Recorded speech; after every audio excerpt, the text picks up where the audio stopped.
that meet high international standards. Its robust business landscape is reinforced by strong economic fundamentals, conducive business ecosystem, as well as pragmatic government policies and strategies that nurture the growth and sustainability of small and medium enterprises, or SMEs. In today's evolving global business environment, SMEs are the impetus in catalyzing new knowledge, technology, innovation, and creativity. SMEs are the future of the Malaysian economy, with huge potentials and opportunities for growth and success, transcending borders. For the manufacturing sector, SMEs are defined as business establishments with sales turnover not exceeding 50 million ringgit or full-time employees not exceeding 200 workers. For the services in other sectors, SMEs are defined as business establishments with sales turnover not exceeding 20 million ringgit or full-time employees not exceeding 75 workers. The development of SMEs in Malaysia is well structured and coordinated, supported by a comprehensive and efficient ecosystem that promotes business growth and sustainability.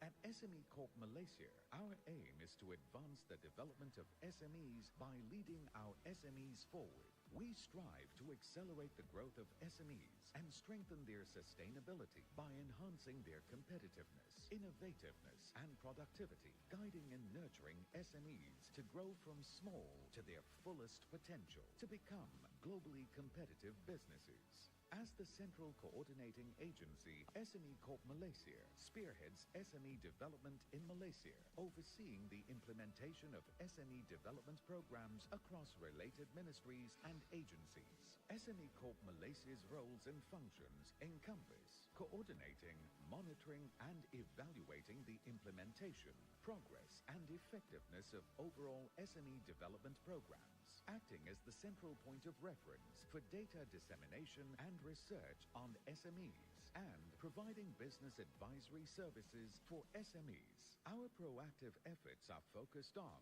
promoting the growth of small and medium-sized enterprises into homegrown global champions, unlocking the potential of micro-enterprises to the next level of growth, fostering the participation of youths in business. We provide business support for SMEs at various stages of business, from startup and growth to expansion and export. In creating a conducive environment for SME development, we provide SMEs with access to information on government assistance, regulations, tools and resources, as well as business advisory services. The One-Stop Entrepreneurship Center at SME Hub offers a single-point access for SMEs to tap into a wide range of services and support to aid their development and growth. International relations and cooperation are crucial in developing progressive and sustainable SMEs. SME Corp Malaysia actively participates in various international cooperation initiatives and is the focal point for Malaysia at regional and global platforms. As global business expands, we continue to intensify our efforts in nurturing SMEs through the provision of the right support, tools, and solutions for them to realize their fullest potential.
Malaysia is a fast-growing and highly competitive economy in Southeast Asia. It has evolved to become a leading trading nation and an integral part of the global supply chain. Malaysia's industrialized and export-driven economy is vibrant, offering well-diversified products and services that meet high international standards.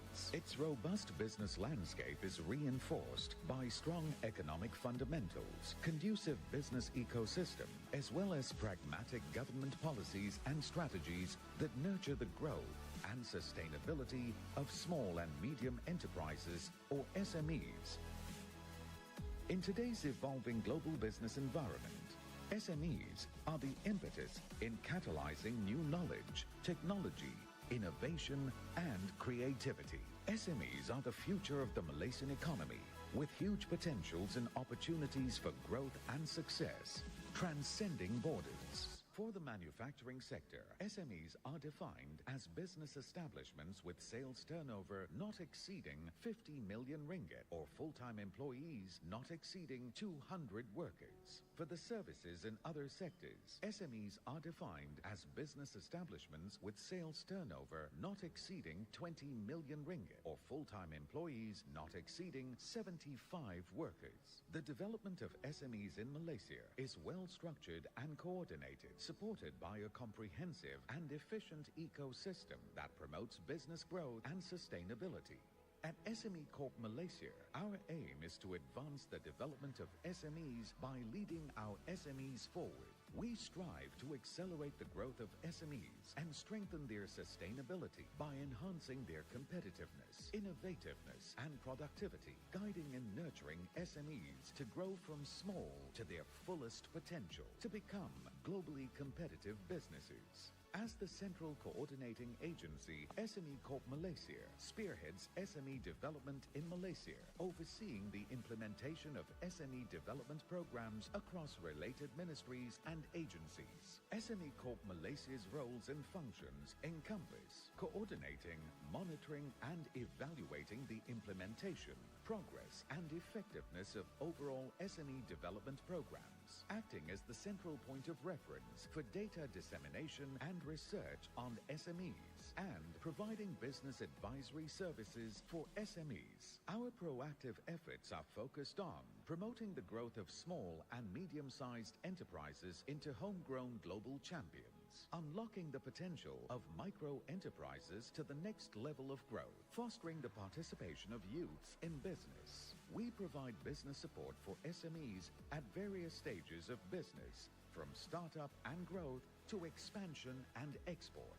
In creating a conducive environment for SME development, we provide SMEs with access to information on government assistance, regulations, tools and resources, as well as business advisory services. The One-Stop Entrepreneurship Center at SME Hub offers a single-point access for SMEs to tap into a wide range of services and support to aid their development and growth. International relations and cooperation are crucial in developing progressive and sustainable SMEs. SME Corp Malaysia actively participates in various international cooperation initiatives and is the focal point for Malaysia at regional and global platforms. As global business expands, we continue to intensify our efforts in nurturing SMEs through the provision of the right support, tools, and solutions for them to realize their fullest potential.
Malaysia is a fast-growing and highly competitive economy in Southeast Asia. It has evolved to become a leading trading nation and an integral part of the global supply chain. Malaysia's industrialized and export-driven economy is vibrant, offering well-diversified products and services that meet high international standards. Its robust business landscape is reinforced by strong economic fundamentals, conducive business ecosystem, as well as pragmatic government policies and strategies that nurture the growth and sustainability of small and medium enterprises, or SMEs.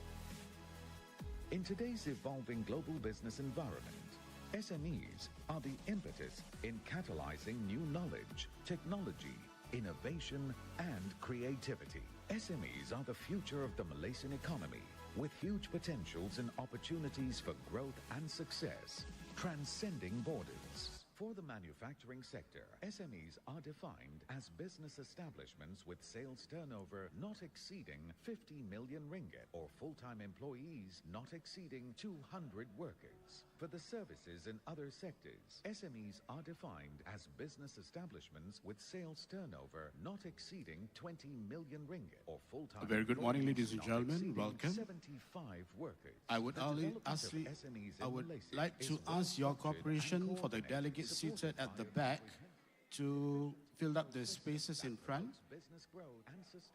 Can we do that? So our delegates seated at the back row, can you move forward as we will make way for the new participants who will come in shortly.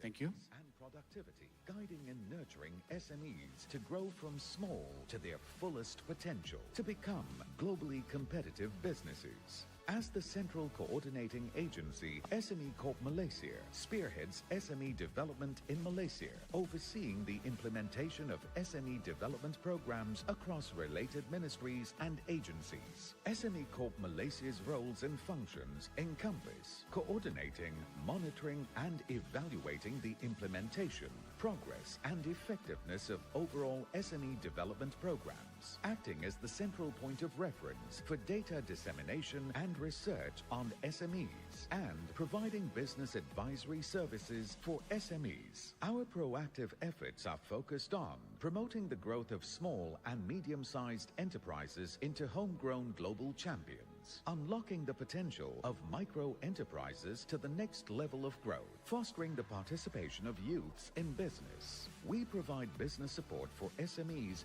at various stages of business, from startup and growth to expansion and export. In creating a conducive environment for SME development, we provide SMEs with access to information on government assistance, regulations, tools and resources, as well as business advisory services. The One-Stop Entrepreneurship Center at SME Hub offers a single-point access for SMEs to tap into a wide range of services and support to aid their development and growth.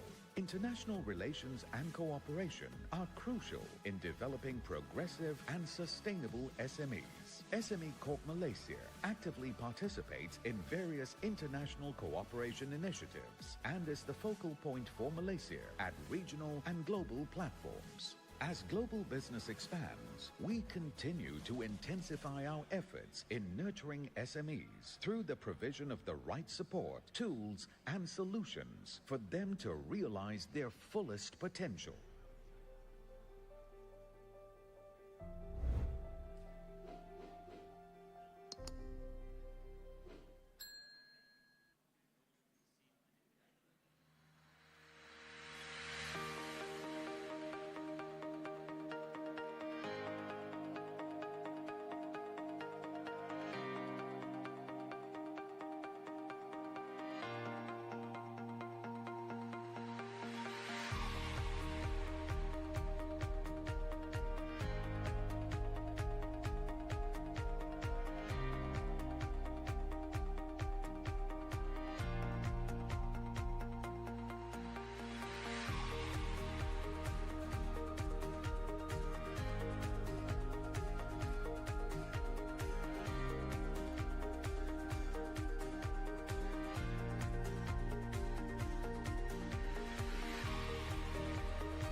Ladies and gentlemen, can you be seated? So we will now play the safety video from the hotel.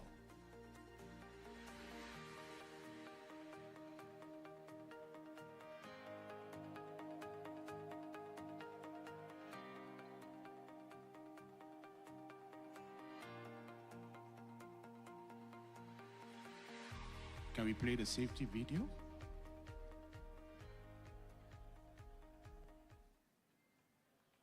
We warmly welcome you to Sunway Putra Hotel, Kuala Lumpur. Your safety is our priority, therefore it's essential that you are familiar with our emergency evacuation procedures. This video will play to guide you. The necessary action need to be taken during an emergency like fire, bomb threat and so on that require evacuation from this building. The building is divided into 4 parts.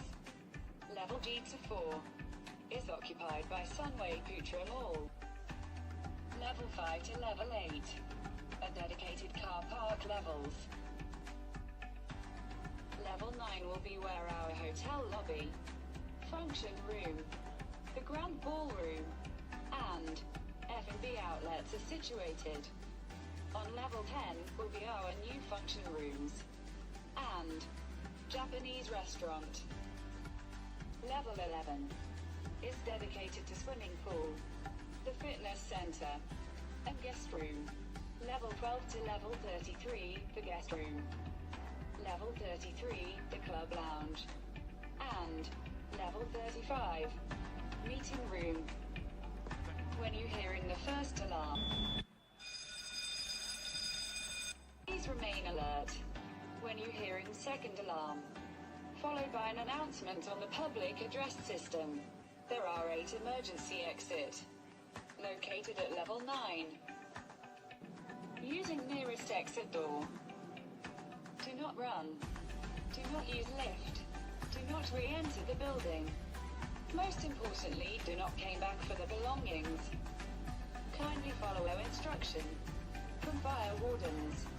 And proceed to the assembly point. Proceed to the assembly point. There will be head count performed to verify if guests evacuated. At Sunway Putra Hotel, we always value the safety of our guests. We thank you for your attention and wish you have a good day.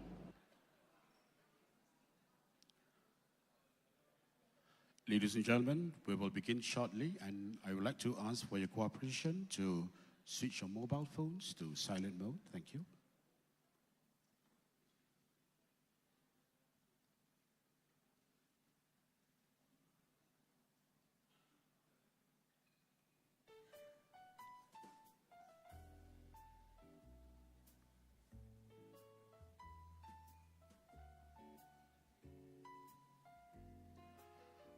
Ladies and gentlemen, please rise.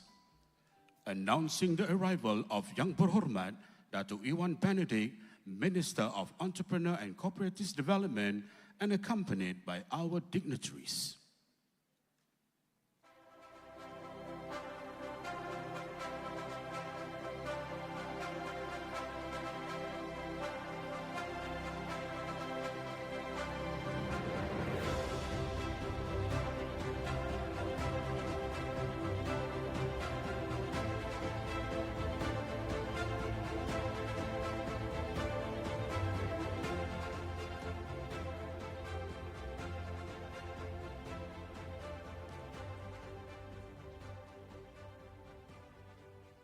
Ladies and gentlemen, please rise for the national anthem of Malaysia, Negaraku.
Ladies and gentlemen, kindly be seated. Thank you.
Ladies and gentlemen, please put your hands together to the rhythm of Gundam. Thank you.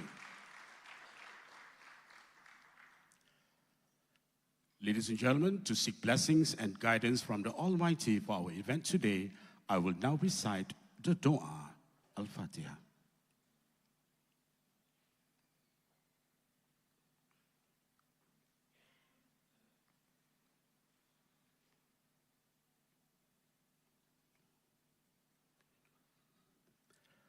Bismillahirrahmanirrahim.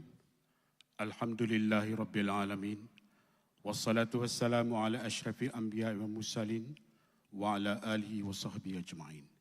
In the name of Allah, most gracious and most merciful, all praise is due to Allah the Almighty, the cherisher and sustainer of the world and hereafter.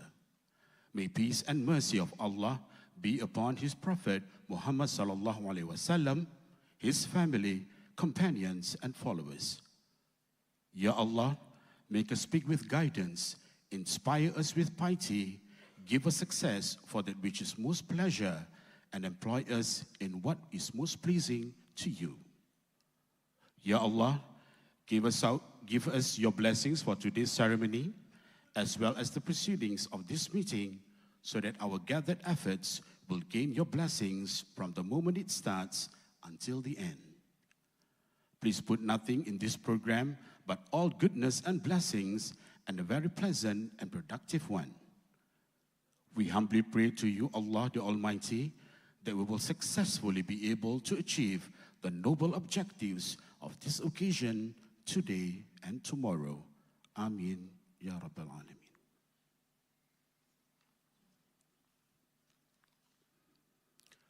Yang berhormat Datuk Iwan Benedict, Minister of Entrepreneur and Cooperatives Development.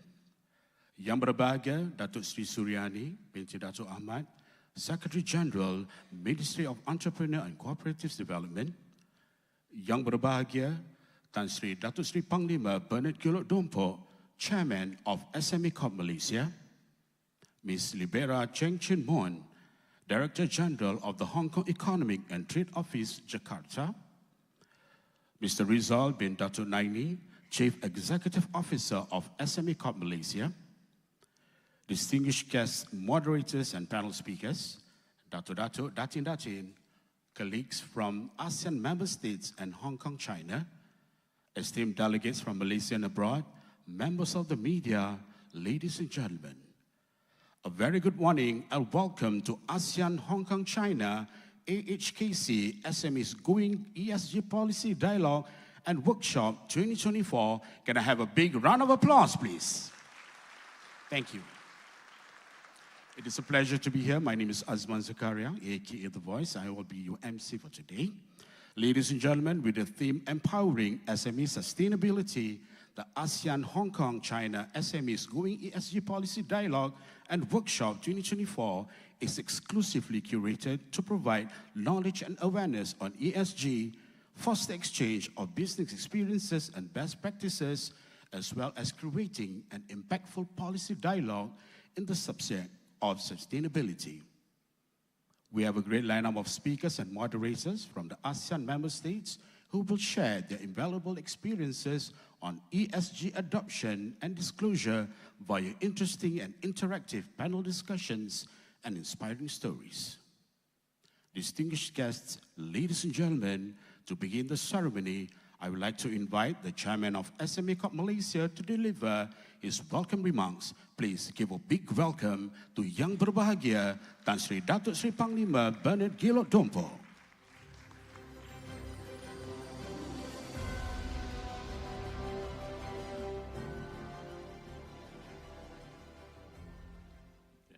Thank you very much. Yang berhormat Datuk Iwan Benedict, Minister of Entrepreneur and Cooperatives Development. Yang berbahagia Datuk Sri Suryani binti Datuk Ahmad, Secretary General of the Entrepreneur and Cooperative Development Ministry. Mr. Rizal bin Datuk Naini, the Chief Executive Officer of SME Corporation Malaysia. Distinguished speakers and moderators, colleagues from ASEAN member states and Hong Kong, China, esteemed participants, ladies and gentlemen.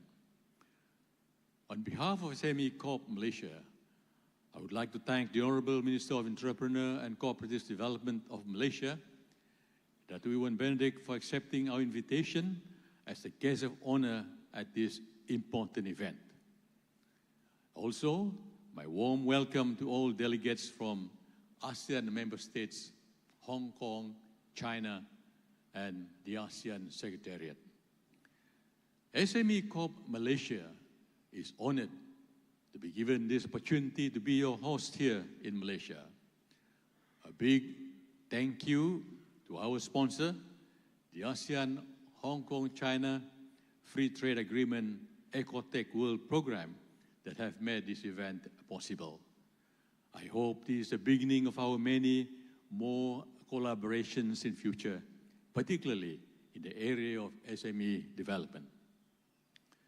Ladies and gentlemen, small and medium enterprises are integral to the economic development and growth in the ASEAN region, as they significantly outnumber large businesses, both in terms of number of establishments as well as share of total labor force. In Malaysia, the number of SMEs has grown significantly over the years, increasing by 92% from 638,790 firms in 2010 to 1.17 million firms in the year 2022. Correspondingly, SMEs recorded remarkable GDP growth in 2022 with a double-digit growth of 11.6%, a significant increase compared to 1.3% in 2021. The growth of SMEs also outpaced the overall GDP growth at 8.7%. As a result, SME contribution to the national economy increased from 37.4% or 520 billion Malaysian ringgit in 2021 to 38.4% or 580.4 billion ringgit in the year 2022. SME Corp Malaysia is highly committed to the continuous growth and development of resilient SMEs. As a central coordinating agency in SME development, we have been entrusted to coordinate the implementation of development programs. All related ministries and agencies act as a central point of reference for research and data dissemination on MSMEs, as well as provides business services for MSMEs. Recently, SME Corp Malaysia has also been appointed as the Permanent Secretariat for National Entrepreneur and MSME Development Council, chaired by the Deputy Prime Minister of Malaysia, the Right Honourable Datuk Sri Dr. Ahmad Zahid Hamidi. This Permanent Secretariat will meet monthly to discuss and address issues related to the implementation of SME and entrepreneurship programs.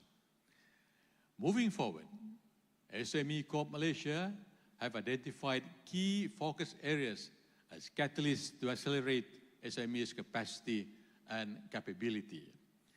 The first key focus area looks into identifying and developing the value chains in high-impact industries. 8 potential high-impact industries have been identified, namely smart agriculture, aerospace, electrical and electronics, medical devices, the halal industry, tourism, oil and gas, and biomass biotech. These high-impact industries are identified based on their growth potential, including its exports, strength, and contribution, as well as policy direction provided by the government through various national policies. Second is internationalization of its SMEs by encouraging their transformation into global market players. The global trend towards the liberalization of trade and global value chain linkages presents the opportunities of which the Malaysian SMEs should leverage on. ESG will be a key component to complement this focus area, as most of the exporters as well as the suppliers in the value chain are mainly SMEs. However, the biggest driving factor for ESG adoption today is still legislation rather than for profit, highlighting the lack of business understanding on the opportunities that ESG offers.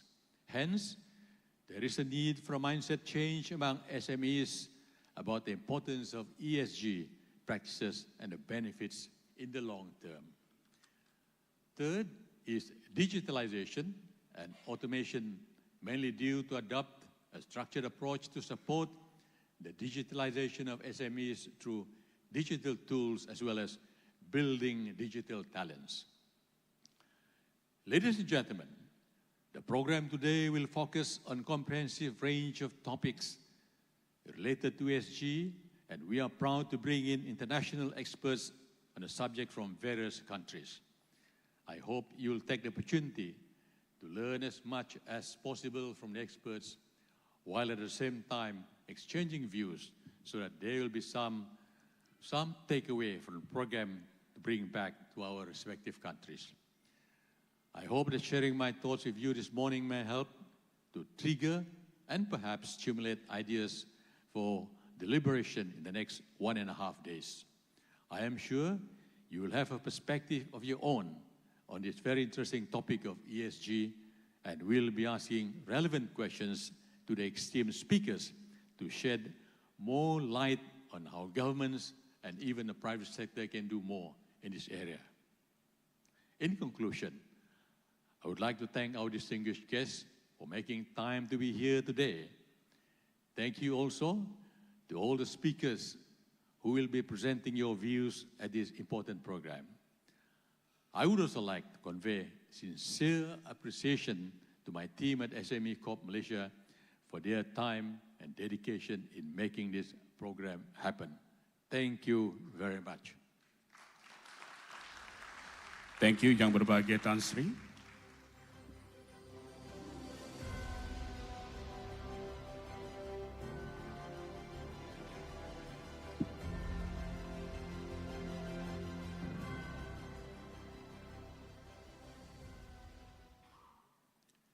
Distinguished guests, ladies and gentlemen, now it gives me a great pleasure to invite our guest of honor, the Minister of Entrepreneur and Cooperative Development, to deliver his keynote address.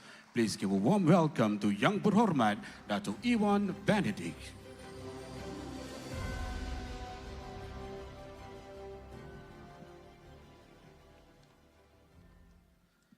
Terima kasih.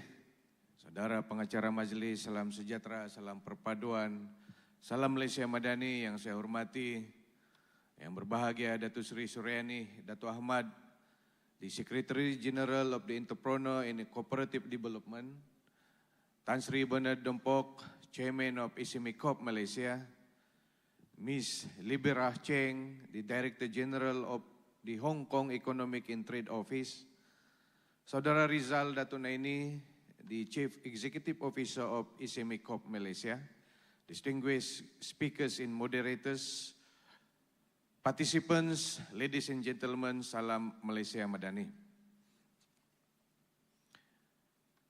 It is my great pleasure and honor to be here today at this significant event of the ASEAN Hong Kong China SMEs Going ESG Policy Dialogue and Workshop 2024, Empowering SME Sustainability.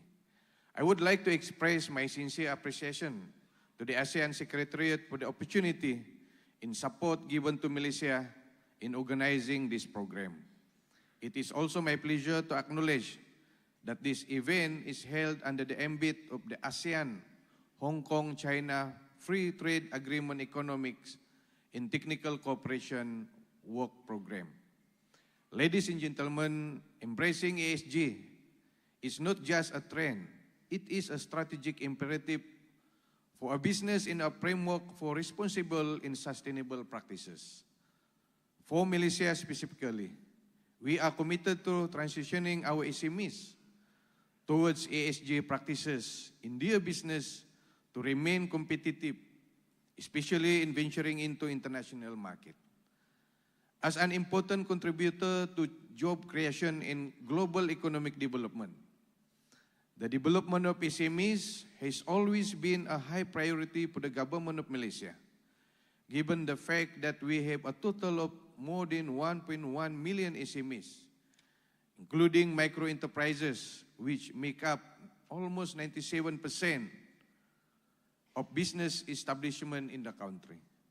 Individually, SMEs may be small, but their collective action will bring multiple benefits, ranging from environmental conservation to economic growth. Generally, there are 70 million SMEs, including micro enterprises in ASEAN, accounting for 97.2% to 99.9% of total business establishments. They contribute 85% to employment, 45% to GDP, and 18% to national exports.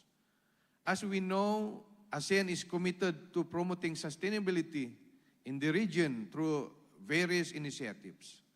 For Malaysia, encouraging SMEs to embrace ESG practices is a path towards reinforcing our commitment to the United Nations 2030 Agenda for Sustainable Development in the Paris Agreement under the United Nations Framework Convention on Climate Change. Accelerating ESG adoption is also among the initiatives planned under the midterm review of the 12th Malaysian Plan 2021-2025. Recognizing the importance of promoting sustainability practices among the SMEs in the ASEAN region, Malaysia has offered to be the host for the ASEAN MSME Center for Excellence for Green Transition during the 17th ASEAN Coordinating Committee on MSMEs held in Jakarta in May 2024. I am pleased to announce that the proposal has been accepted by the committee, and I hope it can be launched next year during Malaysia's chairmanship of ASEAN. Ladies and gentlemen, ESG has yet to become a central focus for most SMEs due to their lack of understanding of the organization's prospective growth opportunities and benefits. Having good ESG performance is now an integral part of business risk management. The importance of ESG compliance for both domestic and international supply chains has shifted the focus on business from traditional profit maximization to sustainable supply chains management, redesigning processes that reduce waste and eventually give business costs. Thus, SMEs need to focus on their sustainability agenda. The ESG revolution is already here and has progressively transformed the business landscape. ESG can help reshape uncertainties into opportunities, complexities into clarity, and problems into potentials. It can boost brand reputation, promote employee engagement, strengthen stakeholder relationships, and contribute to a sustainable future. In line with these developments, the Government of Malaysia, through SME Corp Malaysia, has identified two focus areas that will accelerate SMEs' participation in the global value chain. The first focus area is intensifying SMEs' participation in the value chains of high-impact industries. The second focus area looks into the internationalizations of SMEs to facilitate in transition from the local market to the global market. These focus areas will assist SMEs in navigating the increasingly competitive environment with new growth paradigms in business strategies which focus on knowledge in skill acquisitions, digitalization, technology upgrading, and innovation. Ladies and gentlemen, I believe international cooperation and collaboration are crucial to achieving our entrepreneurial aspirations. Hence, this is immensely significant in bringing together the regional stakeholders to gain knowledge, discuss and work together, and address the key challenges our MSMEs face regarding sustainability. I fervently hope that these events will inspire and galvanize you onwards journey. We are also gathered today to celebrate the significant date of 27th June, which has been declared as the International MSME Day by the United Nations.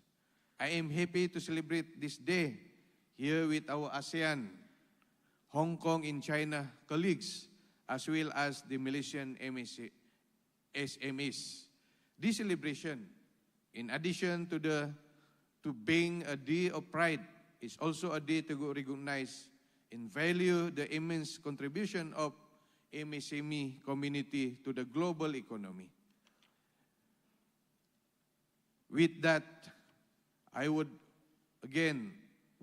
like to also express my gratitude and thanks to SME Corp for inviting me to grace these events.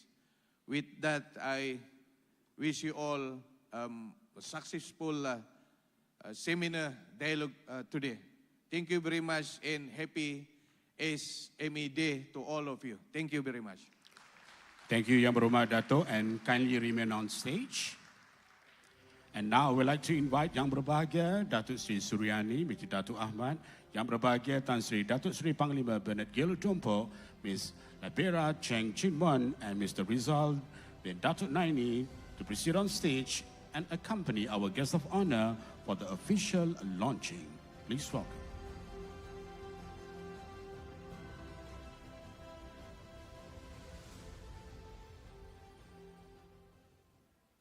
Okay, so on my 3 counts, please place the palm of your hand on the sphere. So are we ready? On my 3 counts, in 3, 2, 1.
Ladies and gentlemen, please give another big round of applause.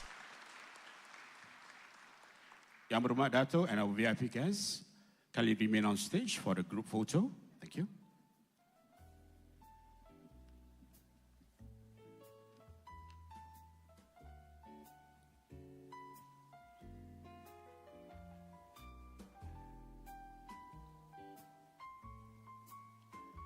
Thank you, Yang Berhormat Dato'. And VIP guests, you may return to your seats. And I now would like to invite Yang Berhormat Dato' and our VIP guests for a photo session with all our participants. So I would like to ask cooperation from all our participants to step forward for a photo session with our guest of honor. Kindly step forward.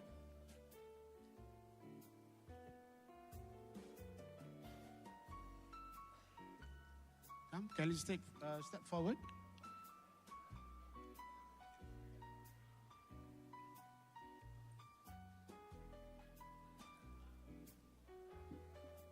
Kindly fill up the space in the middle.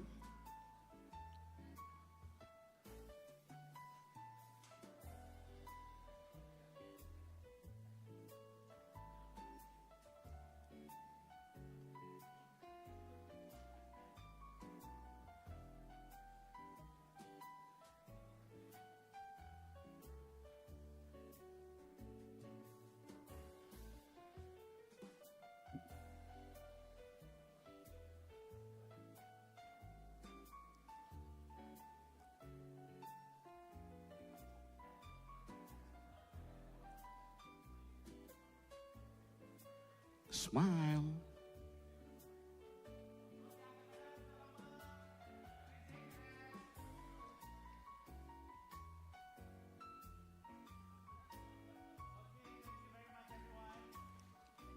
Thank you. So, ladies and gentlemen, that concludes our opening ceremony for today.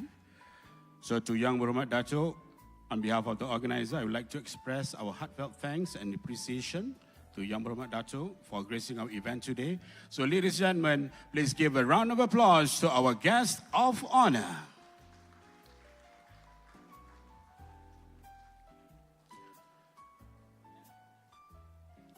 So, ladies and gentlemen, we will start session 1 after this, but now it's time for a break. So, we'll take a short coffee break, and please be back to the hall at 10:30 a.m. Thank you.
Ladies and gentlemen, our first session will start at 10:30, so you may now go for a short break. Thank you. And I'll see you at the hall at 10:30 a.m.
For the services in other sectors, SMEs are defined as business establishments with sales turnover not exceeding 20 million ringgit or full-time employees not exceeding 75 workers. The development of SMEs in Malaysia is well structured and coordinated, supported by a comprehensive and efficient ecosystem that promotes business growth and sustainability.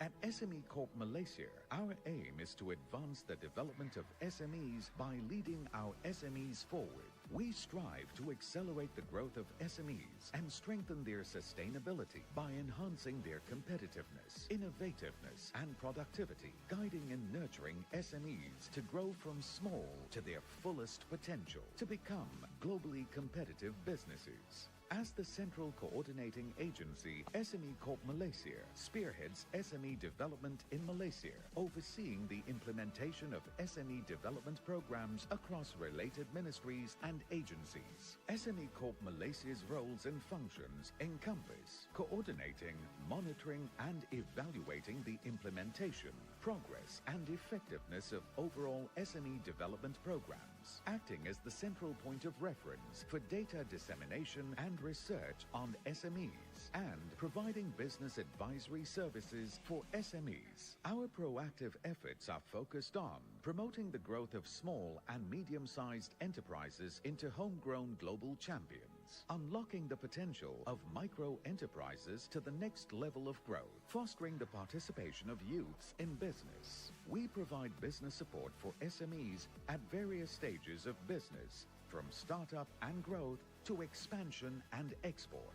In creating a conducive environment for SME development, we provide SMEs with access to information on government assistance, regulations, tools and resources, as well as business advisory services. The One-Stop Entrepreneurship Center at SME Hub offers a single-point access for SMEs to tap into a wide range of services and support to aid their development and growth. International relations and cooperation are crucial in developing progressive and sustainable SMEs. SME Corp Malaysia actively participates in various international cooperation initiatives and is the focal point for Malaysia at regional and global platforms. As global business expands, we continue to intensify our efforts in nurturing SMEs through the provision of the right support, tools, and solutions for them to realize their fullest potential.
Malaysia is a fast-growing and highly competitive economy in Southeast Asia. It has evolved to become a leading trading nation and an integral part of the global supply chain. Malaysia's industrialized and export-driven economy is vibrant, offering well-diversified products and services that meet high international standards. Its robust business landscape is reinforced by strong economic fundamentals, conducive business ecosystem, as well as pragmatic government policies and strategies that nurture the growth and sustainability of small and medium enterprises, or SMEs. In today's evolving global business environment, SMEs are the impetus in catalyzing new knowledge, technology, innovation, and creativity. SMEs are the future of the Malaysian economy, with huge potentials and opportunities for growth and success, transcending borders. For the manufacturing sector, SMEs are defined as business establishments with sales turnover not exceeding 50 million ringgit or full-time employees not exceeding 200 workers. For the services and other sectors, SMEs are defined as business establishments with sales turnover not exceeding 20 million ringgit or full-time employees not exceeding 75 workers. The development of SMEs in Malaysia is well structured and coordinated, supported by a comprehensive and efficient ecosystem that promotes business growth and sustainability. At SME Corp Malaysia, our aim is to advance the development of SMEs by leading our SMEs forward. We strive to accelerate the growth of SMEs and strengthen their sustainability by enhancing their competitiveness, innovativeness, and productivity, guiding and nurturing SMEs to grow from small to their fullest potential, to become globally competitive businesses. As the central coordinating agency, SME Corp Malaysia spearheads SME development in Malaysia, overseeing the implementation of SME development programs across related ministries and agencies. SME Corp Malaysia's roles and functions encompass coordinating, monitoring, and evaluating the implementation, progress, and effectiveness of overall SME development programs, acting as the central point of reference for data dissemination and research on SMEs, and providing business advisory services for SMEs. Our proactive efforts are focused on promoting the growth of small and medium-sized enterprises into homegrown global champions, unlocking the potential of micro-enterprises to the next level of growth, fostering the participation of youths in business. We provide business support for SMEs at various stages of business, from startup and growth to expansion and export. In creating a conducive environment for SME development, we provide SMEs with access to information on government assistance, regulations, tools and resources, as well as business advisory services. The One-Stop Entrepreneurship Center at SME Hub offers a single-point access for SMEs to tap into a wide range of services and support to aid their development and growth. International relations and cooperation are crucial in developing progressive and sustainable SMEs. SME Corp Malaysia actively participates in various international cooperation initiatives and is the focal point for Malaysia at regional and global platforms. As global business expands, we continue to intensify our efforts in nurturing SMEs through the provision of the right support, tools, and solutions for them to realize their fullest potential.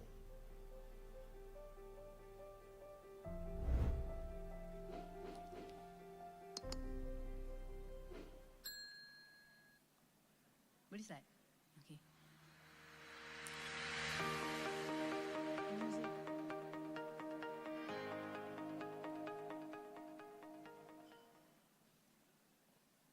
Bismillahirrahmanirrahim. Assalamualaikum warahmatullahi wabarakatuh. Salam sejahtera, salam Malaysia Madani. Good morning, Yang berbahagia Tan Sri Datuk Seri Panglima Bernard Giluk Dompok, Chairman of SME Corporation Malaysia. Yang berusaha, Mr. Rizal bin Datuk Naini, Chief Executive Officer of SME Corporation Malaysia. Distinguished speakers and moderators, colleagues from ASEAN member states and Hong Kong, China, esteemed participants, members of the media, ladies and gentlemen. Welcome back after the short yet lively break. I hope you're all feeling excited and energized to begin the sessions planned for today. My name is Norizah Yahaya, and I am absolutely honored and delighted to be your MC for today and tomorrow. I am here to help guide and ensure this important event run smoothly in order for you to get the best out of each session, inshallah. Session 1, panel discussion, I would like to invite the moderator and speakers to be seated on the stage.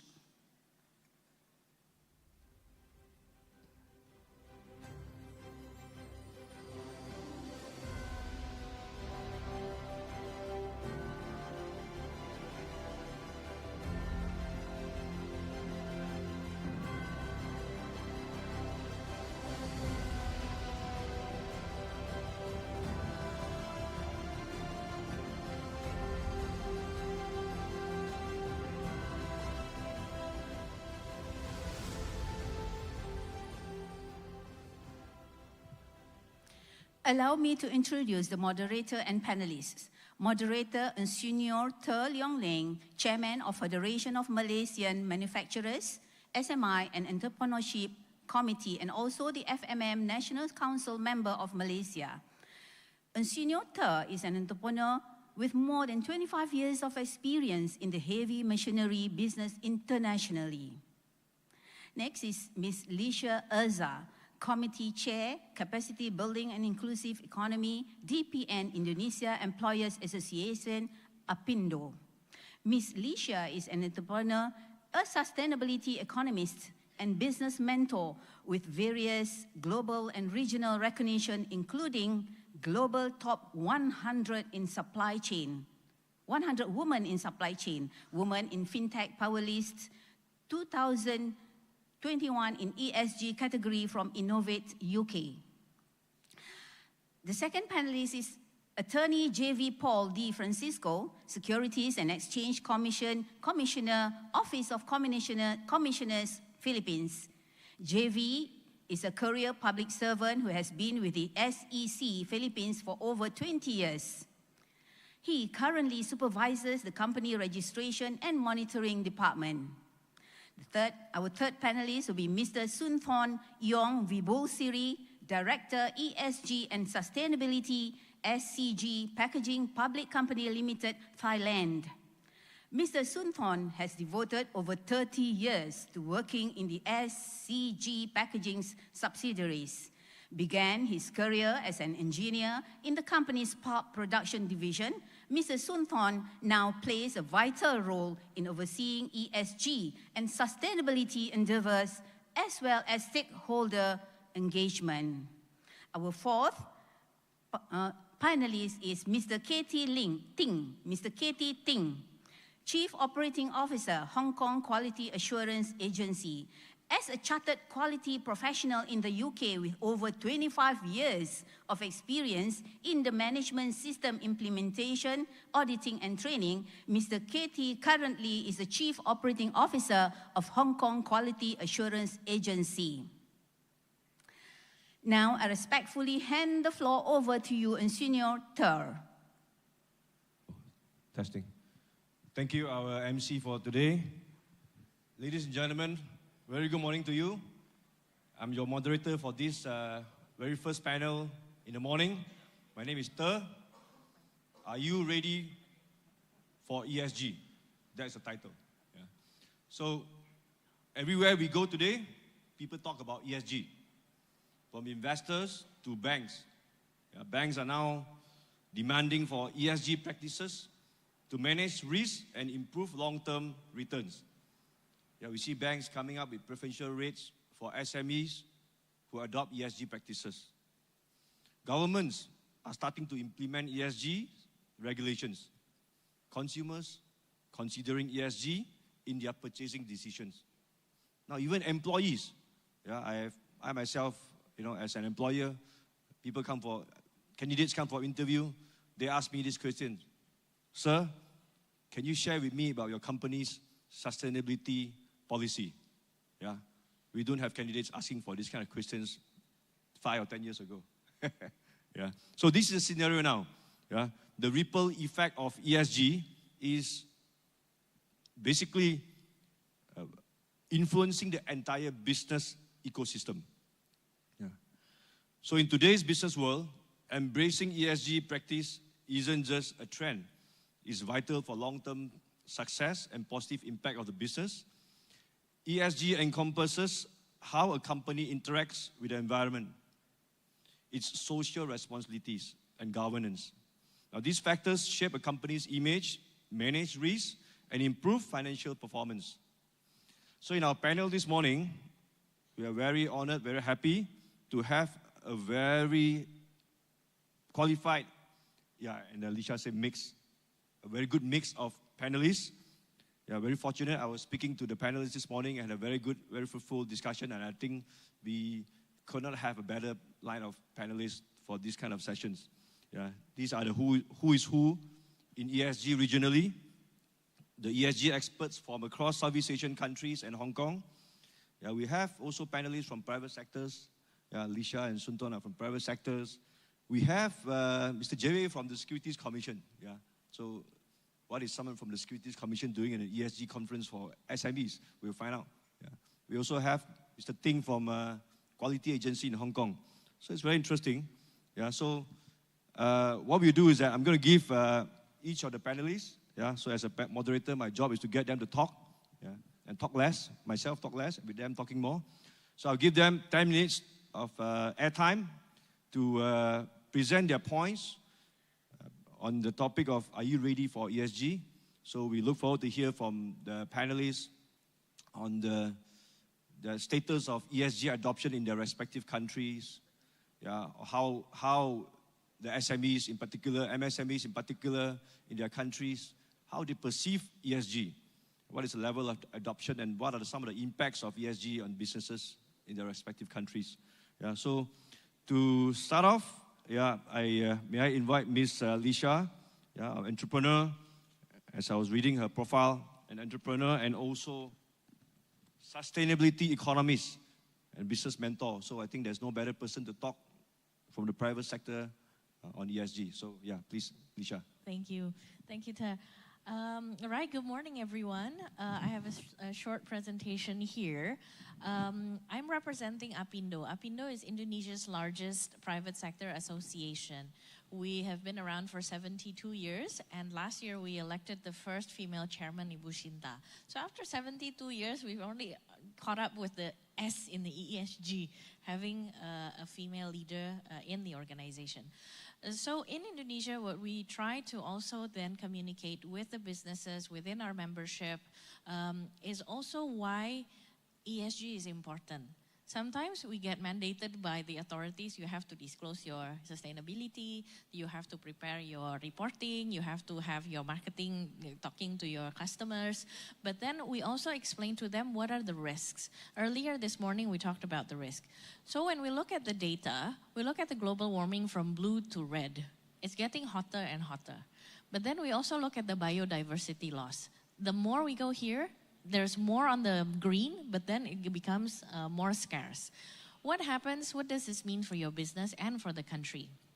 What we see here, in Indonesia, for example, yes, the top business, the revenue generator, the GDP is a lot from manufacturing, but then number 3, we're still reliant on agriculture and also fishery, so natural resources.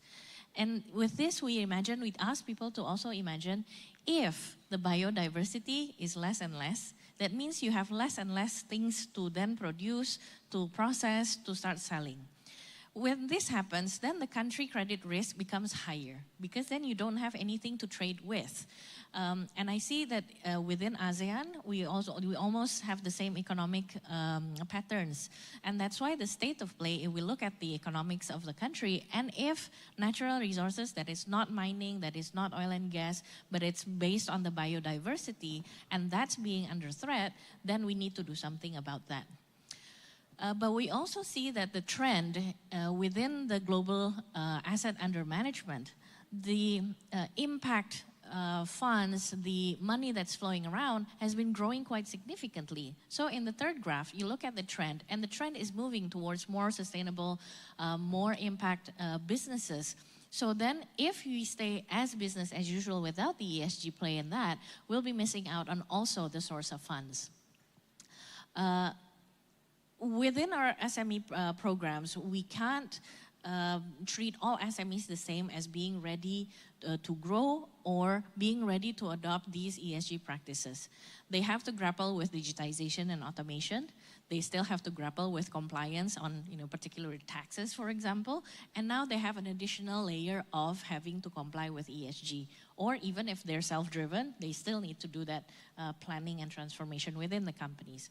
And that's why we have priorities within our programs where we look at, if you are still subsistent, then you are not a priority in any of our capacity building yet. There are organizations that's doing that, but not really on our side of the mandate, because Apindo's purpose is to create jobs, grow businesses, and if you're only self-sufficient, you're not creating jobs in a sense. So we have priorities. High priorities will be the scalable SMEs, because once they're scalable, there are a lot more compliance issues that they need to look out for. And then another high priority is the exporting SMEs, because exporting SMEs have to deal with regulation from their target countries. Then when we look at your exporting to Europe, for example, will be very different than the ESG compliance requirements if you're exporting to China, to the Americas. And that's why we have priorities. Then the other thing that we look at when we design the work in ESG capacity building and inclusion is looking at this scorecard. This scorecard was developed at APAC level, so Asia Pacific, ASEAN Business Advisory Council, together with the University of Southern California, worked across ASEAN to look at, ASEAN and APAC actually, to look at different elements that makes SMEs successful. It goes everything from digitization, productivity, including ESG, supply chain resilience, for example. And we look at this, even without having to look at the details. Even by the colors, you can see there's a lot of yellows, there's a lot of reds. It means that actually the SMEs are not just getting ready for ESG, but also a range of other things. Now, in the country, Indonesia Monetary Authority issued the green taxonomy, and I think a lot of countries are also issuing green taxonomies. And what happens here is we see that out of 919 sectors and subsectors, only 15 have been classified as green. This means not that, oh, it's very little green business.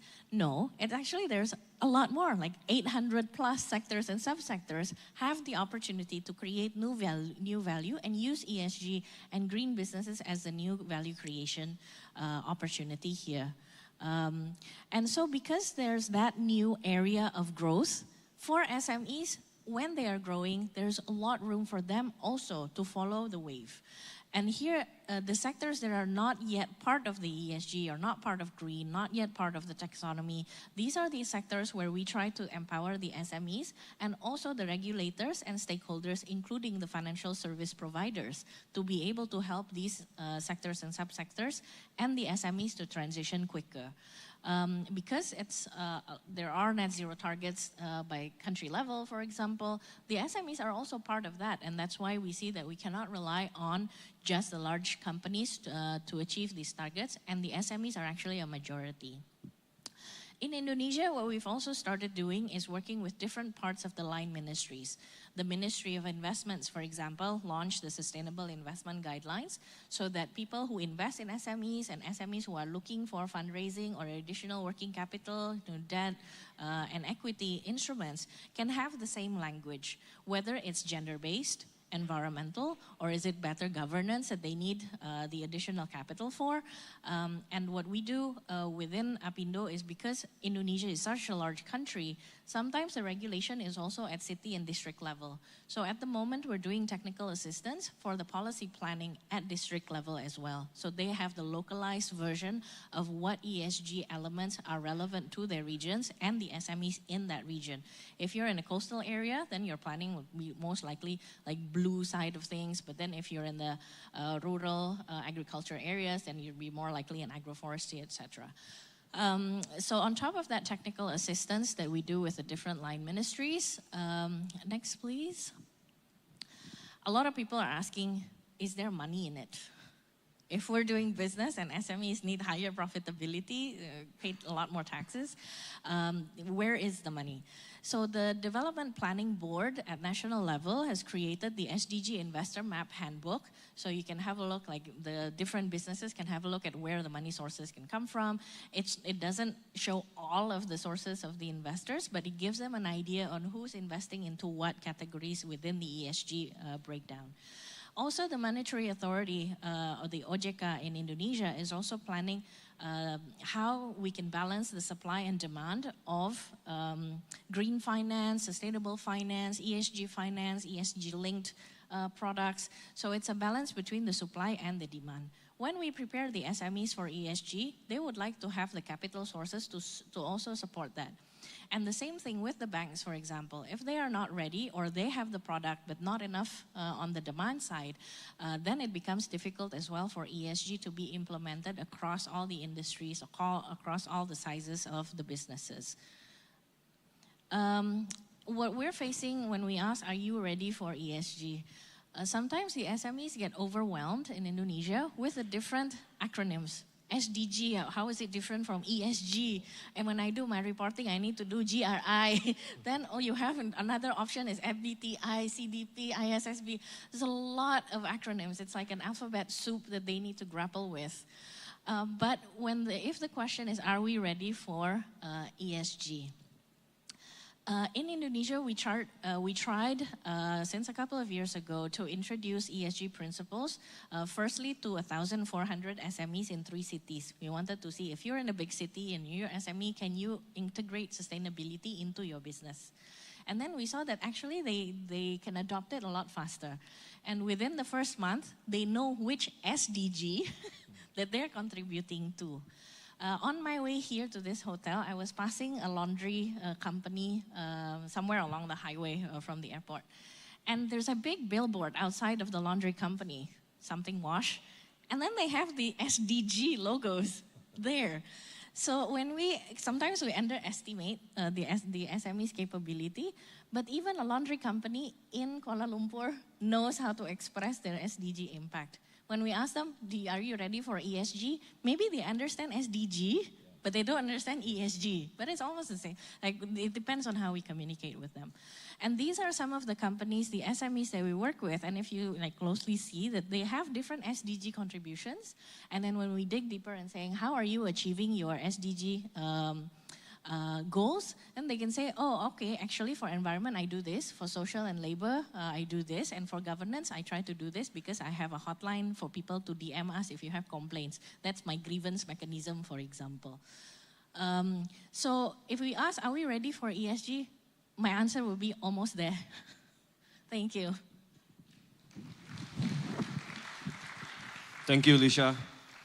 Yeah, first, we're talking about biodiversity loss, yeah, that is under threat. I think very interesting. And yeah, you end with a very good sentence of, we're almost there. Okay, we will save the Q&A, the questions for the Q&A session later. So now we come to our next panelist to present, Mr. Jeve from the Securities Commission from SEC. Yes, Mr. Jeve, please. Oh, you will go on the rostrum. Okay, please do.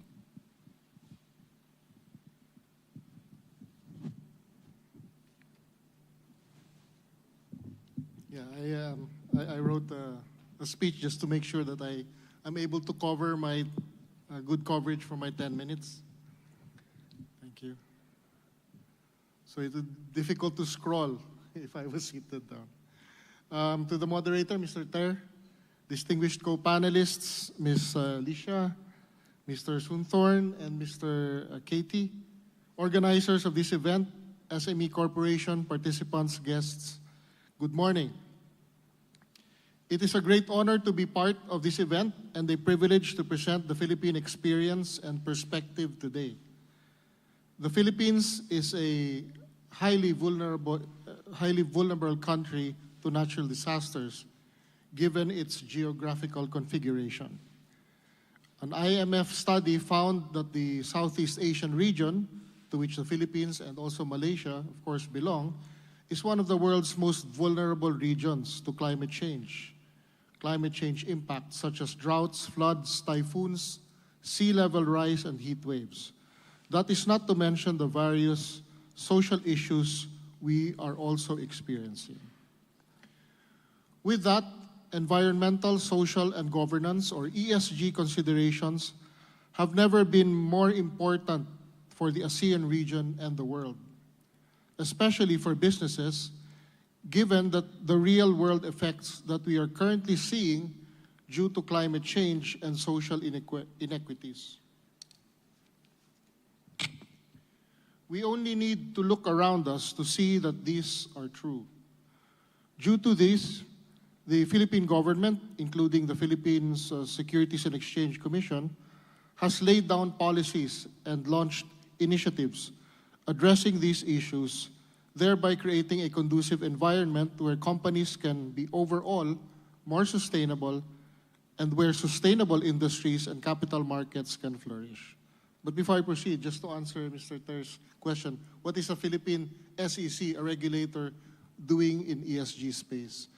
The Philippine SEC is both a company registrar and a securities regulator. So we wear both hats. Not only do we monitor and regulate public and publicly listed corporations, but practically most of the MSMEs, at least the corporations that are registered with us. And so that is why we are here in this space. And so not just as a regulator, but also as an advocate now for ESG and SDG. So specifically, the SEC has issued regulations on sustainability reporting for publicly listed companies, allowing them to report on their non-financial sustainability and climate-related disclosures. Sustainability reporting enables companies to benchmark their sustainability journey and provide a baseline for them to formulate policies and initiatives towards sustainability, while considering their different levels of maturity by assessing for themselves the materiality of disclosures to include in their reports. To date, 95% of our publicly listed companies have complied with their reports, showing an important milestone in the Philippines as companies began to strongly incorporate ESG considerations into their operations. We are also witnessing large conglomerates advocate for sustainability and introducing several sustainable initiatives, contributing largely to our national agenda toward the achievement of sustainable development goals. However, achieving the universal agenda on sustainable development requires widespread adoption of ESG considerations and sustainable practices, especially for micro, small, and medium enterprises, or MSMEs. This is particularly important for the Philippines, given that about 99% of over 1 million business enterprises are MSMEs. Therefore, tapping these Philippine MSMEs would be vital for the country's overall transition towards sustainable development and creating a sustainable economy. To address this challenge at the SEC, we have launched the SEC Small and Medium Industries and Large Enterprises Embracing Sustainability Roadshow, or for short, SMILES, as in Smileys, which is geared toward enhancing our sustainability agenda and promote sustainability reporting in the Philippines beyond our publicly listed companies. The roadshow is aimed at engaging MSMEs by going across the Philippines with a focus on introducing the concept of ESG and providing support for implementing sustainable business practices. Given this, we are presented with a range of challenges, from a lack of ESG and sustainability understanding to lack of skills and expertise in incorporating sustainability reporting into company operations. However, these are all key ingredients in successfully advocating for and achieving our sustainability development goals. Without the widespread participation of businesses, our progress, while already significant, will not be as fast as we want it to be. The roadshow specifically addresses these challenges while also allowing us to benchmark on the level of maturity and readiness of MSMEs to incorporate ESG considerations into their operations. In turn, this allows us to formulate the right policies that would further support MSMEs to go ESG. So how exactly do we do this? The roadshows follow the framework as you can see on the screen. 1, introducing ESG and sustainability. 2, building capacity. 3, survey sustainability journey. And 4, collaborate. First, introducing ESG and sustainability concepts to MSMEs and large enterprises allows us to lay down the groundwork while raising awareness on these enterprises, as well as the benefits of incorporating ESG and sustainability considerations into their operations, like how it can improve their businesses, operations, and stakeholder engagement. Second, building capacity and advancing knowledge is a core component of the roadshow. Thus, we provide comprehensive sessions on best practices, standards, and frameworks on sustainability.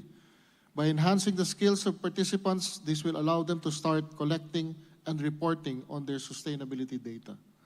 Third, conducting pre- and post-roadshow surveys allows for the assessment of MSMEs and large enterprises' baseline knowledge and sustainability awareness impact of the roadshows.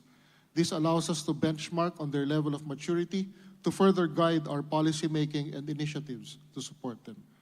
And lastly, the roadshow allows large enterprises and some MSMEs to share practical testimonials on sustainable practices, allowing MSME participants to interact with global standard setters, such as the Global Reporting Initiative, or GRI, and network with local and national peers.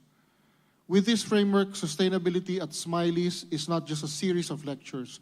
Rather, it is a mutual venture learning from experiences and sustainability best practices across all participants. But our support for MSMEs does not stop here. We have also laid the framework for directing finance flows into environment and social activities. For example, through our issuance of the social bond guidelines, entities have utilized financial instruments to fund activities that further social goals. A noteworthy example of this is that ASA Philippines, which is a microfinance organization aimed at supporting small businesses, was able to issue the first gendered bonds in the Philippines, folded under our social bond guidelines. The purpose of such was to fund women entrepreneurs and women engaged in micro to small enterprises that contribute to social goals. This was done with the support of the SEC and a multilateral development bank. Of course, setting the policies to encourage and support our regulated entities is not enough. We also need to do our part. Thus, at the SEC, we walk the talk by digitalizing our services, which allowed us to reduce and ultimately remove paper use among our regulated entities and our internal operations.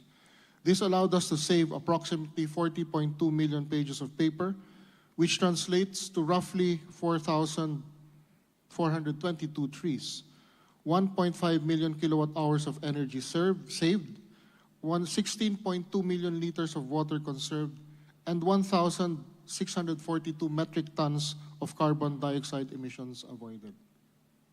The initiatives I just mentioned show that by working together and engaging in dialogues such as today's event, we can find and share practices that are replicable and applicable to other regions as well.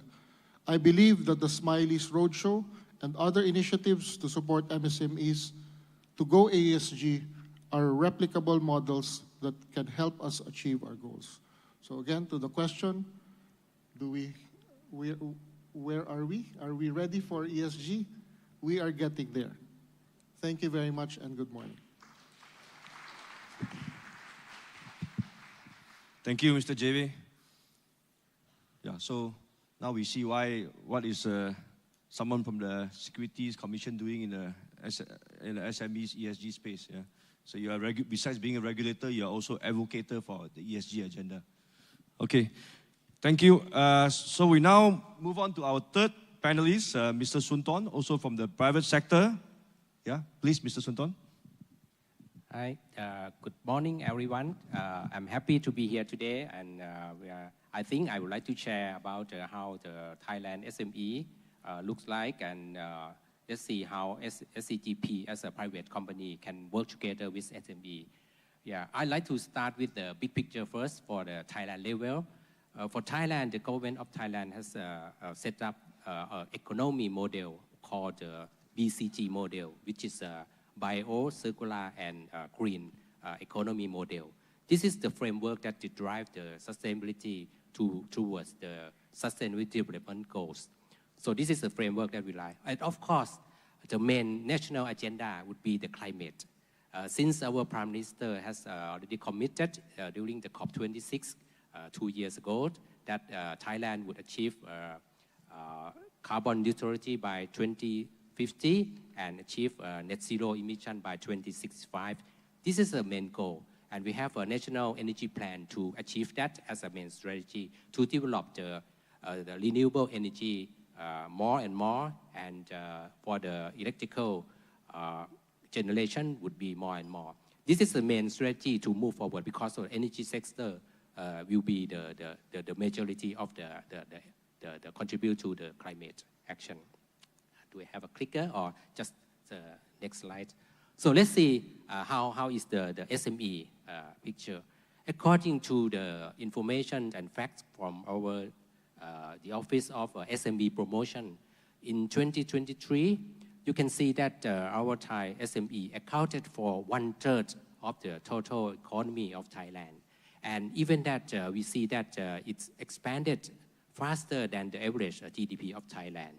And with the majority in the service sector, as you know, Thailand is an agricultural-based country. So we based on street foods, restaurants, and hotels. This is tourism. This is a key sector to drive the SME economy. And the question, how we go for the ESG, this is a big question. Basically, we found that almost the SME, they understand what is the ESG, but mostly maybe it's easy for them to understand about the environmental dimension, but not sure about the S and G and the dimension. So let's see what are the key challenges. Of course, the key challenges would be driven by the climate action, particularly when the SME is in the global value chain.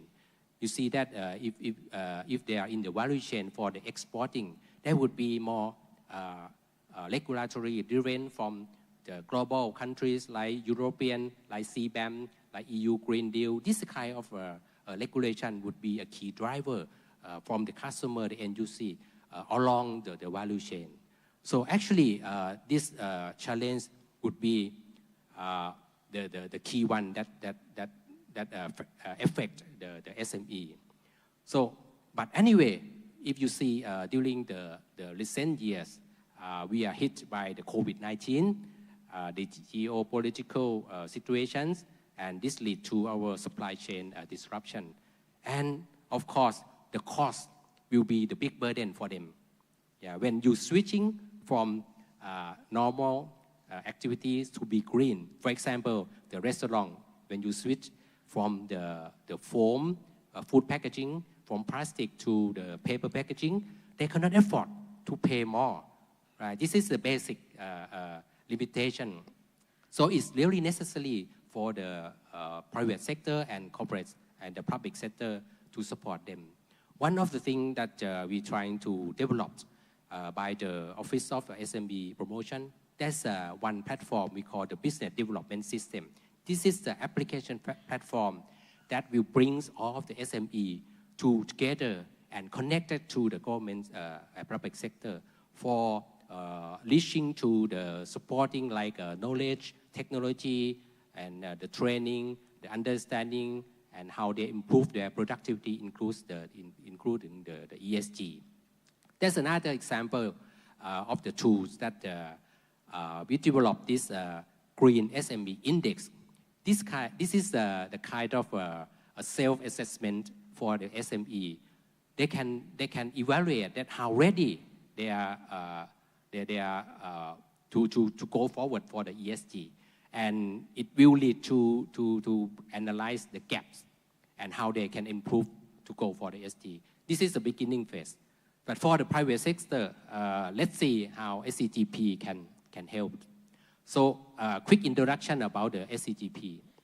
SCGP, we are a consumer packaging provider. We are one of the businesses under Siam Cement SCG. And our current business model, we have integrated packaging solutions from the fiber packagings, which is a paper, and polymer or plastic packagings. This is a variety of our product covering our primary packaging, secondary packaging, and tertiary packaging, and also the food packaging. And we also have a strong upstream supply from the recycled paper, packaging paper production, and as well as our plantation for producing pulp and paper. So this kind of business model is a key driving for our sustainability. We follow our mother company ESG principle. We call this ESG 4+. This 4 covering from net zero by 2050 as a first goal. Then go green, which means that we need to follow our circular economy principle to have a green process and green product and services. Then reduce inequality, which means will contribute to our social and the communities, and left no one behind.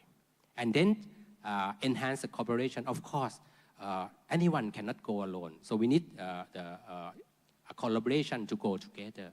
And finally, plus the transparency, which means the good governance. This is the key principle that we follow to drive our sustainability. Okay, now let's see how we work with the SME. So on the left side, you can see that this is our value chain. This is to understanding our stakeholders around us. Don't try to read it because it's too small. So this is just to tell you that to identify who are the stakeholders in our value chains. And of course, SMEs are among those. Even though you are suppliers or our customers or business partners, these are involved in our supply chain. With our supply chain is all driven by our top materiality goals, which is of course the decarbonization. We have a goal to reduce 25% of our greenhouse gas emission within 2030, and also going forward to meet the net zero emission by 2050. And also the circular economy goal. Today, our consumer packaging customers, they have a trend to request more and more on sustainable packaging. And this is the one that drives us to achieve 100% of our packaging to be recycled. Right? So what we work with our SME, in our value chain are selected based on our priority from 2 dimensions, which is the impact of the greenhouse gas they created and also the readiness. You can see that this group of prioritized SMEs will be bring together and work together with us as a decarbonization program. In this program, we consist of to educate them how importance of the ESG, how importance of you in the value chain. And then we try to train them how to basically calculate the easy greenhouse gas or environmental figures, how to reporting, and then come up with some of the initiative to reduce the greenhouse gas. For example, to calculate the greenhouse gas, which is our scope 3, and then it will be our carbon footprint for our end users. As well as to promote them to use the renewable energy, renewable material to create the sustainable packaging. So besides of the suppliers, there are also other stakeholders like community surrounding our factory. We also work with them to provide them to be what we call a zero waste community. We provide the knowledge so they can manage the waste by segregate the food waste, try to segregate the recycled packaging to be created as valuable materials. And in the same time, we provide them buy our byproduct from our factory. And then they can create the high premium product like handicraft, and then they can have income from the commodity. Another example is our customer, which we promote them to do the ESG. Like we collect the waste from them, and then we promote them to start using the solar energy, start using the EV as a renewable energy for the forklift, something like that. So finally, this ESG will be basically the risk management, and then the risk management will lead you to a business opportunity, which means you can have a green product, and then at the end of the day, this will fulfill our stakeholders' expectation, particularly in the global chain.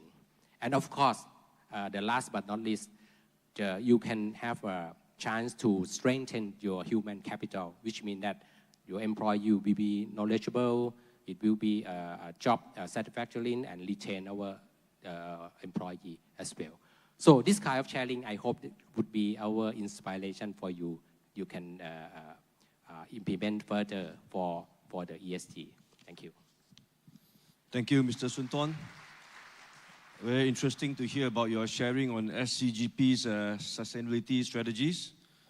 So we'll come to your questions later.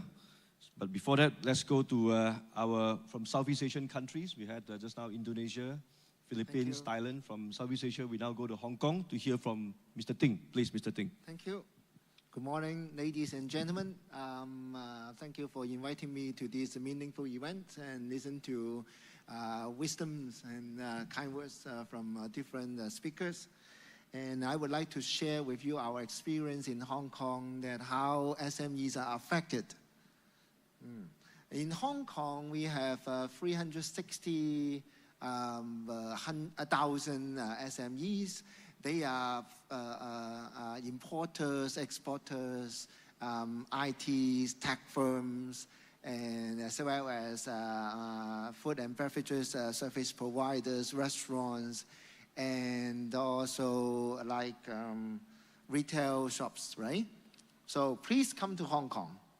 SMEs in Hong Kong need you, so please come. And actually, due to the post-pandemic economic situation, as well as the change of consumers' purchasing pattern and lifestyle, SMEs in Hong Kong are struggling for survival, actually. I think a similar situation in Malaysia, as well as Indonesia, Philippines, and Thailand. And for ESG, I think it can be a challenge as well as an opportunity for them. So let's see how they can grab the opportunities and face the challenges. So let's look at the, not the first, not the first. Yes, let's look at how they react to the different forces acting on them. In Hong Kong, SMEs in the regime of ESG is rather initial. It's in the initial stage because SME and ESG are quite apart at the moment, quite apart. The reason is why the forces on ESG is acting on some large corporations, major brands, banks, as well as listed companies, right?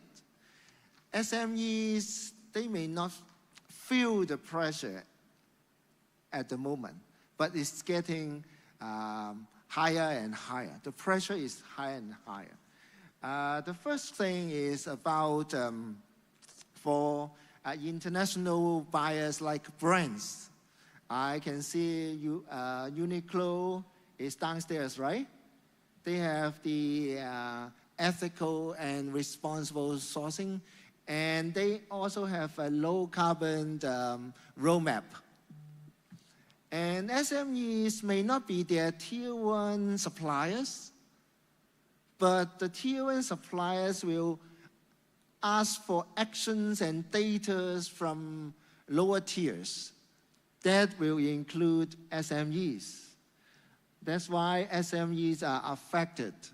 For example, you have to prepare environmental data, you have to behave ethically, right?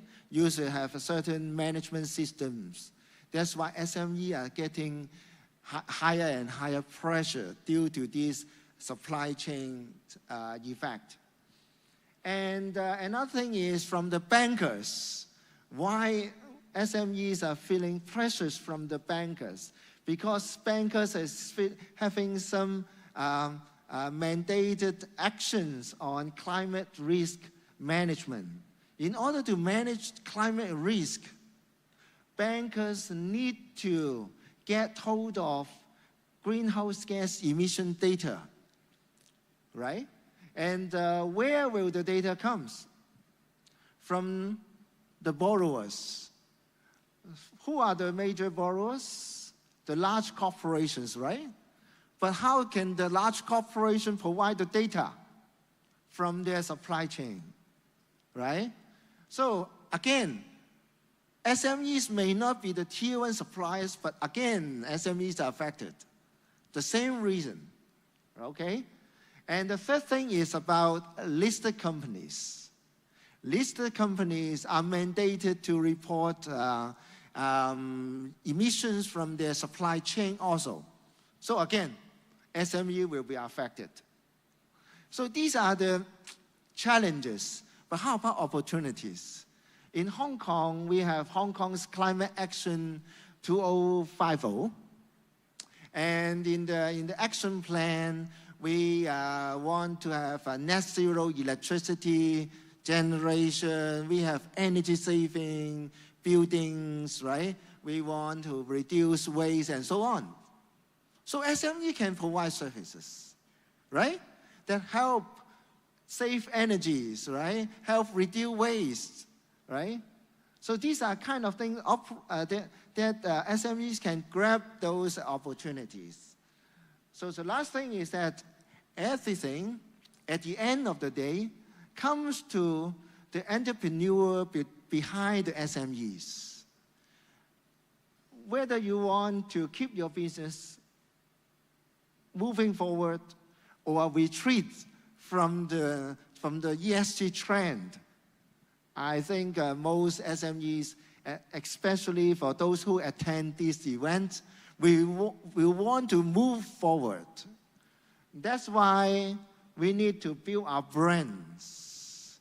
Let the big companies, let your customers understand that you have your vision, you have your missions, right? You have your roadmaps in ESG, and your actions will benefit your customers in improving their ESG performance. That's very important, right? This is the image you need to build in order to move forward. So how about your company? Inside your company, we need to practice ESG. We need to consume less energy, generate less waste, right? Treat your employees and suppliers equally. These are the things you have to do internally, right? And also, you may consider to develop new products. Like I said, you can help to have some kind of product that can save energy. You can design some products with less materials, right? Or you can have some service that can solve the social issues of large corporations. Like I have a discussion with some SMEs in the elderly service sector in Hong Kong. In fact, it's quite like the linkage between those SMEs and large corporations may not be so explicit. But after I explained the relationship that in most large corporations, they have their employees with elderlies at home, need to be taken care of. But actually, those employees may have some psychological or physical issues when taking care of elderlies. So the elderly sectors can come, can help them to let them know how to deal with psychological issues, how to help them to solve some physical problems. These are the things that can join SMEs together with large corporations in a different way. And the SMEs can have more business. That's very important. That's what I want to share with you about the thinking of entrepreneurs. And also in Hong Kong, more and more banks are digitizing their surveys and with an aim to support SMEs. That SMEs can apply loan easier, but I do not say cheaper. Easier, faster, especially when their loan is green in nature and able to fulfill international principles on green loans. So think about whether you need to raise some finance. You have to think about whether I have some kind of green projects or social projects that can help improve your own ESG performance. Or you can design some product or service that can help your customers to be more sustainable. Okay? And I think that last thing is about the challenges, right? And I think the pressure is higher and higher, especially for the energy consumption, water consumption. You will be asked to reduce it, right? And also emit less air and water pollutants, as well as to shrink your carbon footprints, right? Because everyone is talking about net zero, right? So once your footprint is less, then they need to buy less offsets. That's very important and help you to be on the competitive edge in the market. So the last thing is that still have time. We still have time. So act now and prepare yourself on whether you have certain data. Data is very important in the market at the time being, right? And also, you have to think about some kind of tool to let you disclose your performance. And actually, we have launched a HKQA ESG Connect program, which is very easy, simple for SMEs and for startups, for social enterprise to disclose their ESG performance and data through a platform. This is what I want to share with you today. Thank you. Thank you, Mr. Ting, for very interesting sharing about the opportunities brought about by ESG framework. It can be challenging on one hand, but on the other hand, it gives us a lot of opportunities. Actually, the key takeaways I had from your session was that, from your sharing, was that there's a lot of opportunities for us to improve our operational efficiency. Actually, once you look at the details, it's not just about costly, you're spending more money on ESG, but also there's opportunities that's brought about by this framework. Interesting. Okay, I wish we have 2 hours time, but unfortunately we're only given 1 hour. We don't take up too much time from the next session. So we will just have a very brief Q&A, MC, if you allow, perhaps to take 1 or 2 questions from the floor. Yes, please, anyone who have any questions for the panelists, please introduce yes, please, this gentleman, your name and your company, and keep your questions short and sweet in the interest of time, please. Thank you. Hi, very good morning, Engineer Ter and our friend from overseas. I'm Sean Ng and SciTech Resources. We are working with some SME. We work together and trying to do some environmental management, ESG work, to show the compliance. So their business, let me explain a bit on the background. They are SME. They has been doing business for 60, 70 years. They melt the scrap metal and produce the casted metal part. So they supply to international brand car maker. So almost worldwide, the car is using their part. So they are trying to do the ESG according to many rules. So they are trying to reduce their air emission, reduce their diesel use and everything. So now their challenge is 60, 70 years ago, doing this kind of work in Malaysia, there is not much legal requirement.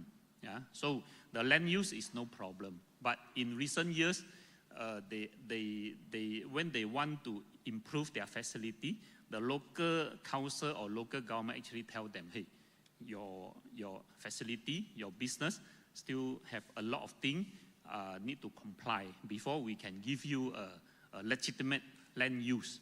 So you can do further. We will give you approval for those treatment system so you can do better, greener. So they are stuck there because if they want to sorry, can you go straight to the...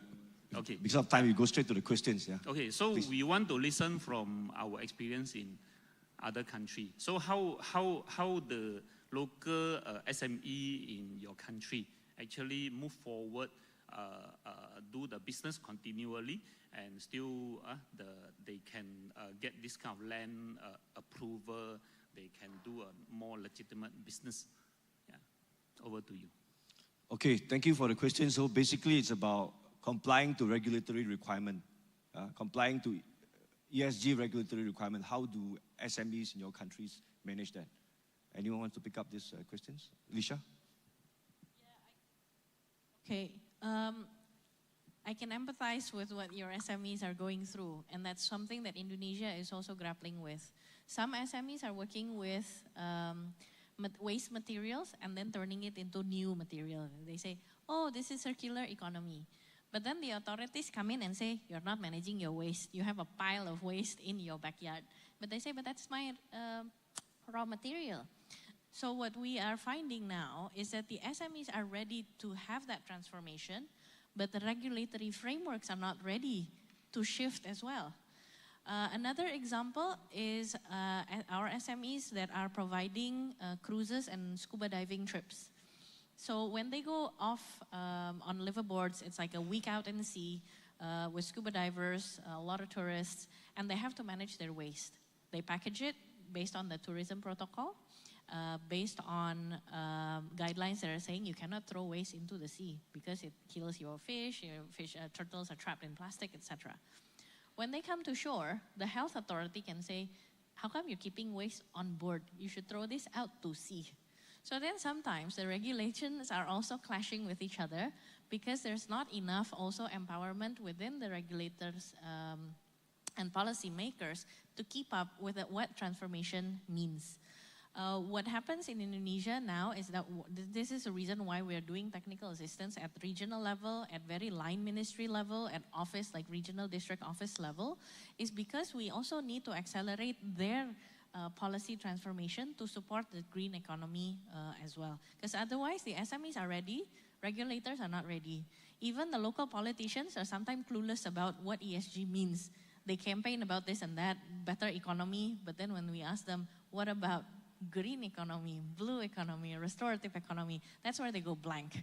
And this is why there's a lot of education in the ecosystem, not just on the SME side of things, to make sure that we don't have clashes like that. We're supporting the sustainable tourism, but then from the healthcare saying, no, I'm going to fine you because you're keeping your waste on board. So that's the experience in our country. It's still ongoing. The technical assistance and educating, especially politicians that go into like a 5-year cycles.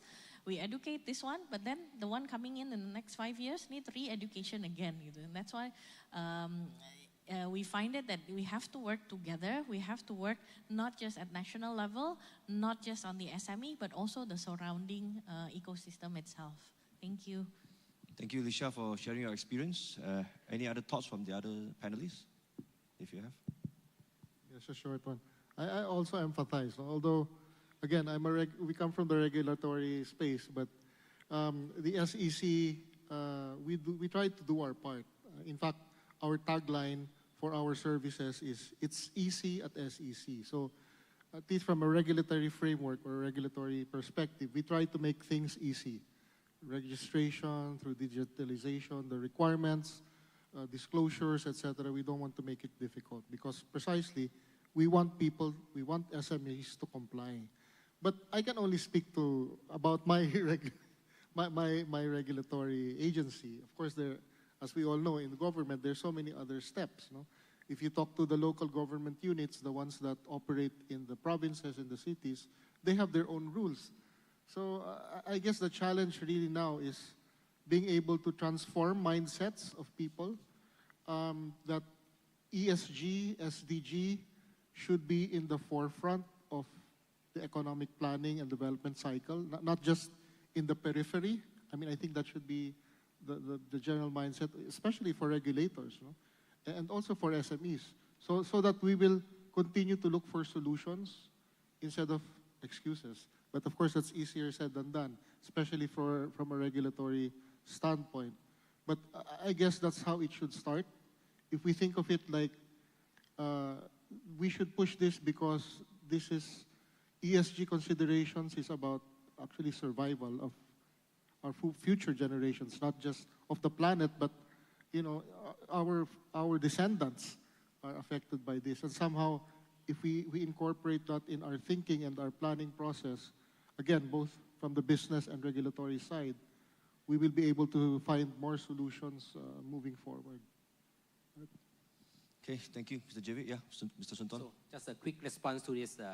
I heard that you are the manufacturer of this melting parts and export to some other countries. So first thing is that the answer is yes, you need to go forward.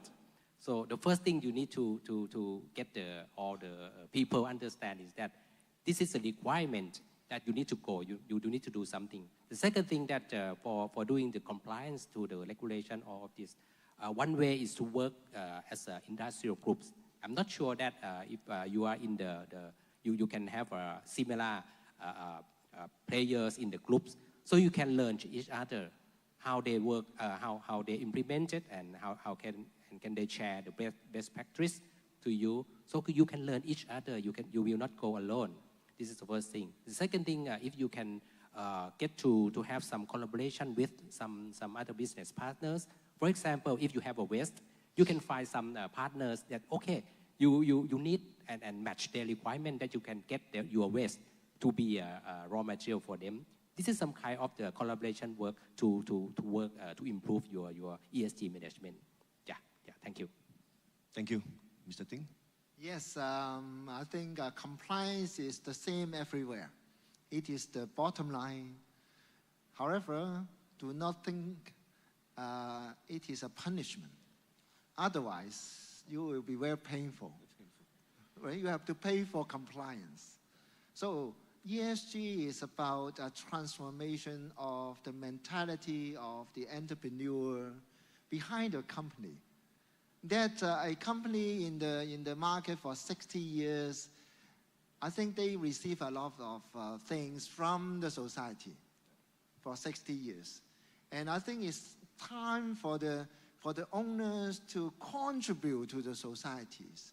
In case the owner can think about this angle, that after 60 years, I have to think about the society and I have to invest in my factory in order to pollute less to the environment.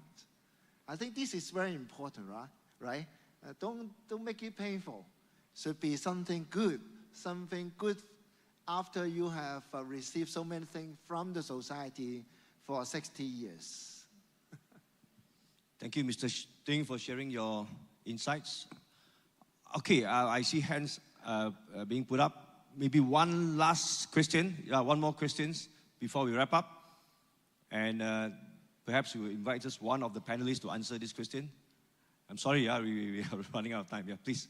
No worries. Hello, everyone. My name is Ping Manong. I'm the country director for eco-business in the Philippines.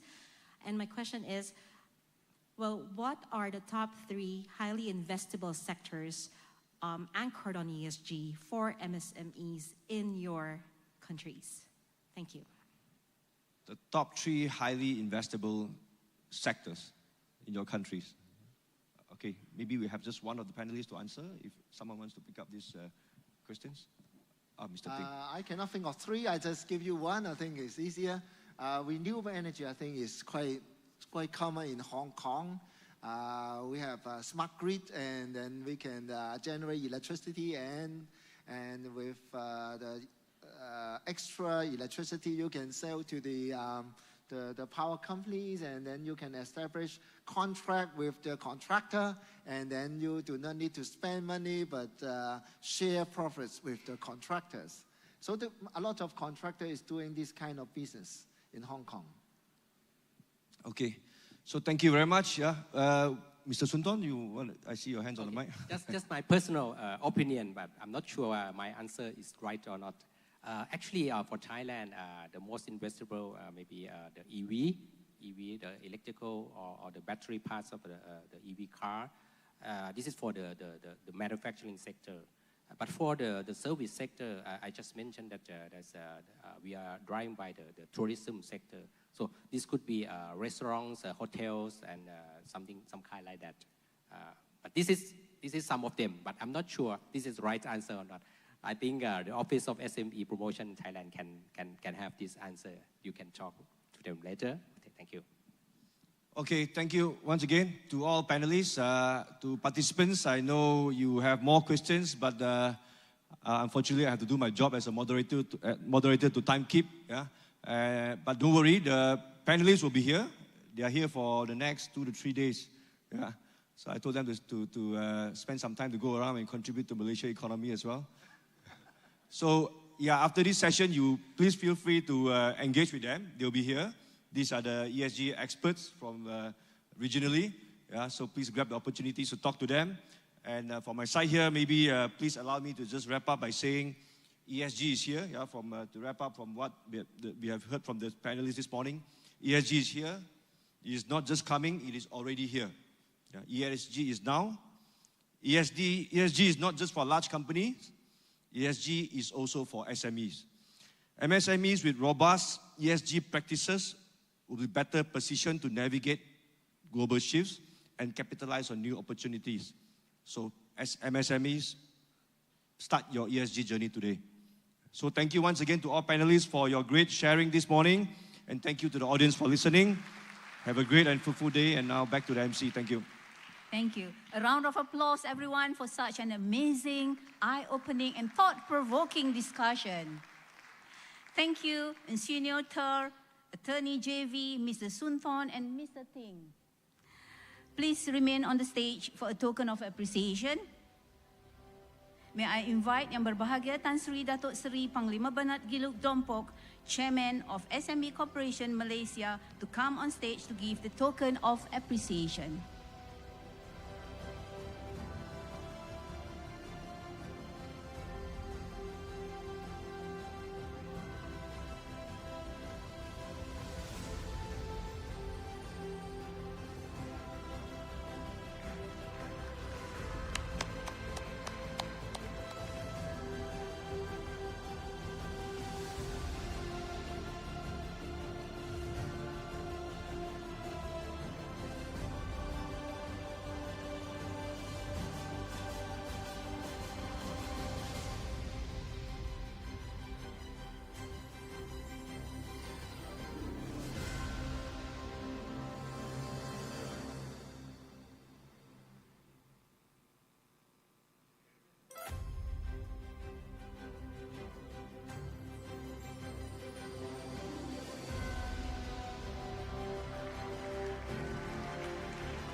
And now, for the second session, pioneering stories. Let's cordially invite our next speaker, Ms. Ricardona Lee, Executive Sustainability Department at Matrix Technologies in Berhad, to share with us her valuable experiences, knowledge, and thoughts entitled Embracing Our Green Journey.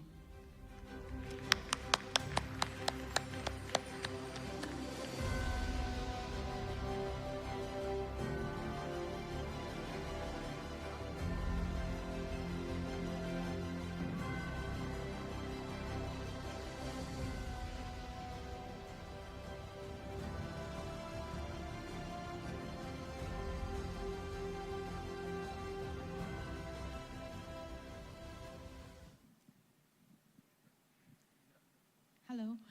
A warm welcome to you all. I'm thrilled to see you many faces here today, Asian, Hong Kong, China, SME, ESG going to dialogue. So our ESG, I was representing at Matrix to represent pioneering story, embracing our green journey. We have imagined that the climate are changing nowadays, and it's going to hot and hotter. We know that the climate is going to impact our future. So when the environment awareness was started, and it was started since 1969, Santa Barbara, the oil spill in the San Diego. So it's coming out a lot of news recently and going to ongoing years by years, month by month, and day by day. It's really impacted to our climate changes. Therefore, the earth does not belong to us. We belong to the earth. This is the warm reminder to all of us. So our small action, big impact to our environmental. The next one would be, I will revitalize the past GBI certificate. Why I would talk about this?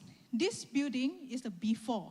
This is where our building, our office was remained, and it is been abandoned in the country for 6 to 7 years with a land area of 85,000 square feet with 81,000 built out area.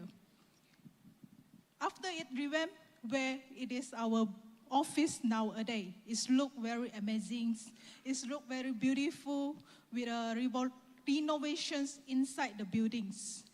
And it is aligned with our SDG goal, which is SDG goal number 7, 8, 9, 11, 12, 13, 15, and 17, which just now our panelists has mentioned about, we are well known about SDG goal. This is aligned with our UNGC Global Compacts. So throughout the year, this is where our green journey begins. Without a shelter, our green journey begins with the starting 2009 with the EMS, ISO 14000. Throughout the implementation, we are trying to improve and enhance it. And 2017, we have been awarded by the Green Building Index certified with the building, there's a colorful building there. And 2015, we got the Prime Minister Hibiscus Awards. And the next one is the 2020 until 2021 Sustainability Business Award, which is awarded by Datu Mustafa. That moment was the Ministry of the Economics. And 2023, the latest one was the UNGC Forward Faster CEO Award.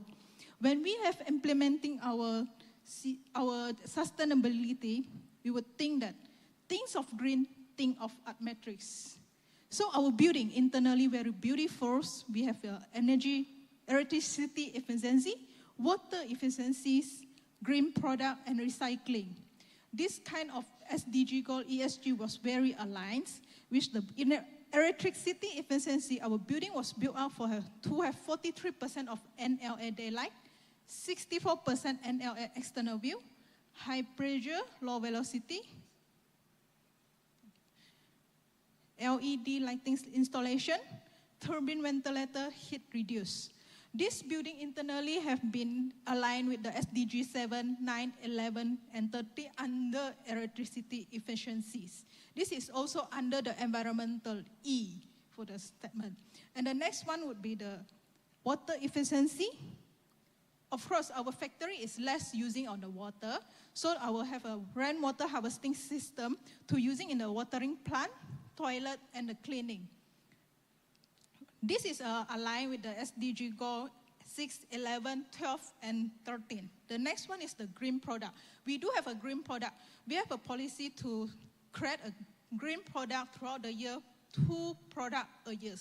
And it is a sustainability product design, which is source material responsibility, which we need to source for the green sourcings, minimize emission output, save material uses, low VOC and formidable emission sink, with a product safety, product life cycle, and built to sustain lifespan.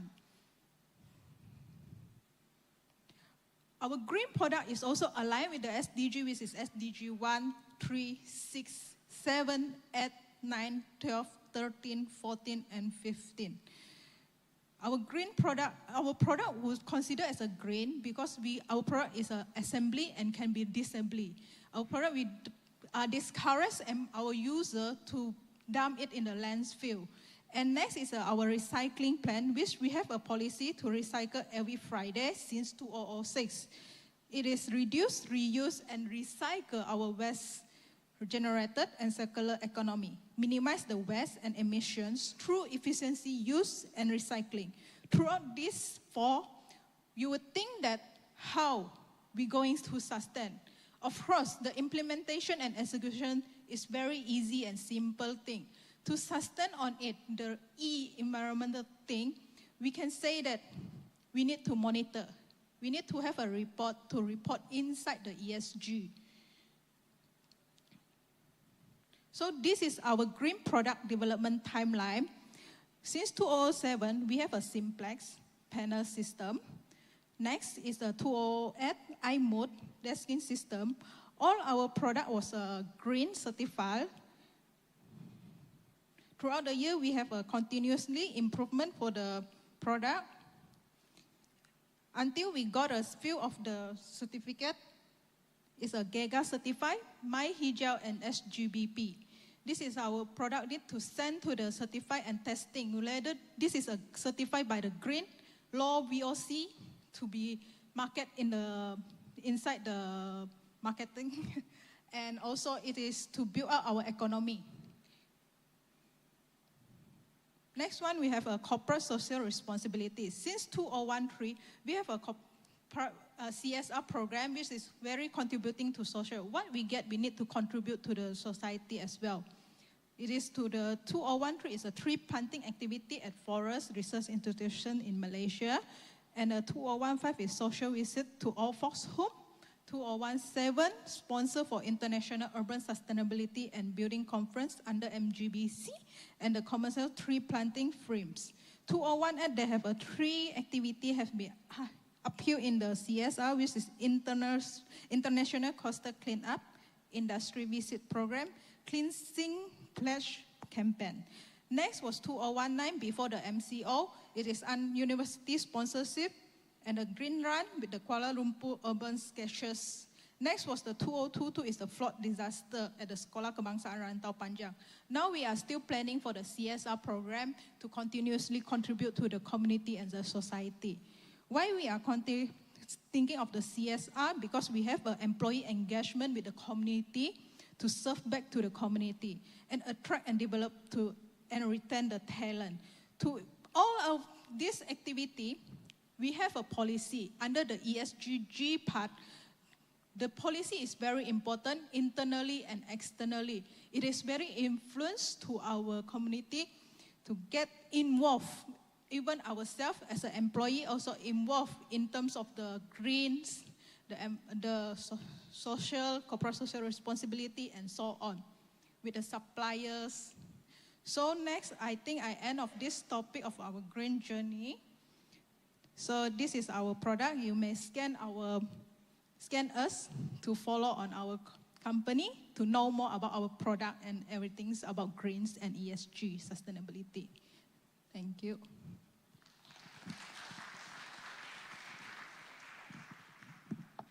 Thank you, Ms. Ricardona Lee. Please remain on the stage for a token of appreciation. May I invite Yang Berusaha Mr. Rizal bin Datuk Naini, Chief Executive Officer of SME Corporation Malaysia, to come on stage to give the token of appreciation. It's not you? Okay, may invite Yang Berusaha.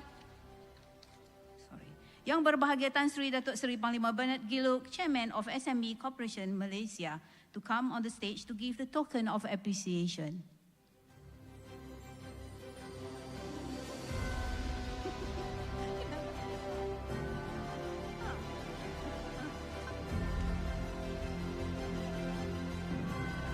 Huh?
Thank you, Ms. Rekadona Lee, and thank you so much Yang Berbahagia Tan Sri Datuk Seri Panglima Bernard Giluk Dompok.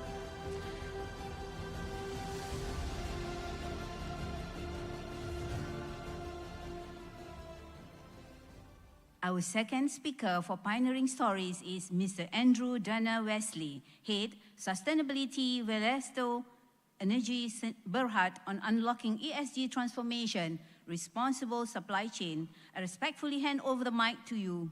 Thank you. Where is it?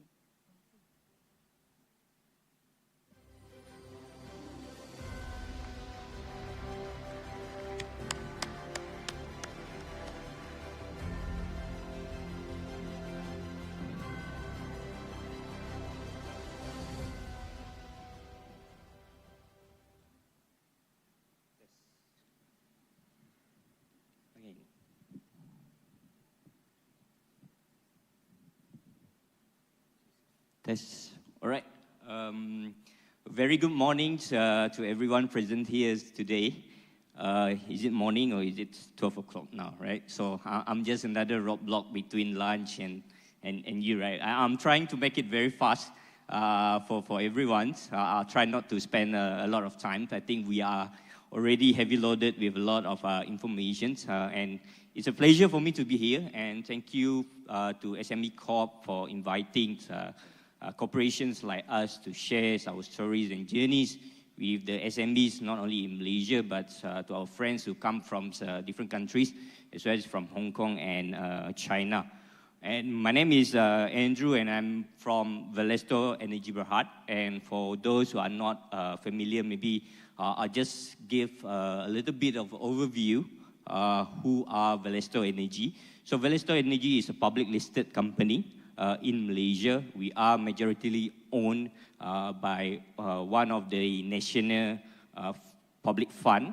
And of course, we play in the oil and gas space. We are basically the largest operator of jackup rigs. And if any of you are not so familiar with jackup rigs, it's basically an oil drilling rigs that we operate on shallow waters, right?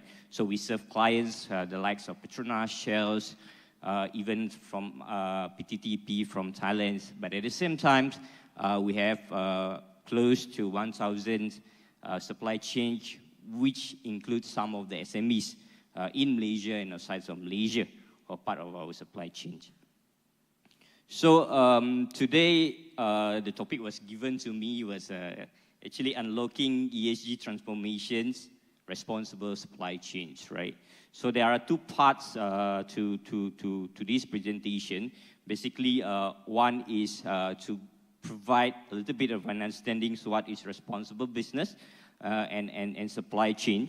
This is where we'll try to understand in general why SME need to start thinking about embedding ESG and what are the driving factors behind this. And of course, secondly, is that how do we get there? How do we unlock all these transformations and try to attain values out of it? So we want to understand a little bit through our own experience and at the same time through our engagements with our supply chains, what are the challenges that they have faced across this ESG journey and how you can start implement your initiative.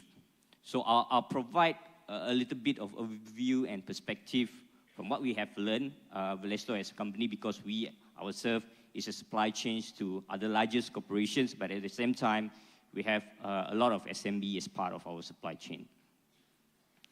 So how we're gonna do this? So there are basically just three key takeaways that I'm gonna share and hope for everyone here to bring back to your organizations and to your countries. And the first one is that I think this echo to most to what of our panel discussion had earlier is that it's no longer a nice to have. So ESG is now a necessity, right? So a lot of large companies have to navigate increasing demands on ESG as well as a lot of market uncertainties. And of course, then the focus is to build resilient supply chain so that we can ensure that our businesses free from disruption. So that's the key takeaway here. So how do we actually look at that, right? Basically, there are three key drivers for large companies when it comes to ESG. One being regulations and policy. You can think of it as in the form of internal treaties, government policies, market regulators, as you have listened from our colleagues in Philippines. They have the SECs there. And the same things here in Malaysia. We have Bursa Malaysia who have come up with a lot of reportings or disclosure requirements around sustainability for large companies. And at the same time, the other drivers come from our other stakeholders and customers.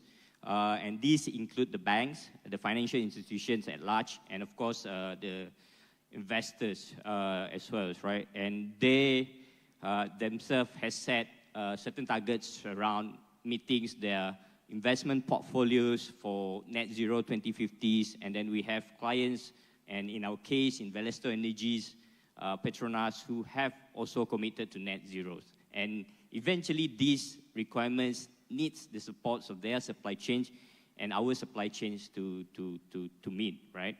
And lastly is on actually risk mitigations has been shared by our panel from Hong Kong earlier on, and how we can capture opportunities in this. So just to summarize everything, right, because this has been discussed quite in details in the panel sessions, right? So I'm not going through a lot on all these key drivers, but one key messages here is that large corporation and public listed companies are mandated to do ESGs, right? And for us to comply with that, then it goes back to also embedding our supply chains, including the SME, into this journey.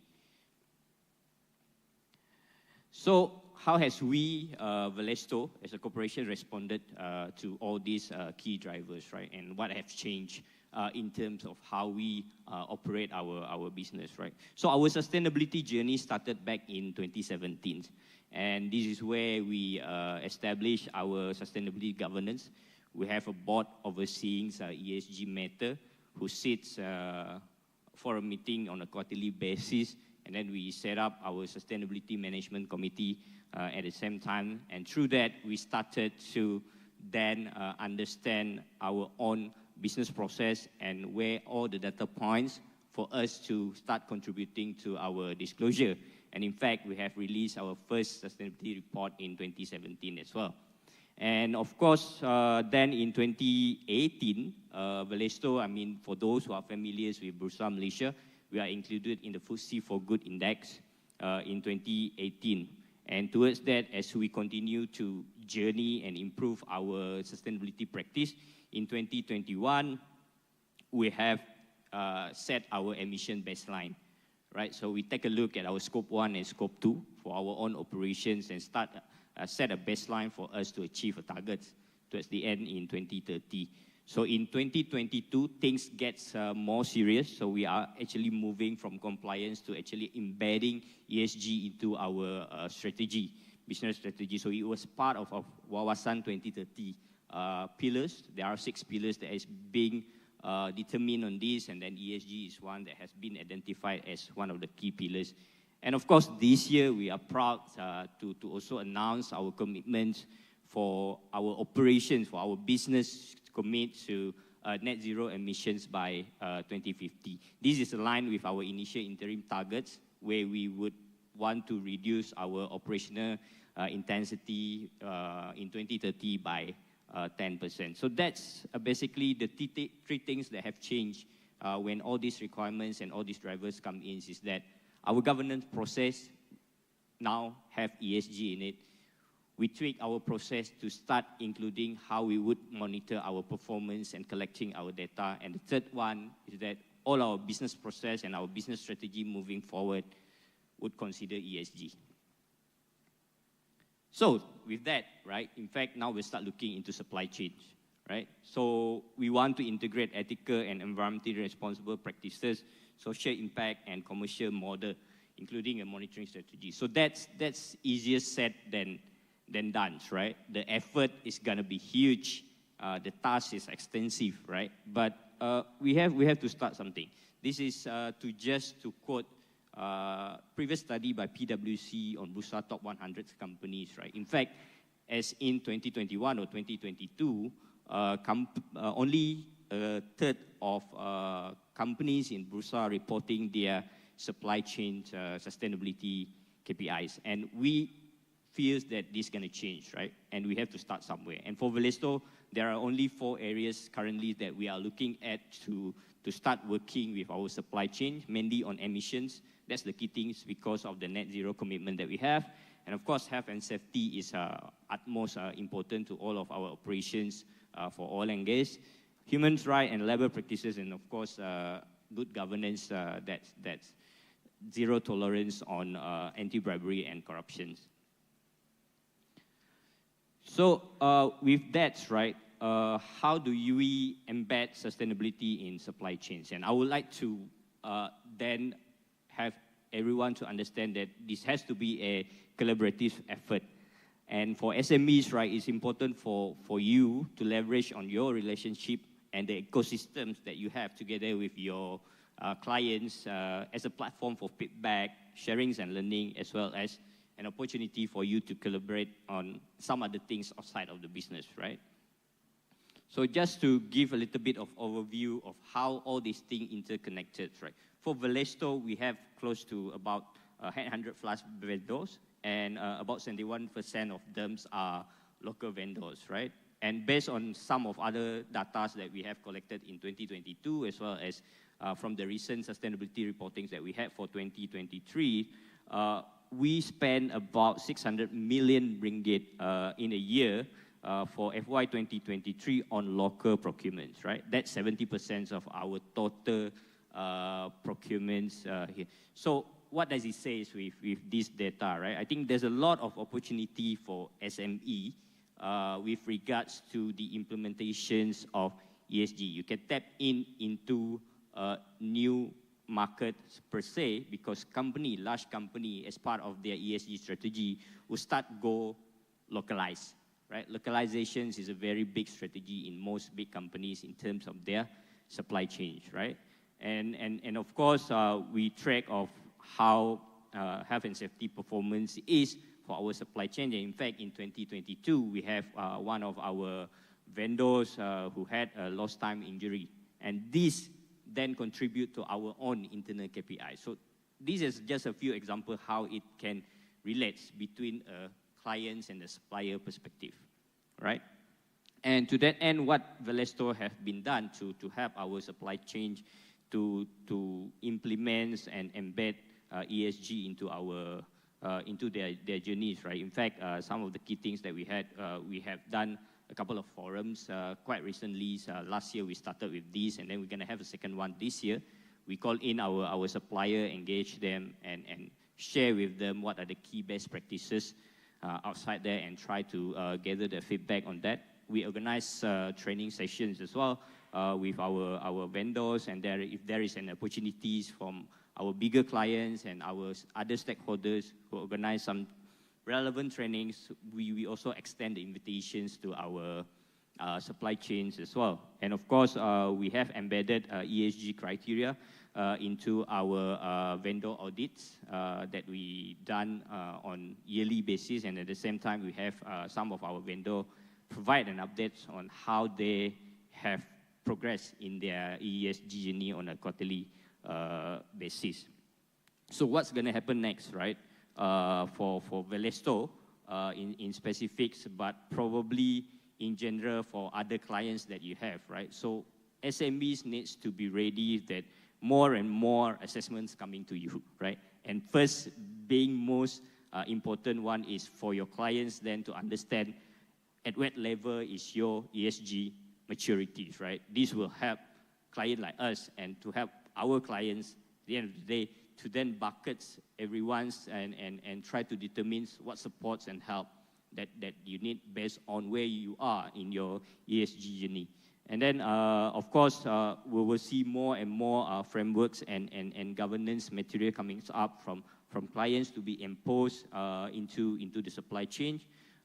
This would include, for example, in Velesto for our newly registered vendor to endorse or to acknowledge our integrity pledge, for example, right? That's the kind of requirements will be coming more and more. And of course, we looking at to start embedding data disclosure as well from our supply chains to be passed on to us as part of our yearly sustainability reporting, and more capacity building and collaborative efforts that we look at. And just to give an example, right, why I said that SMEs needs to leverage on this ecosystem as an opportunity for feedback and learning is that, just to give an example, we work with our clients, Velesto as well as our supply chain, our OEM provider, to implement solutions that help us to make our operations, drilling operation, more efficient, right? So we do this collaboratively together with our clients as well as our supply chains. Rather than doing it in silo, we purchase or we try to research and tweak things on our own, but we work together, right? That's contribute to business, to our supply chain, and at the same time, give back values to our clients in the sense of cost savings because of process efficiency. And lastly, I think I've gone into the last key takeaways that I would like to have the audience to have is that despite all the confusions and a lot of things that you heard, I think there's talk about SDG, ESG, GRI, and all other different frameworks, right? Probably you heard of TCFD, TNFD along the ways as well, right? ESG can actually be made simple, right? What do you need to do to start, right? To start tapping into the ESG transformation is to just adopting the basics, right? Everyone's ESG journey is going to be different, right? But it should follow some specific practical process, some deliverables of targets and strategy. And through our engagements, roundtables with our supply chains as well as with our clients, I think this is highlighted in the panel sessions earlier on. Two key things always came out in terms of the challenges faced by the SMEs, which is lack of knowledge and lack of resources. Because there are a lot of levels of understanding for key sustainability practice and concept. And at the same time, I think SME is also being confused by different individual requirements by the stakeholder as well as their client. And this on top of some SMEs not having a dedicated functions to actually look at this, right? It's pretty normal, and as in SME, that one person is putting on 4 to 5 hats, right? And one of that 4 to 5 hats is ESGs, right? So it's easy for SMB to get confused and swarm with all these different concepts and principles and requirements around ESG. And at the same time, I think they brought out a lot of concerns around access to fundings, right? Lack of access to funding for them to start implementing the journey of ESG. So to that, what would be our lessons learned and the advice that we have for our supply chains to address that issues, right? There's no way we were able to give you your financial fundings to implement initiative, but there are ways for us to guide you and make it simple, right? I think when you look at that, this is some things that I extracted from UNGC SME Sustainability Actions Guide, right? This is from the textbook, 1, 2, 3, 4, 5, 6, right? You can read it up. It's everywhere in the internet, right? But that's not important. I think the tricky things that very important for SME is that look out for your clients, speaks to your clients, right? I think for SME, your biggest material issues is your business continuity, right? Your financial performance. At the end of the day, it's go back to your bottom line, right? You want to make money, you want to be able to continue your business. Work with your client. Transform your clients and supplier relationships, right? Try to determine who are your biggest clients in terms of their spends, right? Work with them because they probably be your best payer at the same time, right? So work with them, understand what is the key concern of ESG for them, right? Focus on that because you cannot focus on 70s or 80 ESG materials, right? You don't have the resources, you don't have the departments to do that. Go to your client, seek help, seek feedback from them, let them help you to focus, right? Your foremost key clients, right? Where it's not transactional, where it's more like on contract basis and a long-term relationship that you have. From there, you can then prioritize what are the scopes and what are the expectations that you need to do. And of course, adopt the basics, right? What we always share with our supply chains is that don't go plated your ESG journeys, right? You can do it yourself, right? There's a lot of free resources out there for you to learn. Let your own staff be built, their capacity be built and read out. SME Corp, for example, has a lot of resources on their website that you can look for. Your NGC, they have the SME ESG hub that is free for you to tap in. Of course, Bursa Malaysia, although it's more to a public listed companies, right? There are Bursa sustained resources that you can go there and take a look. There are videos for you to learn. So do it yourself and try to understand because nobody knows and understand your own strength, what is your low-hanging fruits, and what you are capable of meeting at this point of your journey. And from there, let's progress on your way up, right? And seek feedback from time to time with your client. It is some things that going to add value to their business with you. So that's the key things that I think is most important for SMEs, right? Don't try to do your ESG journey following 100% how the large corporations is doing it, right? You're different. You have your own special needs and strength. And of course, I think this one, everyone's talked about it a lot, so I'm going to go very fast on these. These are the benefits of ESG. I think everyone was quite familiar with it, but what I want to emphasize is that while embedding ESG might seem like a cost center at point of implementations, right? But if you look at the long runs, right, it's helped you with better cost management. And we see that as well for Valesto. And in fact, last year, if you were to look and read into our sustainability reporting, right, our profit shot up a lot. And one of the key contributors is because we were able to run very efficiently in terms of our OPEX for the year. So if you are going to look at things from a commercial and business perspective, right, and rather than just ESG as cost center, I think you will see this as a good value proposition for your business. And of course, at the same time, this will allow you to assess different types of revenues and increase your profits. Imagine, right, there's solutions that you think could be a product for you in the future. You could test it, work with your client, test it, have them help you with providing the platform to test it, works together to mature that technology, and eventually that could be a new product for you then to tap in new markets, right? This is some of the areas where you can then transform your relationship with your client as a SME, and all the other normal academics jargons that you would probably listen in some other ASG conference, that this will help you to improve your risk mitigations around disruptions with regulatory requirements, as well as some others uncontrolled situations like geopolitical situations. And of course, that would definitely improve your competitive advantage. So I guess that's basically the sharings that I have for today. So thank you very much. I open the floor for questions and answers. Q&A, everyone, anyone? Okay, there's one there. Good afternoon, Andrew. Thank you for that talk. My name is Nick. I'm from Clean. The basic business of putting out oil platforms, obviously, is to extract oil and gas, right? What is the move towards the technology around carbon capture and storage using that same technology? I see there's a lot of moves around going forward, actually using the same technology to store carbon.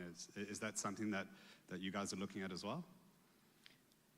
All right, thanks for the questions. In terms of Valestos, right, as mentioned earlier on, we recently committed to a net zero 2050, right, this year. So as part of that journey, in fact, this year we are doing a robust assessment looking at the potential decarbonization lever or strategies that we need to embark on. So we are building the roadmap this year. And of course, part of that roadmap is to look into green-related business, right? We are a traditional oil and gas businesses, right? We are oil drilling companies, right?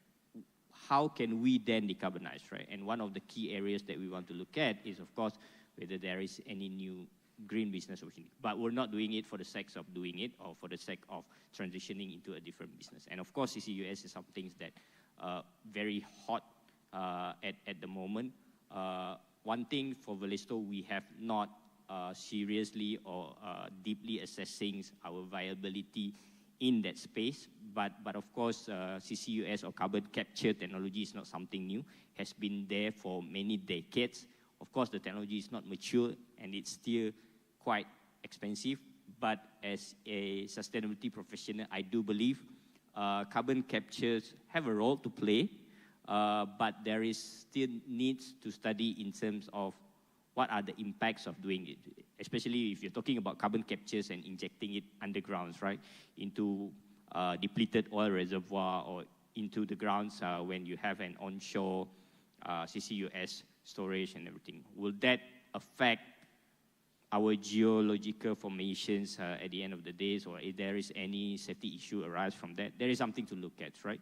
But does the technology have potential?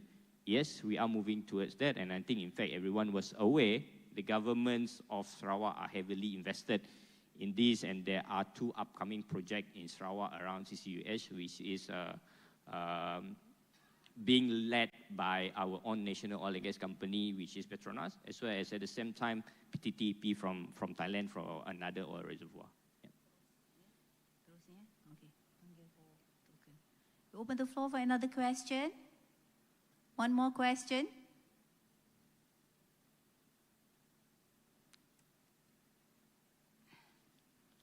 Okay, since there's no more question from the floor, can I ask question? Okay, in your view, Mr. Andrew, what is the 3 important things to do for SMEs to start their ESG sustainability journey?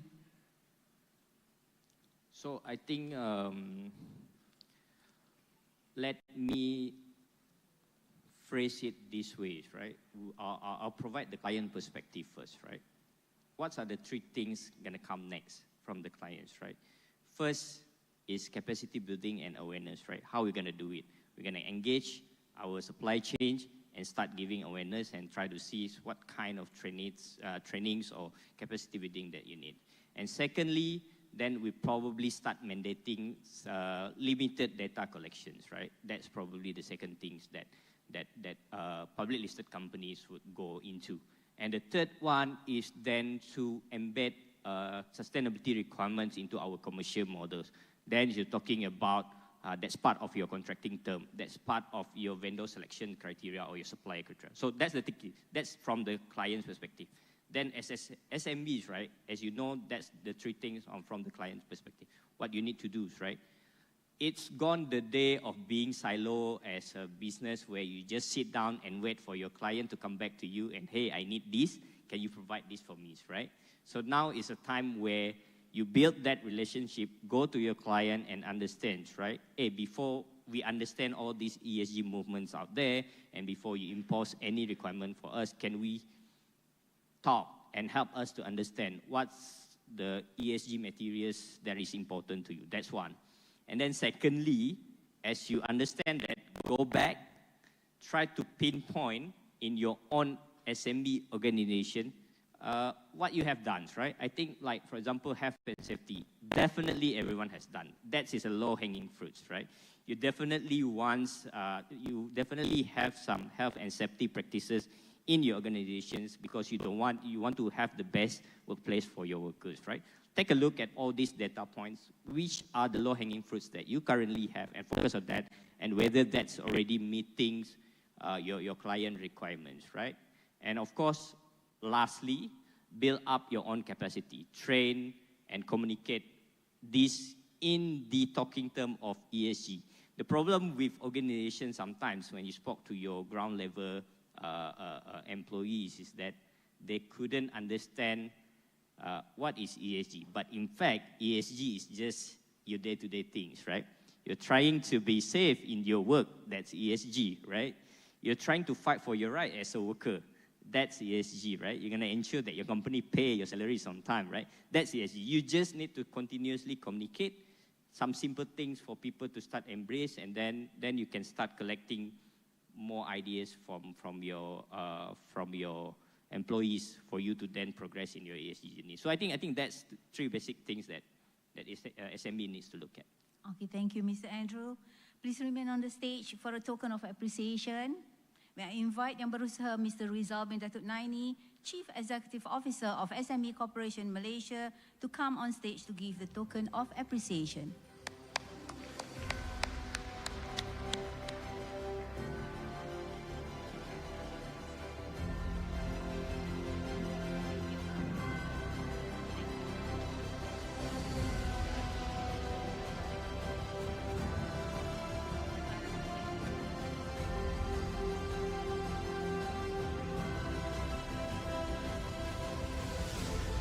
Thank you, Yang Berusaha Mr. Rizal bin Datuk Naini.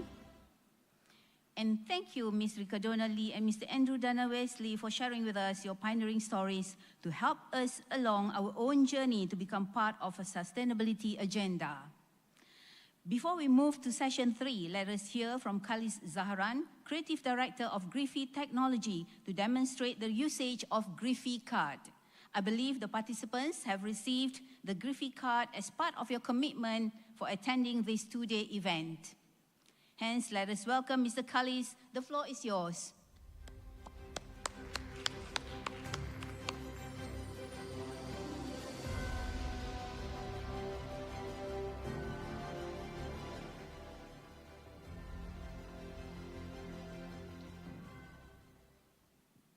Hello.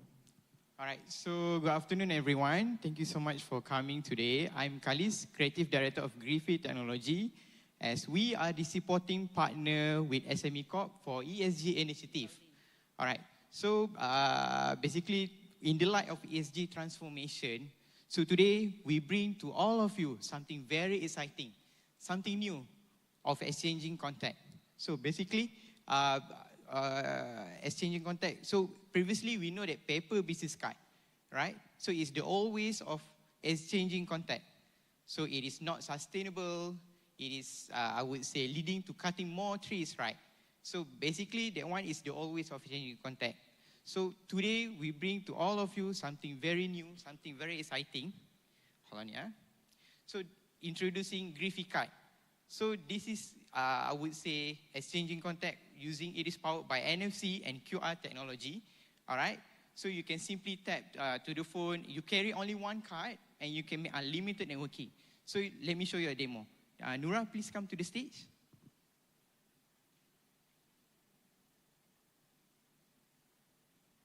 All right, so she's asking me for my card, right? So yeah, sure, let me tap my card to your phone. All right, so just simply tap. All right, and it will display my digital information on her phone instantly. So without having her to key in my phone number one by one, key in my email, hey, where's your email? KHALIS. So those days are over. So you can, thank you, Nura. All right, so you can share like your contact information, your email address, your social media, links, company brochure, everything inside one card.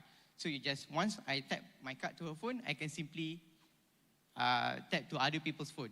So you just one card and then you can make unlimited networking. So this is the day that you guys are moving towards ESG. All right. So let's start ahead with the activation process. Do we have the video?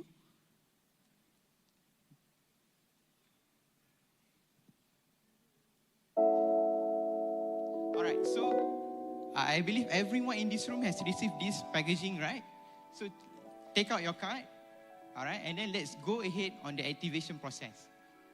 All right, so you just simply take out the card and then scan your card to your phone straight away. And then you can key in your card serial number provided, your card serial number, your email address, and your password. So once you sign in, all right, so once you have signed in, and then you can key in your contact information, your social media. It simply takes about less than 5 minutes to activate the card. All right? So once you have done it, and then you can straight away to use it, and then now you are one step further towards ESG. So let us go paperless, go green, and together we lead ESG transformation. All right? So thank you so much. That's all from me. Thank you, Mr. Kalis. Let's go paperless. Okay, now for the third session is a sharing session by Mr. Muhammad Rathaudin Makib, Deputy CEO SME Corporation Malaysia, with the title Charting the Sustainability Path for SMEs in Malaysia. With due respect, Mr. Muhammad Rathaudin, I hand the floor over to you. Thank you.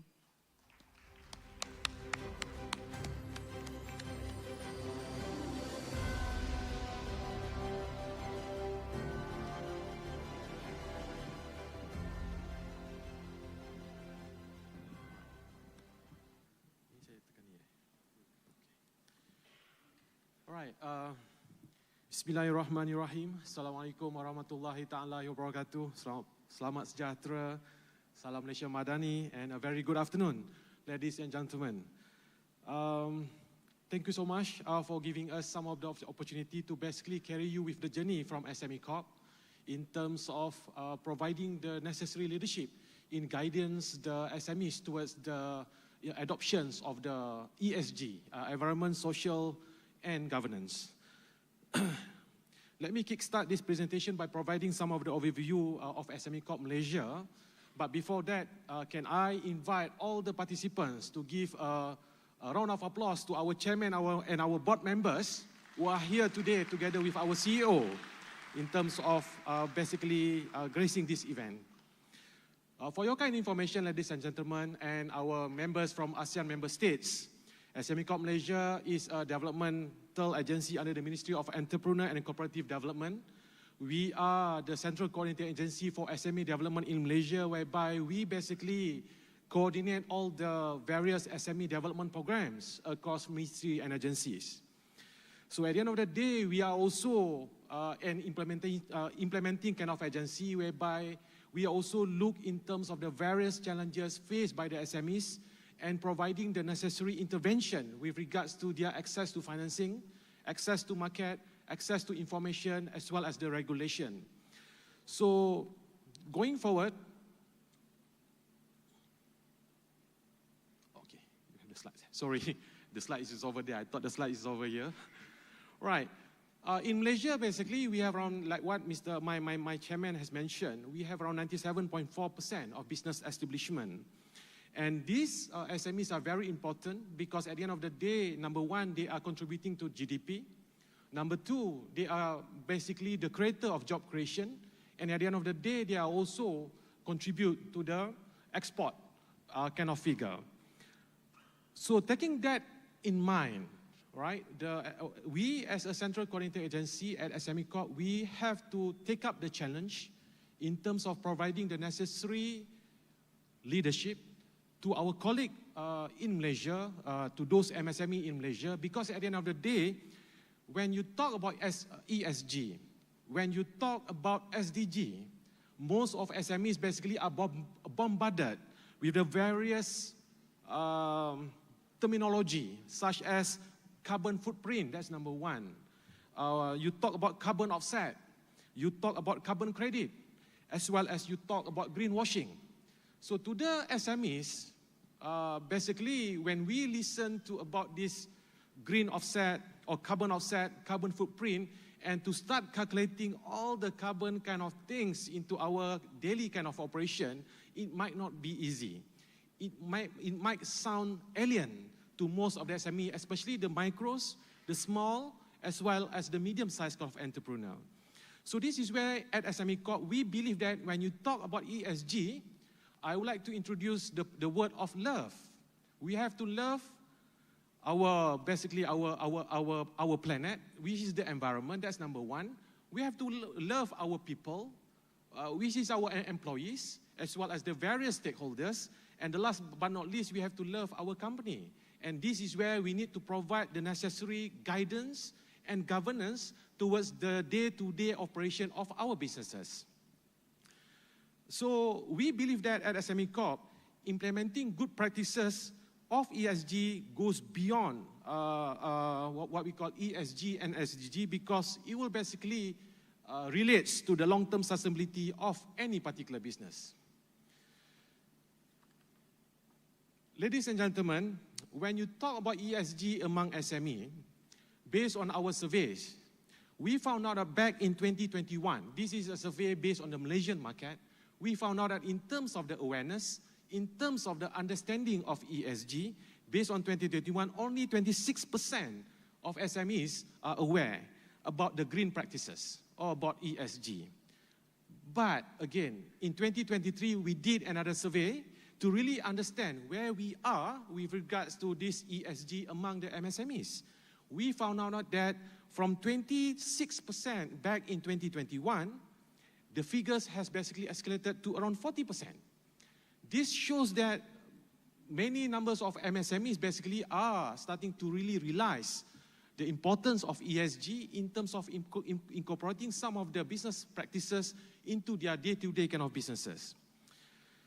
Having said that, however, based on our survey as well, we found out that when you talk about ESG, even let's say if you ask yourself in this hall, we must really understand about the various challenges faced by these various SME. Number one, these SME basically face, when you talk about ESG, number one, they will face challenges in terms of fund.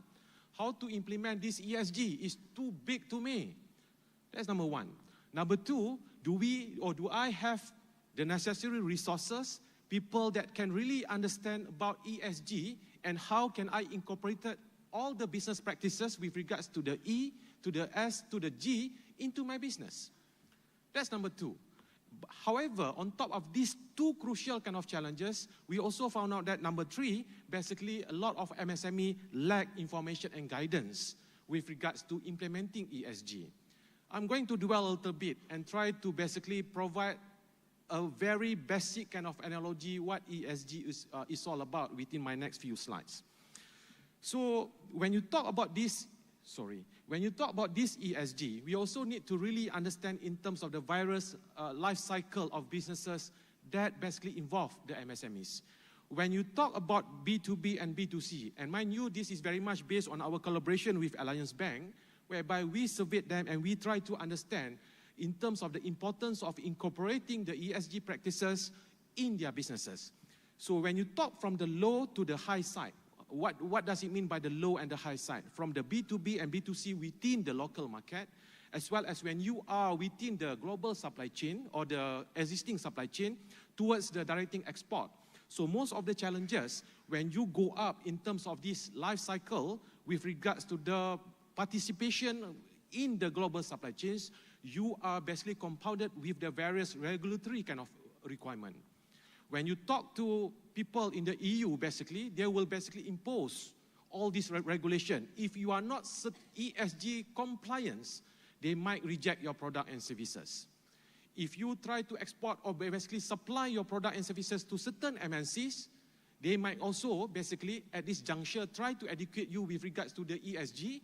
But at the end of the day, let's see, if you don't practice all the indicator within the ESG kind of environment, definitely one way or another, they will basically try to find another supplier who are compliant enough with the ESG.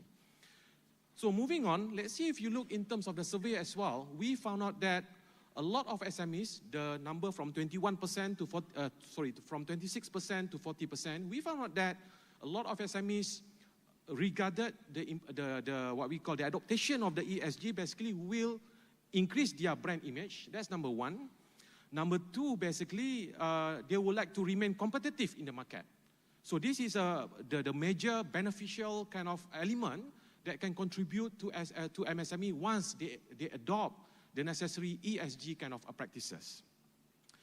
So let's see if you look from this chart, you can see that there are 5 kind of elements in terms of their brand, in terms of their competitiveness, in terms of their cost efficiency, in terms of risk management, and comply with the legal requirement. Ladies and gentlemen, our colleagues from ASEAN member state and colleagues from the Malaysian SME, when you are dealing with the multinational kind of corporation, in Malaysia, for example, it's just a matter of time whereby you have to comply to scope 3 kind of requirement under CCM and BRUSA. When you talk to certain MNC, for example, like Shell or big corporation like Petronas, they will also impose certain regulation with regards to the ESG. So at the end of the day, we don't have any choice. But when we think about it carefully, a lot of MSME nowadays, when you come to the slide of the indicator, you will realize that you basically have implemented a one way or another with regards to ESG. Moving on, like I mentioned earlier, when we basically take the journey and provide the necessary leadership with regards to this ESG to the Malaysian SME, we believe that we need to create the necessary ecosystem with regards to ESG.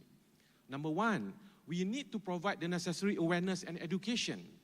This is where we believe that when you talk about MSME, you need to really understand the various segmentation that are occurred within the market. The micro might require a different kind of support on the understanding of the ESG. The small and the medium size would require a different kind of intervention with regards to their market access. So at the end of the day, creating the necessary awareness and education is very much important for us to provide them with the assistance and the intervention on how the MSME can start their journey on ESG. That's number one. Number two, in order for MSME to basically embark on your ESG journey, you must really understand where you are in terms of this E, in terms of S, and in terms of G. And this is where at SME Corp, we also have come up with the simplified version of MSME ESG assessment. Right, I'm going to do a little bit later at the following slide.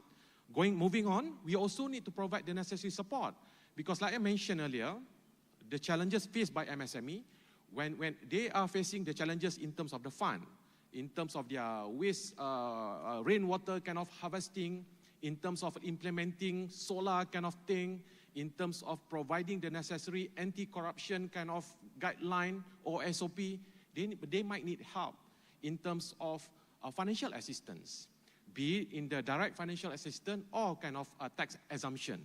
So at the end of the day, we also need to provide the necessary support to the various community, including the FI and the DFI, because we need their support in providing the necessary financial assistance to the MSME who would like to embark on ESG.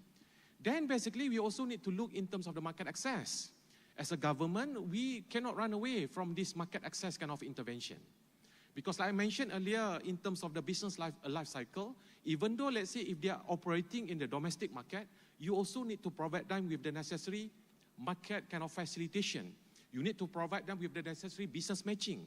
You need to provide them with the necessary guidance on how to reach the next level with regards to their marketplace. Last but not least is about the standards and compliance. I'm sure a lot of you will basically highlight that REITs, basically, there's no standard to basically guide us with regards to this ESG. You are right.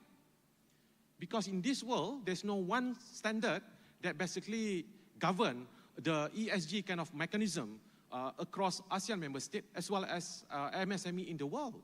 Because different MNC, different world-class organization may have a different kind of guideline that basically try to dictate with regards to their various market kind of access.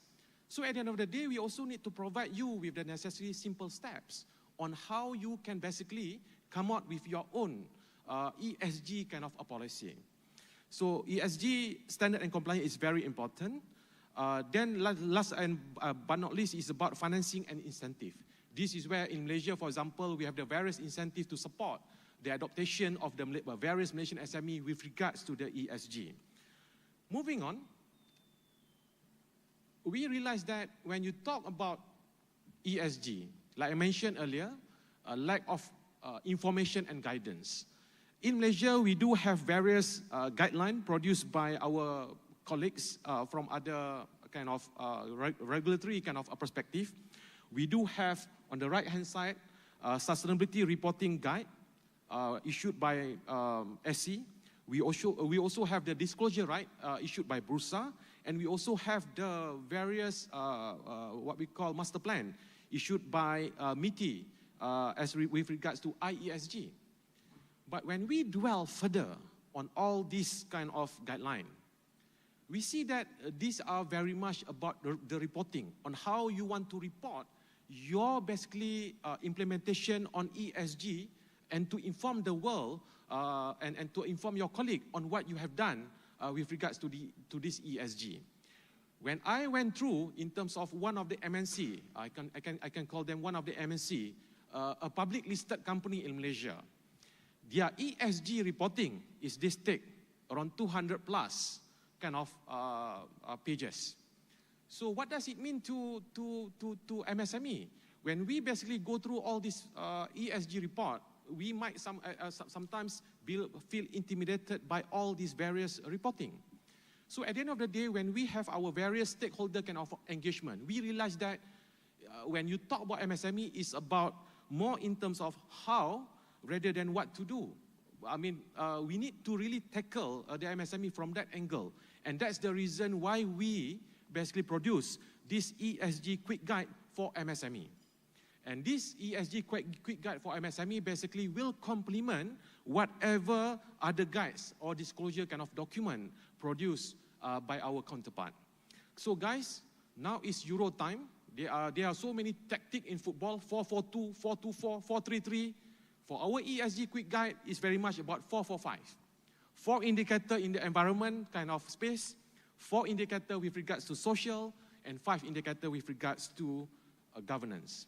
Moving on, when you talk about this ESG quick guide, we basically try to share and try to bring our MSME towards these 8 steps. Because at the end of the day, when you talk about ESG, if you ask me, it's quite similar to any business plan. It's quite similar to any marketing plan. You really need to really understand where you are, whether this ESG is very important in your business. That's number 1. Number 2, you need to basically assess where you are with regards to this ESG indicator of your business. Number 3, only then you will be able to set the necessary objective and mission, maybe perhaps the vision of the company with regards implementing ESG. Only then you will realize that once you have come up with all these 8 steps, you will know that, okay, now I know that in order for me to basically implement and adopt ESG, I have a short term, I have the medium term, I have the long term. And at the end of the day, you also need to integrate the G into your business. You need to integrate the S into your business as well as the E into your business. You have to monitor and report with regards to your assessment and with regards to your implementation, and only then you basically follow the necessary documentation with regards to the disclosure. To us, based on our survey, this is very important step. It's a very layman step to really educate MSMEs out there on how to start their journey on ESG. So, guys, like I mentioned, 445, these are the 13 indicators being used within our ESG quick guide. Number one, when you talk about environmental, you are talking in terms of short-term and medium to long-term. Please concentrate and focus on the short-term kind of a perspective. Can we do some things with regards to emission management? Can we use a green energy to replace whatever energy or fossil energy that we use? Right? That's number one. Number two, energy management. Can we basically come up with a simple kind of policies for our employees to basically reduce the consumption of the various energy in the workplace? Number three, water management. Can we ask our people, our various stakeholders, to start consume less water during their day-to-day kind of operation? These are very short-term kind of measure, short-term kind of indicator that can be implemented by the various MSME. Then we have the waste management. And when you moved on to the next indicator, the social, we do have the labor practices, safety and health, employee benefits, as well as corporate social responsibility. And the governance, we are talking about culture and commitments, integrity and anti-corruption, risk governance and internal contracts, decision-making and strategic oversight, as well as disclosure, transparency, and data protection. Ladies and gentlemen, when I chair the approving committee, let me share with you that not many MSME are taking risk management as part of their integral process with regards to their business operation. So we believe that when you start to implement ESG, you will incorporate some of this risk management kind of technique within your organization as well. Moving on, adoption of ESG very much will be based on basic and advanced action that can be implemented by the various MSME, be it micro, small, and medium. Of course, when you are medium size, we have around 20,000 medium-sized of company in Malaysia who supply and who basically integrate into the various supply chain. Of course, they have to follow certain guidelines, but at least if you don't know how to start, please download our book from our website. It's an e-book for you to really understand on how to start your journey with regards to the ESG. So we provide some sample, for example, like environment. You can see from the basic towards the advanced. We do have, for example, like safe water. We do have the use recycle material, reuse, recycle, repurpose, waste into another product, and so forth. In terms of action plan, in terms of social, we do have that, of course, a lot of Malaysian SME basically comply to this S because of the regulation. They have to come up with their formal employee contract. They have to contribute to EPF, SOCSO, and EIS. They have to come up with their employee benefit. So this is just an example of their various steps that can be undertaken by the MSME. However, I would like to touch base with regards to the governance. We don't expect you to come up with a policy on anti-corruption as yet. Because when you talk about ESG, it's very much about journey. You really need to do some assessment with regards to this ESG to really understand where you are at this particular moment. So that's where we basically propose that when you talk about ESG, the G kind of element, you start with your business registration. A lot of micros, sometimes the informal sector, they don't register their business. So start with that. Come up with a proper organization structure. Come up with various SOP with regards to your organization. And then basically develop your business code of ethics. So this is a simple kind of stuff that I'm sure a lot of MSME are implementing it nowadays. It's just that they don't really disclose in terms of their best practices on ESG. So this is where, for your kind of information, like I mentioned earlier, we have come up with this ESG assessment. This is very much a self-assessment with regards to the 13 indicator being presented earlier, with regards on environment, social, and governance. So based on this, we have developed in terms of the category of the firms with regards to has not started, in terms of basic, in terms of the developing, intermediate, as well as advanced. We have around 50 questions, if I'm not mistaken. And based on this, it's just a simple answer of yes and no for you to really understand where you are with regards to ESG. So don't hire your consultant as yet, because that is very much expensive. You have one challenge in terms of the fund, right? Use this ESG assessment developed by SME Corp. Try to really understand where you are with regards to this ESG, with regards to this 50 question, yes and no. Only then you will be able to develop your own ESG plan. All right, based on our assessment of more than 200 SME in Malaysia, so we found out that a social element emerged as the primary focus area for SME. Like I mentioned earlier, this is not a surprise because a lot of Malaysian kind of SME are subjected to the labor law of Malaysia. They have to comply with regard to their labor practice and standard, employee benefit, safety and health, as well as corporate and social responsibility. But when you talk about environment, maybe the numbers is a bit low, maybe due to the higher investment required within this segment. But definitely we also want to increase the governance level undertaken by the various MSME in Malaysia. So ladies and gentlemen, I'm given a challenge by my CEO and I'm standing between you and lunch. So I don't want to prolong a little bit further. This will be my almost last slide. So in SME Corp, we have started our journey back 2 years back, right? So this is where we try to come up with a differentiation kind of strategy with regards to the ESG. We believe that when you talk about micro, you need to provide them with the various awareness kind of activities. When you talk about small and medium, this is where you need to provide them with the various intervention. Like I mentioned, the 13 steps, the 8 steps, the 13 indicator, the 445 kind of things for you to really embark on your ESG journey. So at SME Corp, ladies and gentlemen, what we do, we have done a lot of outreach since 2 years ago. Today, this is another example of our outreach. We also have done our integrity workshop. We plan to conduct our integrity workshop for MSME in August. And of course, this year we also have our various ESG seminars and workshops to be conducted throughout Malaysia, basically. Last year, we collaborated with Petronas. Like our minister has mentioned, we have the high growth kind of sector. One of it is oil and gas.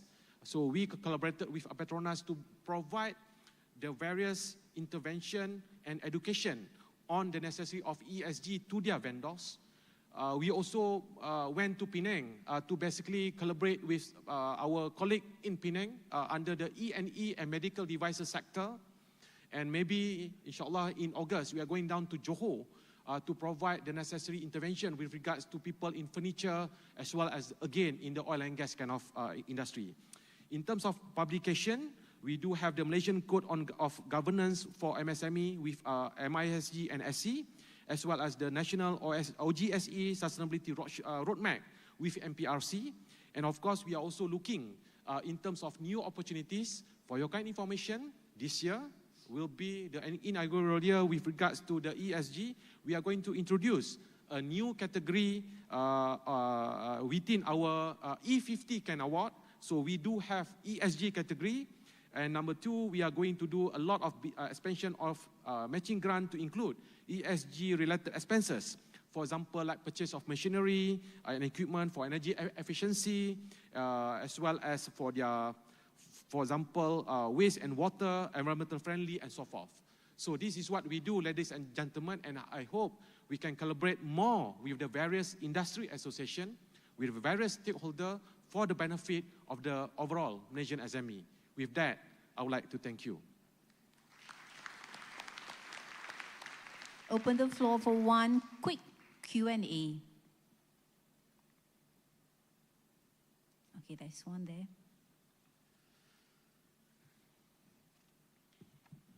Okay, my name is Azmin. I'm from Puerto Rico. We are involved in oil and gas. My question, 200,000. Number one, I noticed that during your presentation, you follow the US standard or EU standard. So I would like to propose for this event, we have our counterpart in Asian. Why don't that we have our Asian standard? That's number one, okay? Because of we have difficulties. I just came back from trade mission from Egypt and Libya last few weeks with Madrid. We noticed that in South Africa, they are more really appreciate our countries compared with this West, Europe and US, okay? Why don't that, number one, with our Asian counterpart, we should have our own standard. Now we notice that so many standards and we also confused. And during your presentation, we don't know that any certification, any whatever reference in terms of, we noticed that, thank you very much with your guidance. And anyway, we are one of the Malaysia SME player under SME Corp portfolio, and in terms of sharing our wealth, we are very good. We in 2021 we scored 4-star. Now, unfortunate by this year we got 5-star. Thank you very much to SME Corp. Thank you so much, Dato Sri Azmin from Petra2Go, one of our company who basically, we support them and they also support us with regards to the various program on youth, on this ESG and so forth. Thank you so much, Dato Sri. It's a very good question. Like I mentioned earlier, there's no one world standard in this world. There are so many standards, but like I mentioned, try to basically use our ESG guide, because at the end of the day, our ESG quick guide will provide you with the early step of implementing ESG. Coming back to ASEAN, I'm sure our ASEAN member state, we have the various fora. Of course, Dato Sri, this is one of the subjects that can be bring up to our AHKC meeting, whereby I believe that going forward, this will be one of the permanent subject with regards to the AHKC meeting at the ASEAN level, and who knows, with that kind of a discussion at that level, we can come up with one ASEAN standard to support the various Malaysian SME as well, our colleague from the ASEAN member state. Thank you. Thank you, Mr. Muhammad Rithaudin. Thank you. Well, ladies and gentlemen, I'm sure that I am not only speaking for myself, but also on behalf of all of you. Ada satu lagi. Oh, one more question. One more question. Maybe one more before we go for okay, our one more great, question. Yeah, okay. Malaysian kind of hospitality. Hello. Which is lunch. Hello. Okay. Yeah. Assalamualaikum. My name is Bashir binti Fitur Rahman. So I am very thankful that you point out that how as an SME we should encourage and advocate for them to see more on a simple perspectives on how to implement ESG. But of course, as we dwell in the ESG topic, it's kind of get confusing for us to know which standards fits us better, right? So as we know that in Malaysia, the regulatory body for ESG is Securities Commission Malaysia. But what about the verification body? Is there a specific verification body for the ESG, ESG or sustainability reporting for SME? Or it's just like, because it's just a voluntary, voluntary needs, right, currently for SME. But how do we ensure the data integrity? That's my question is. Okay, thank you. Sorry, Puan, how do we ensure? The data integrity that is being submitted by the SME, because what I know is basically we don't have any specific verification body yet, especially for the SME lah. Right. Thank you. Thank you so much, Puan, for highlighting this matter. Well, within one of my slides, basically I've shown you in terms of the various standard or guidelines, we call it, issued by our partners. For example, like under the SE, the disclosure guide, guide for PLC and the disclosure guide issued by Bursa. So when you look in terms of this Bursa and SE, of course, they are governed to all these public listed kind of companies. And of course, when you talk about data integrity, this is very much in terms of the disclosure and the reporting of the various activities undertaken by the company with regards to compliance to Bursa and SE. So I think that is being taken care. But what we are talking is very much about the general public, the 1.7 or 1.17 million of SME, 97.4% of the business establishment in Malaysia. So this is where we also collaborated with SIRIM. So SIRIM is coming out with the guideline basically in terms of providing the necessary guideline to support the MSME or the general businesses in Malaysia. So this is, I think, still in work in progress. They're going to launch it soon. But before they launch, that's the reason why when we undertake this journey, we try to study. Of course, we collaborated with all these various partners. We try to really understand what their guidelines is all about. So at the end of the day, we realized that these guidelines are talking more in terms of the disclosure and the reporting, but it's not so much in terms of the how to basically implement such practices. And that's the reason why we come out with a simplified ESG quick guide to really provide you with the necessary basic kind of understanding of what ESG is all about and how a company can basically start initiating their business strategy on ESG. I hope I answer your point. If not, then we can basically have a sideline kind of a discussion. Thank you so much. Thank you so much. Okay. Boleh PM tepi Okay, thank you so much, Mr. Muhammad Rithaudin. Well, ladies and gentlemen, I'm sure that I'm not the only one speaking for myself, but also on behalf of all of you in saying that this morning's sessions have indeed not only raised our awareness, but also increased our knowledge in the field of sustainability and ESG practices, particularly to SMEs.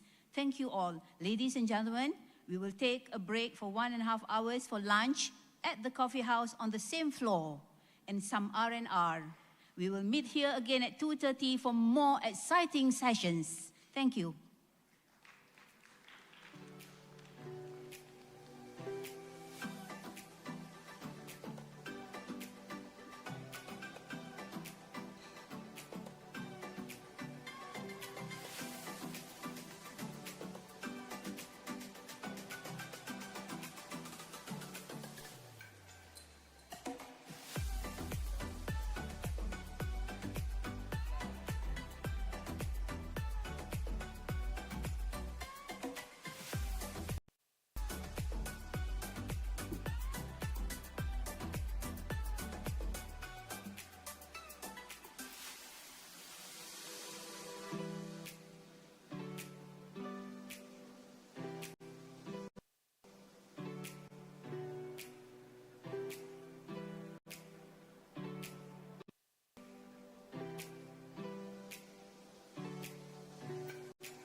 loves me like you used to. Sometimes we're not ourselves. There's no one I can turn to. And I know all the feelings that we shared out in the past. And I know your relationships are never meant to last. And I'll take some time, but I'll be alright. We're moving on. We're moving on. I know times are tough, but I've had enough.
Malaysia is a fast-growing and highly competitive economy in Southeast Asia. It has evolved to become a leading trading nation and an integral part of the global supply chain. Malaysia's industrialized and export-driven economy is vibrant, offering well-diversified products and services that meet high international standards. Its robust business landscape is reinforced by strong economic fundamentals, conducive business ecosystem, as well as pragmatic government policies and strategies that nurture the growth and sustainability of small and medium enterprises, or SMEs.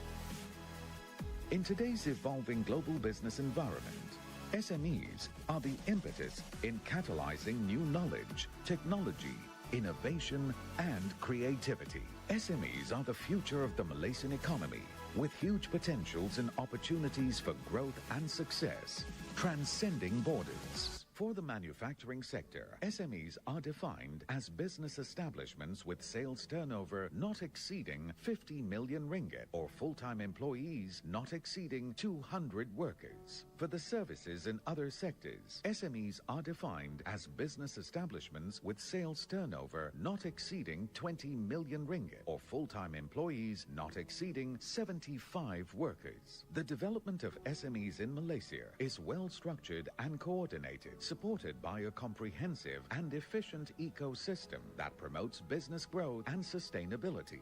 At SME Corp Malaysia, our aim is to advance the development of SMEs by leading our SMEs forward. We strive to accelerate the growth of SMEs and strengthen their sustainability by enhancing their competitiveness, innovativeness, and productivity, guiding and nurturing SMEs to grow from small to their fullest potential, to become globally competitive businesses. As the central coordinating agency, SME Corp Malaysia spearheads SME development in Malaysia, overseeing the implementation of SME development programs across related ministries and agencies. SME Corp Malaysia's roles and functions encompass coordinating, monitoring, and evaluating the implementation, progress, and effectiveness of overall SME development programs, acting as the central point of reference for data dissemination and research on SMEs, and providing business advisory services for SMEs. Our proactive efforts are focused on promoting the growth of small and medium-sized enterprises into homegrown global champions, unlocking the potential of micro-enterprises to the next level of growth, fostering the participation of youths in business. We provide business support for SMEs at various stages of business, from startup and growth to expansion and export. In creating a conducive environment for SME development, we provide SMEs with access to information on government assistance, regulations, tools and resources, as well as business advisory services. The One-Stop Entrepreneurship Center at SME Hub offers a single-point access for SMEs to tap into a wide range of services and support to aid their development and growth. International relations and cooperation are crucial in developing progressive and sustainable SMEs. SME Corp Malaysia actively participates in various international cooperation initiatives and is the focal point for Malaysia at regional and global platforms. As global business expands, we continue to intensify our efforts in nurturing SMEs through the provision of the right support, tools, and solutions for them to realize their fullest potential.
Malaysia is a fast-growing and highly competitive economy in Southeast Asia. It has evolved to become a leading trading nation and an integral part of the global supply chain. Malaysia's industrialized and export-driven economy is vibrant, offering well-diversified products and services that meet high international standards. Its robust business landscape is reinforced by strong economic fundamentals, conducive business ecosystem, as well as pragmatic government policies and strategies that nurture the growth and sustainability of small and medium enterprises, or SMEs.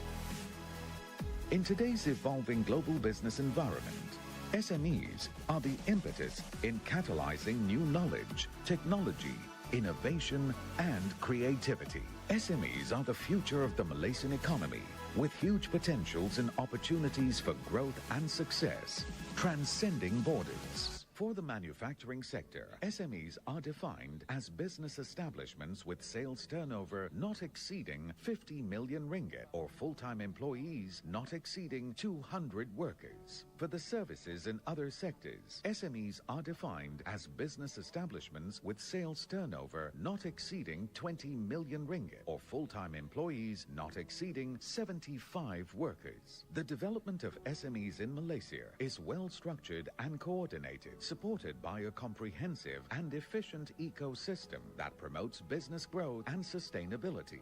At SME Corp Malaysia, our aim is to advance the development of SMEs by leading our SMEs forward. We strive to accelerate the growth of SMEs and strengthen their sustainability by enhancing their competitiveness, innovativeness, and productivity, guiding and nurturing SMEs to grow from small to their fullest potential to become globally competitive businesses. As the central coordinating agency, SME Corp Malaysia spearheads SME development in Malaysia, overseeing the implementation of SME development programs across related ministries and agencies. SME Corp Malaysia's roles and functions encompass coordinating, monitoring, and evaluating the implementation, progress, and effectiveness of overall SME development programs, acting as the central point of reference for data dissemination and research on SMEs, and providing business advisory services for SMEs. Our proactive efforts are focused on promoting the growth of small and May I have all medium-sized participants inside the enterprises hall? into We're about to homegrown start global now. champions, unlocking the potential of micro-enterprises to the next level of growth, fostering the participation of youths in business. We provide business support for SMEs at various stages of business, from startup and growth to expansion and export. In creating a conducive environment for SME development, we provide SMEs with access to information on government assistance, regulations, tools.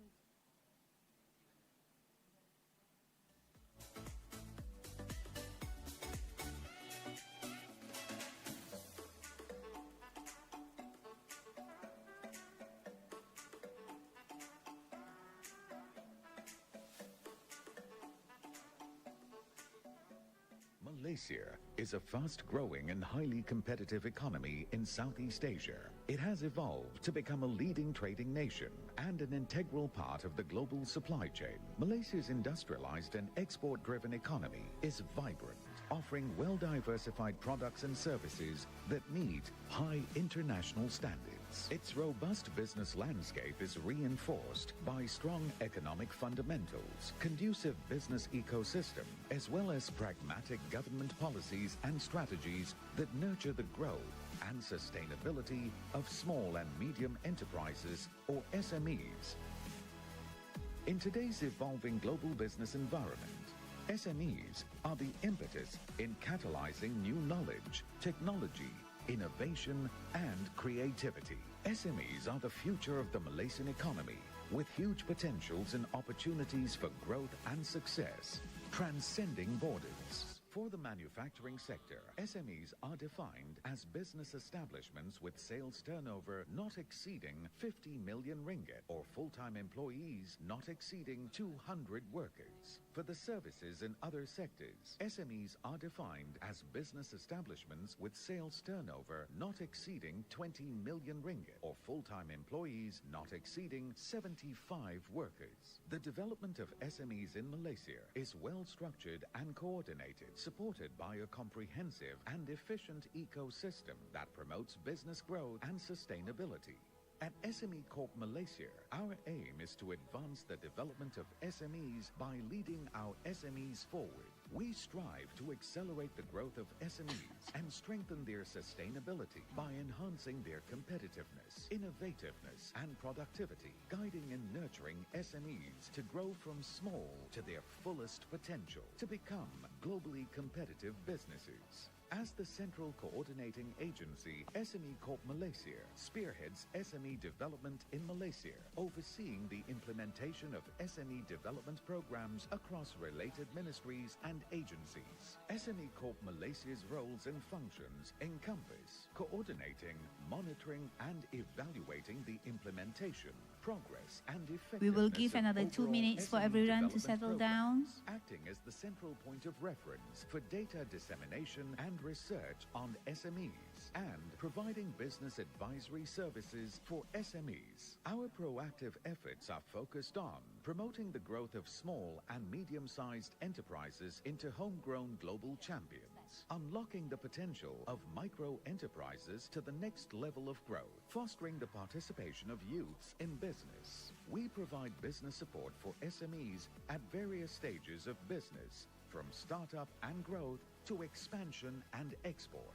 In creating a conducive environment for SME development, we provide SMEs with access to information on government assistance, regulations, tools and resources, as well as business advisory services. The One-Stop Entrepreneurship Center at SME Hub offers a single-point access for SMEs to tap into a wide range of services and support to aid their development and growth. International relations and cooperation are crucial in developing progressive and sustainable SMEs. SME Corp Malaysia actively participates in various international cooperation initiatives and is the focal point for Malaysia at regional and global platforms. As global business expands, we continue to intensify our efforts in nurturing SMEs through the provision of the right support, tools, and solutions for them to realize their fullest potential.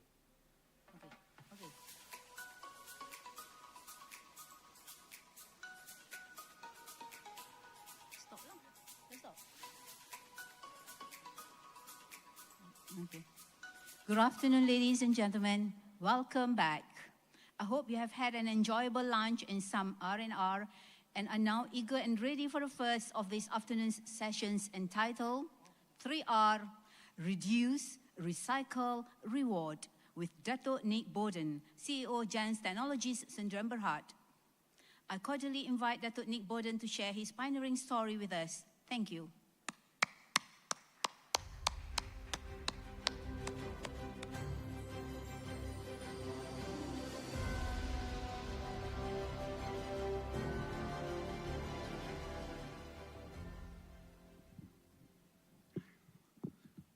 Good afternoon, everybody. Selamat tengah hari. Saya harap semua anda sudah makan and you're nice and kenyang. Tolong jangan tidur during my speech. My name is Dato' Nick Bowden, and I'm very pleased to be here. Thank you to Tan Sri and the team for asking me to be here today to present a little bit about what we're doing. Thank you. You can put the slide up. Thanks. Is it up?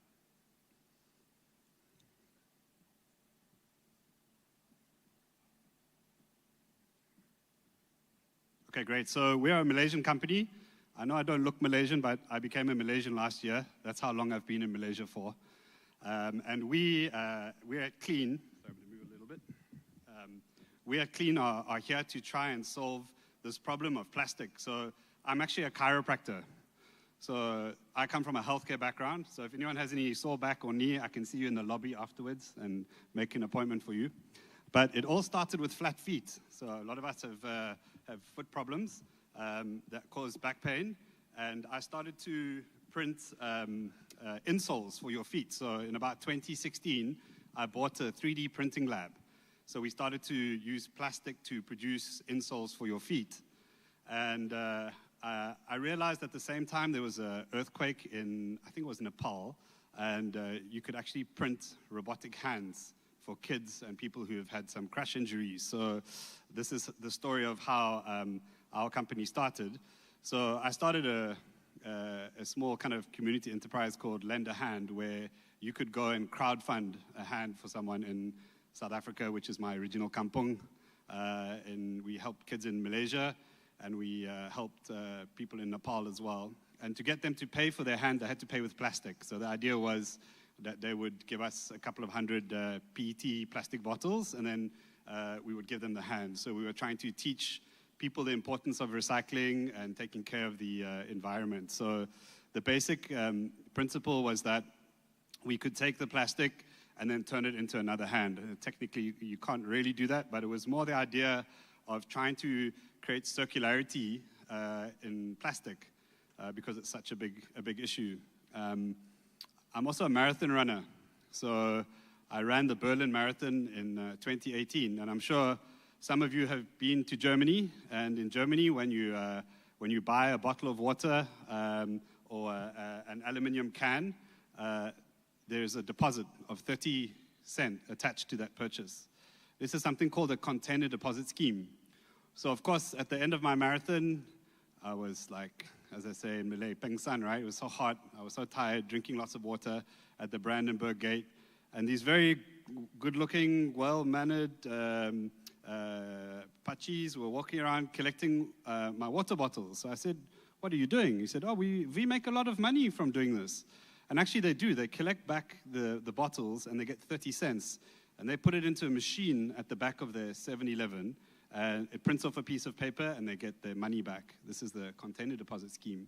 And as a result, Germany has the world's highest recovery rate for plastic containers of, I think, almost 100%. And we wanted to do this in Malaysia. I thought this would be a really good thing to start here. But we wanted to create a digital version of this using an app and build our own Malaysian IP into this type of machine. So our mission is really to recover as many plastic and aluminum containers as possible to prevent them from entering the landfills and ultimately into the ocean. And we do this by deploying these smart AI-driven reverse vending machines and creating behavioral change. So we basically reward people with points, and you can swap those points for things like touch and go, grab vouchers. We even gave away ASB. So I think the first company in the world to let you take plastic and turn it into a unit trust.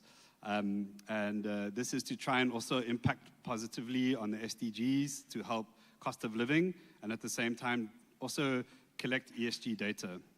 So the real problem that we have, as I think you know, is that Malaysia, Indonesia, Thailand, Philippines, Vietnam, these countries form almost half the world's plastic.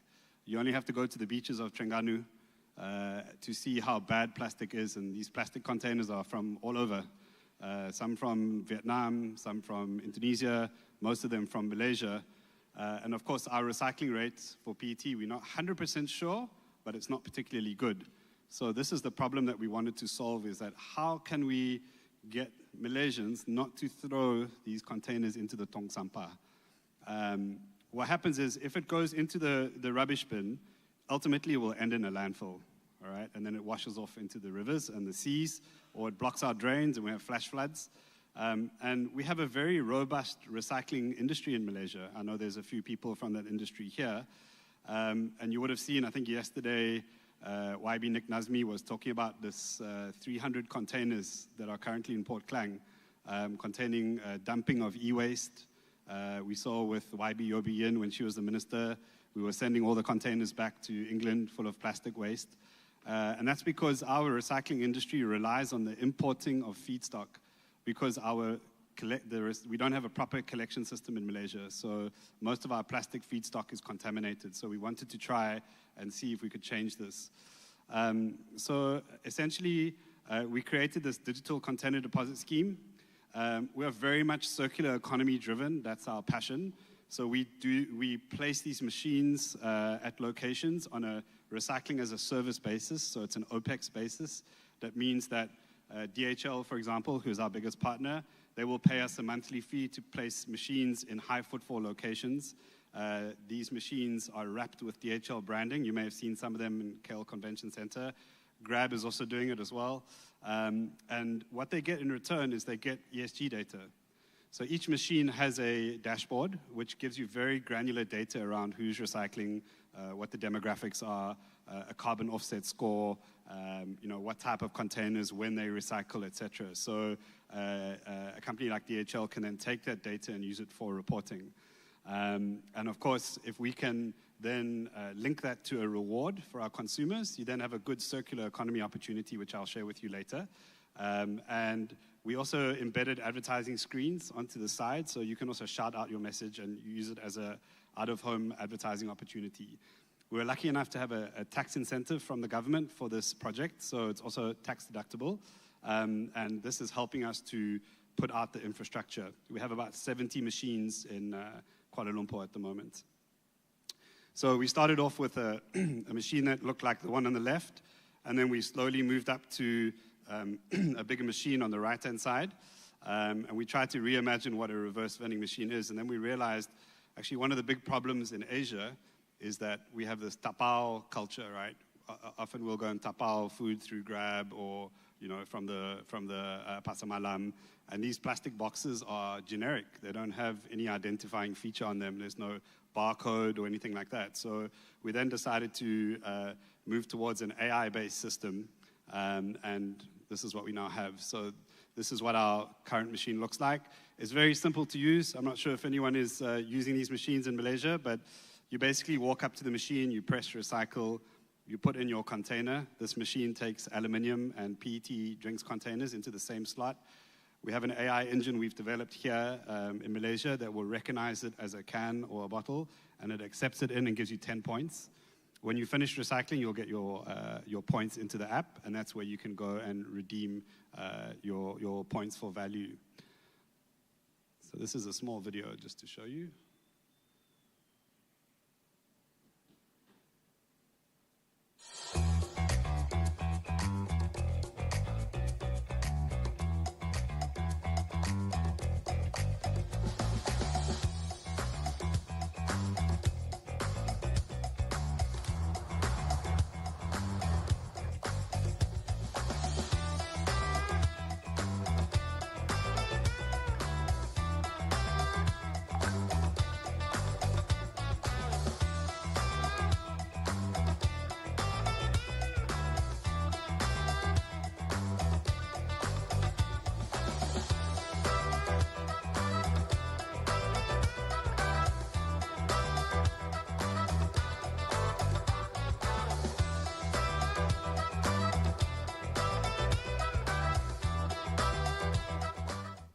So that's just a brief video as to how it works. You want to see the one machine has another slot on the left-hand side.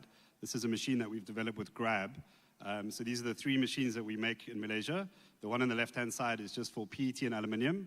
The one in the middle is for the food containers. And this is a project with Grab.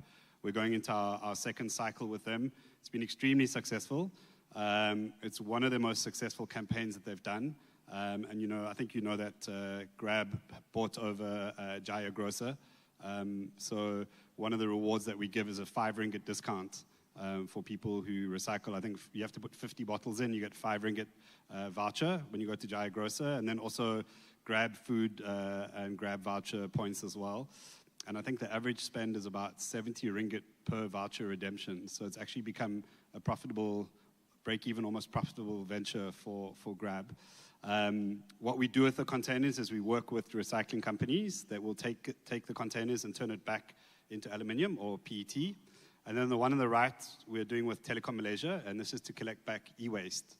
So that's obviously a huge issue at the moment is an e-waste system that sits on our clean app. At the moment, we have almost 100,000 regular users. We've been at scale probably for the last, I would say, 18 months. We have quite a good footprint in the Klang Valley. We've been able to offset a significant amount of carbon. And this is an example of what the dashboard shows. And you can go down to each machine and see what each machine is doing. So that's really important in order to be able to get good, solid data for reporting. Essentially, we are really driven by this ESG concept, which I'm sure all of you know is around the triple bottom line. You know, can we impact on the planet, number one, in a positive way, take care of it for the next generation, but also have a positive impact on people, and also of course, you know, create new avenues of profit. And that's essentially what we're trying to do with this type of system. So I think if you look at circular economy, which is what drives this, you really need to have 5 things. You need digital technology, you need an impact investment, you need a commitment, most importantly, from management to say this is something that we really want to do. We want to be able to shout out in a campaign that we are impacting not just on our own customers, but people who might not even be our customers might be recycling into this machine that we have sponsored. So you're kind of achieving excellent impact. You have a marketing and PR opportunity, and of course you're helping put out the infrastructure until such time that we actually have a container deposit scheme in Malaysia. Interestingly enough, there is a law under the KPKT Act, I think of 2007, which speaks about what they would call extended producer responsibility, that you are able to charge a deposit in order to get a container back. So we've had very good discussions with YB Nick Nazmi around the concept of a national plastic recovery fund, which would be you know, we've suggested a combination of EPR as well as a consumer-facing fund that changes behavior. I was talking over lunch with some gentlemen from Thailand, and we were saying it's not necessarily the plastic container that's bad, all right? It's how we throw it away and what happens to it. And I think my real passion is around how do we solve this problem in Malaysia of our household rubbish bin. I don't think anyone's really addressed that correctly, because even if you separate at home, all right, the waste collection companies don't necessarily get that to landfill, or it all gets mixed up together. So this is where we're now concentrating on kind of solving this problem of household waste. How can we have a separation at source system? So again, you know, we are right in the middle of this ESG journey, and you know, it's been so nice to see all the talks today around that. So we impact on 2 SDGs, which we've been vetted for. One is building this culture of sustainability by creating smarter, more sustainable cities. And then, of course, obviously a proven environmental impact by diverting these containers away from landfill. So this is our next mission, this home separation at source scheme. So 30% of your rubbish bin at home is plastic, either flexible plastics or PET, you know, your shampoo containers, your minyak container is about 30% of that is plastic. So if we can get that out of your rubbish bin through a proper system, then we might just be left with organic waste. And the thing I hear a lot, I was at a conference in Penang on Tuesday, no one's really talking about methane. You know, there's this concentration on carbon dioxide, but methane is a huge issue. And it's way more dangerous to the environment in terms of trapping heat. But organic waste that goes to landfill, if it's not a sanitized landfill, will end up producing methane. And about 20% of our greenhouse gases in Malaysia are methane. The oil and gas industry is a huge contributor to that. So if we can start to just be left with organic waste, then we can start to address that issue of what do we do with food waste. I think we know, we've all had a very good lunch with a buffet. What happens to the food left over? You know, that's really what we need to look at. You know, does that get thrown away? Where does it end up? Is it being turned into fertilizer? You know, we have to look at the whole supply chain in terms of what we're doing. So this is something we're going to be doing. It's a clean bag. So it's a QR-coded RFID identified bag that you scan into your app at home, and then you put your plastics in there. And then you go to like a multi-purpose recycling center where you put the bag in, and within 48 hours we will credit your account with clean points, which then you can use to swap for, as I say, we have Touch and Go, we have Grab, we have Jaya Grocer. We've given away theme park rides in Genting. There was quite a funny story. It went viral on World of Buzz, which is this Malaysian kind of viral Instagram page, that you only had to have, I think, 15 bottles and you got a free theme park ride in Genting, and it went crazy. I think we gave away 7,000 theme park rides in return for recycling plastic. So that was quite a cool story. And then we work with recyclers to take these containers back into the system, so we have that circular economy opportunity. We're also working with our partner DHL. Sorry, try and change that. Sorry, next slide is not working. Oh, there you go. So again, it's circular economy. Their delivery trucks typically have an end of life. So instead of scrapping them, we're going to take their trucks and turn them into mobile reverse vending machines. So this might go to schools for an educational campaign, maybe go into more rural areas where they might not have access to our machine. Try and be off the grid, maybe use biodiesel, because it's a diesel truck, to reduce our footprint. But essentially trying to create this new culture in Malaysia of recycling. And the data that we're getting is really good from our machines, is that Malaysians are extremely good recyclers. Almost every single bottle and food container, you might not believe it, that goes into our machine is clean. And it's very encouraging to see, and people keep recycling. Once they start, they don't stop. Even if the points for that day are not particularly good, they still do it. So we're seeing real stickiness amongst Malaysians. I think we're a culture that love discounts and points. So the system does speak to a successful business model. Just a couple of success stories. So this is a really nice opportunity, for example, Petronas. So we have a machine in the Jalan Kolam Air Lama Petronas there in Ampang, and we have one in Bukit Antarabangsa. And a company like Petronas, for those that don't know, but plastic comes as a byproduct of fuel. So they are obviously pulling up the oil, turning it into PET, and it's the number 2 bestseller after fuel is a Mishra water bottle. I don't know if you know that, but it's a very popular product in their stores. So now instead of throwing it into a rubbish bin, you'll put that into the reverse vending machine and then get settle points. And for someone who's on a motorbike, 5 ringgit is almost half a tank of petrol. So now you're creating a cost of living opportunity, an environmental opportunity, and a governance opportunity. So you're able to use this gamification of a system that we've created to really create new opportunities, so that if there's a Petronas or a Shell or a BHP next to each other, how do you make the decision where to go? The petrol costs the same in all 3 petrol stations. You might now make a decision to go to the Petronas because you can recycle. It makes you feel good about yourself too, and you save a bit of money. So that's one of the examples. One of our successful locations was in Penang, in E-Gate with Lotus. It used to be Tesco, and that's where people, again, got 5 ringgit for 50 bottles. They got a 5 ringgit voucher, and they were spending 6 times the value. If you take 50 bottles to Jalan Klang Lama and go and recycle in a recycling center, they'll pay you 25 cents. It's half a cent a bottle. My toll, I live in Medan Damansara, my toll is 280 one way. All right, so it's 560 return just for toll. And of course my petrol is, I don't have an EV yet. My petrol is probably about the same. So it doesn't really make any logical sense for me to go and recycle. I'm actually creating more carbon by doing that. So when you make it convenient by having these machines in places you go to anyway, once a week you go and isi minyak, fill up your car with petrol. You just fill your boot with all your bottles and cans and food containers. Then it becomes a very convenient behavioral kind of change that we create as Malaysians. So I'd like to thank you very much for the opportunity to speak today. And if anyone has any questions, I'm more than happy to take them. Terima kasih. Thank you. Thank you, Datuk Nick. We open the floor for one Q&A. For one quick Q&A. Okay, there's one there.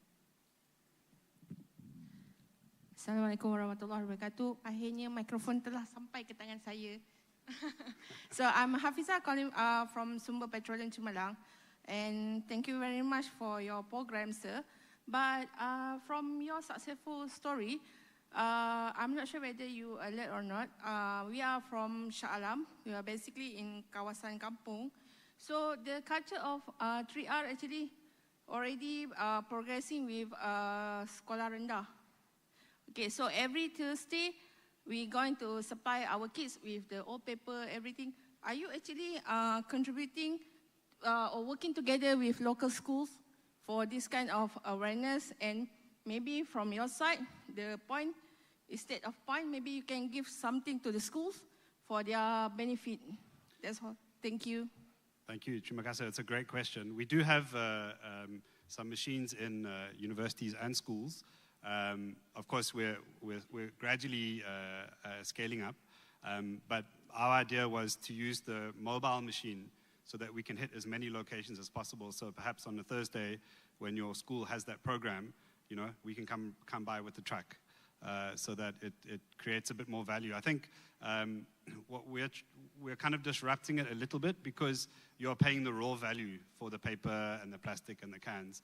And of course, if you look at a comparative, we're paying in points, right? But it's roughly about 15 to 20 times the value that you would currently get. So, I mean, we're more than willing to talk to schools. I think that's definitely on our horizon, is going to all the Sekolah Kebangsaan, and you know, we're also looking at putting machines in places of worship as well, in mosques too, so that we are really hitting as many people as possible. But yeah, starting with the kids, I think, is important. That's where we need to do. So well done with the work that you're doing as well. Thank you. We have another time for one more question. Any more question? Okay. Yeah.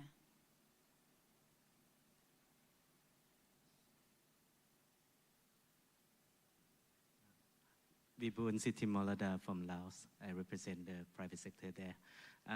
Quick one, do you plan to go ASEAN, Laos in particular? Thank you. Luang Prabang, right? Yes. You know, we definitely have an ASEAN expansion in our roadmap, for sure. So yeah, more than happy to help our ASEAN brothers and sisters out. But yes, definitely looking at that. And I think our model is to work with companies there and just license the technology across. So I think Indonesia will be the next one we're going to, and we have a partner there that is, you know, we just license the IP and the tech and do some transfer of technology. So absolutely. Thank you.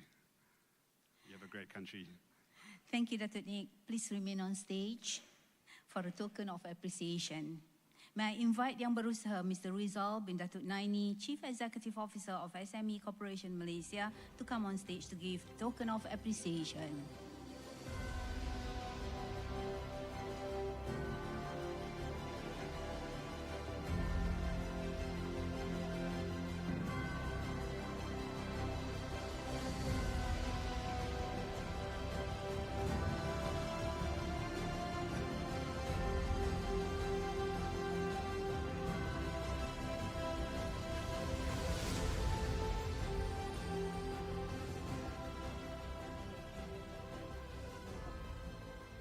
Thank you, Yang Berusaha, Mr. Rizal bin Datuk Naini. Next, for session 5, panel discussion. Next, we have our second panel discussion in this program, Government Roles and Policies to Accelerate Adoption of ESG Practices Among SMEs. I would like to invite the moderator and speakers to be seated on the stage.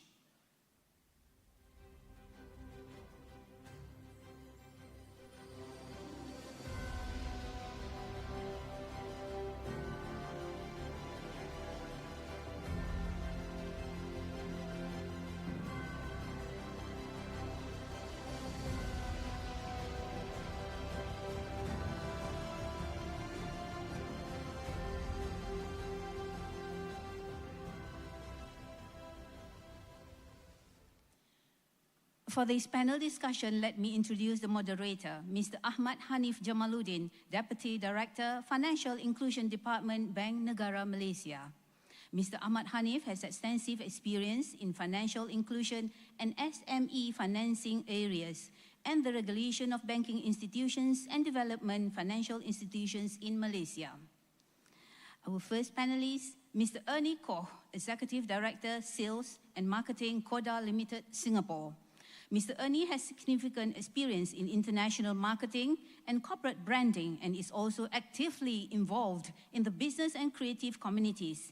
He is also the chairman of International Furniture Fair Singapore Private Limited and the Singapore Furniture Industries Council Finance Advisory Committee. Our second panelist is Dr. Jessica Minachi, Senior Director, Industry, Environmental, Social and Governance Division, IESG, Ministry of Investment, Trade and Industry, Malaysia. As the Senior Director of MITI, Dr. Jessica oversees ESG-related matters for the manufacturing sector. Prior to this, she was with the Ministry of Finance for 19 years. Involved mostly in planning, analyzing, and writing various policy papers in the field of economics. Our third speaker is Mr. Nguyen Hoang Bach, Official, Agency of Enterprise Development, Ministry of Planning and Investment, Vietnam. Mr. Bach is a qualified government official of Vietnam for 9 years. Starting from 2015 with the Insurance Supervisory Authority, Ministry of Finance, and from March 2022, he works for Agency for Enterprise Development in charge of MSMEs development and free trade agreements.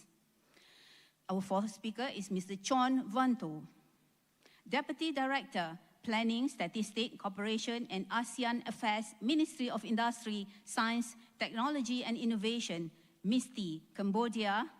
Mr. Chon is currently working on various policy discussions related to trade facilitation, economic cooperation in the industry and MSMEs sector. He also leads in promoting inclusive business in Cambodia and ASEAN as part of the member of ASEAN Coordinating Committee for MSMEs from Cambodia. I respectfully hand the floor over to you, Mr. Ahmad Hanif. Thank you. Bismillahirrahmanirrahim. Terima kasih Puan MC for the very kind introduction. Assalamualaikum and a very good afternoon, ladies and gentlemen. Welcome to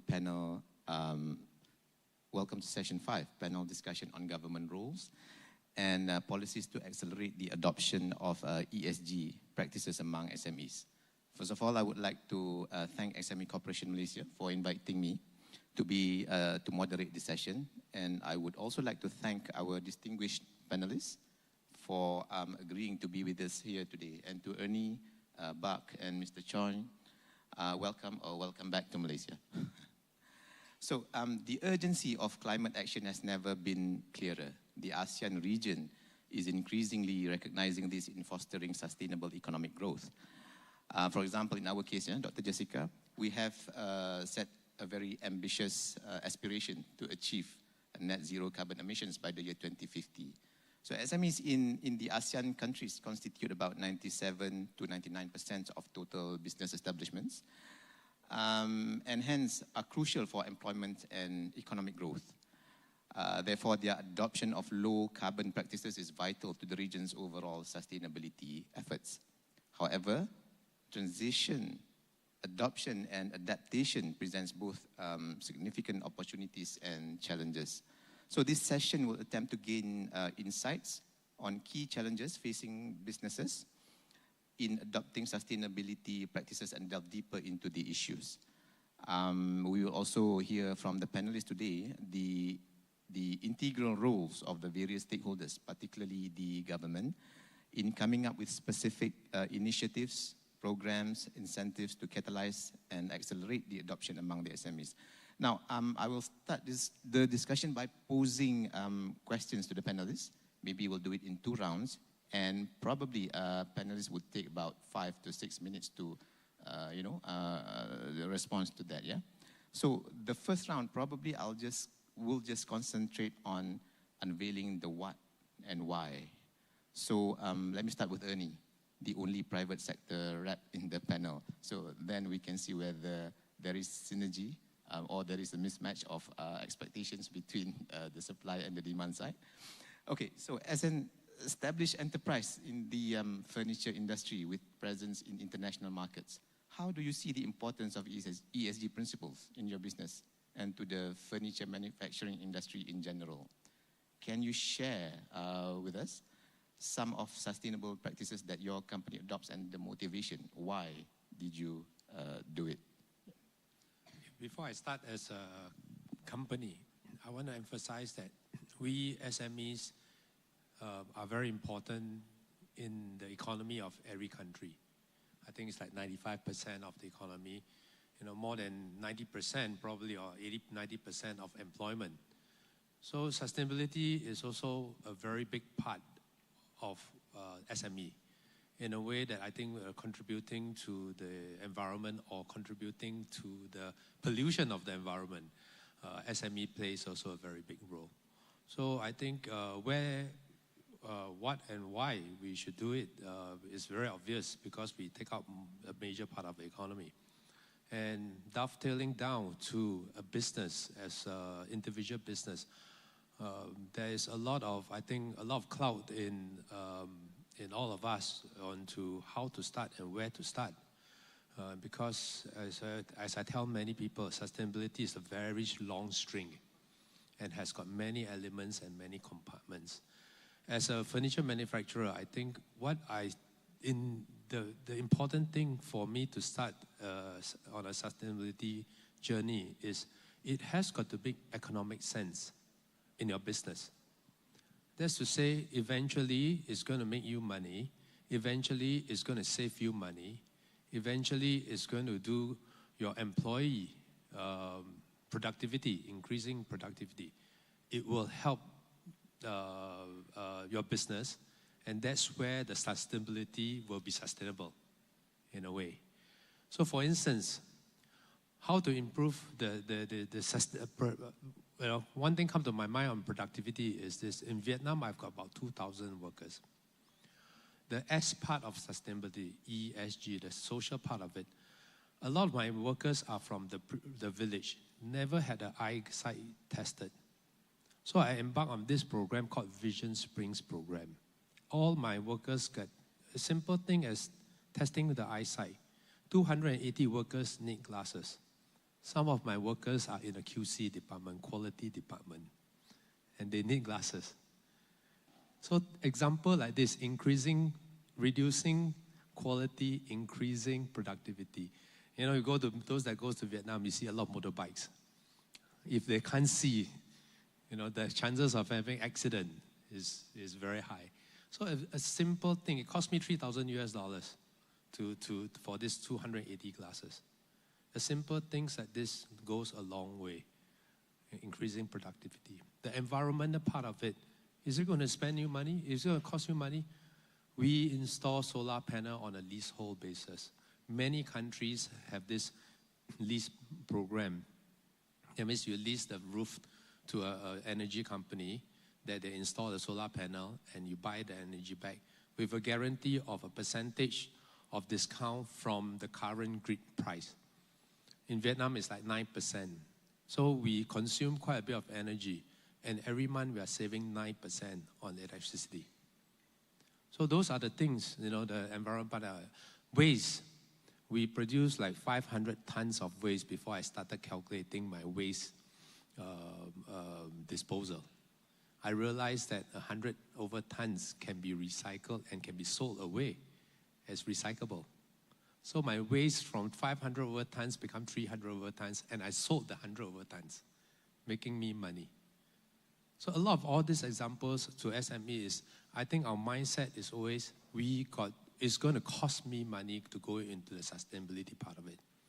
But flip side of it, on the same, different side of the same coin, it will save you money, it will generate productivity, it will make you money.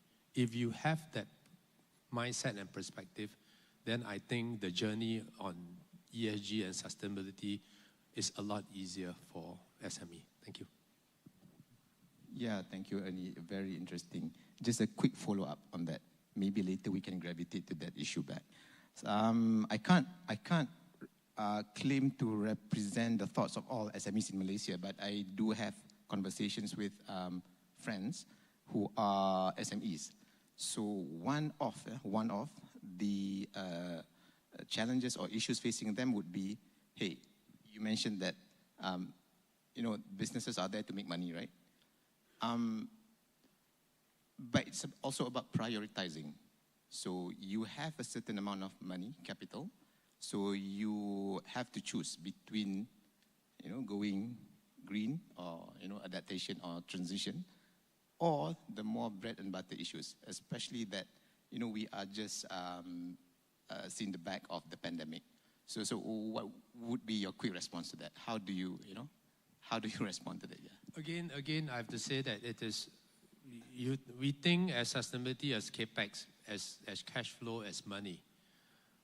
But perhaps you can think it as revenue and cost savings. The minute we think into that perspective, then it's a mindset shift.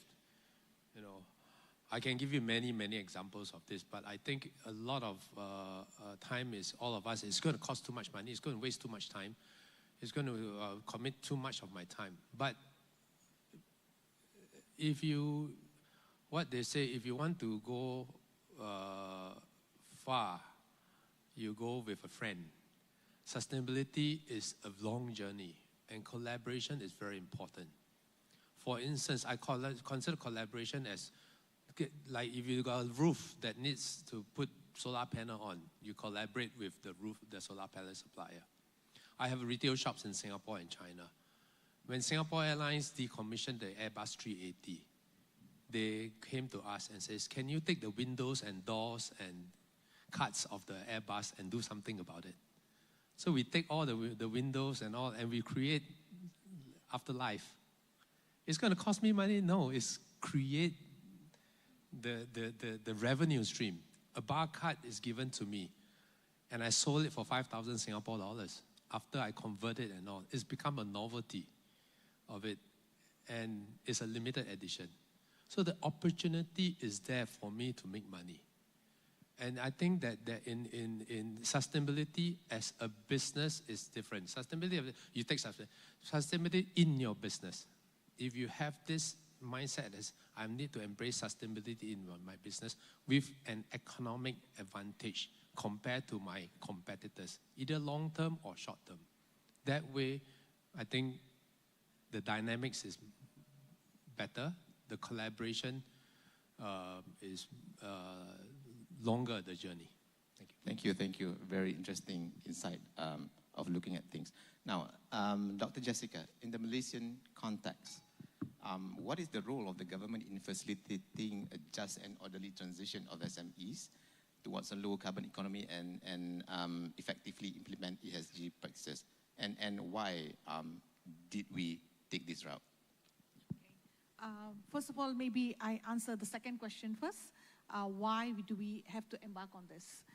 For Malaysia, we are a trading nation, right? We depend highly on trade, and we are a small economy.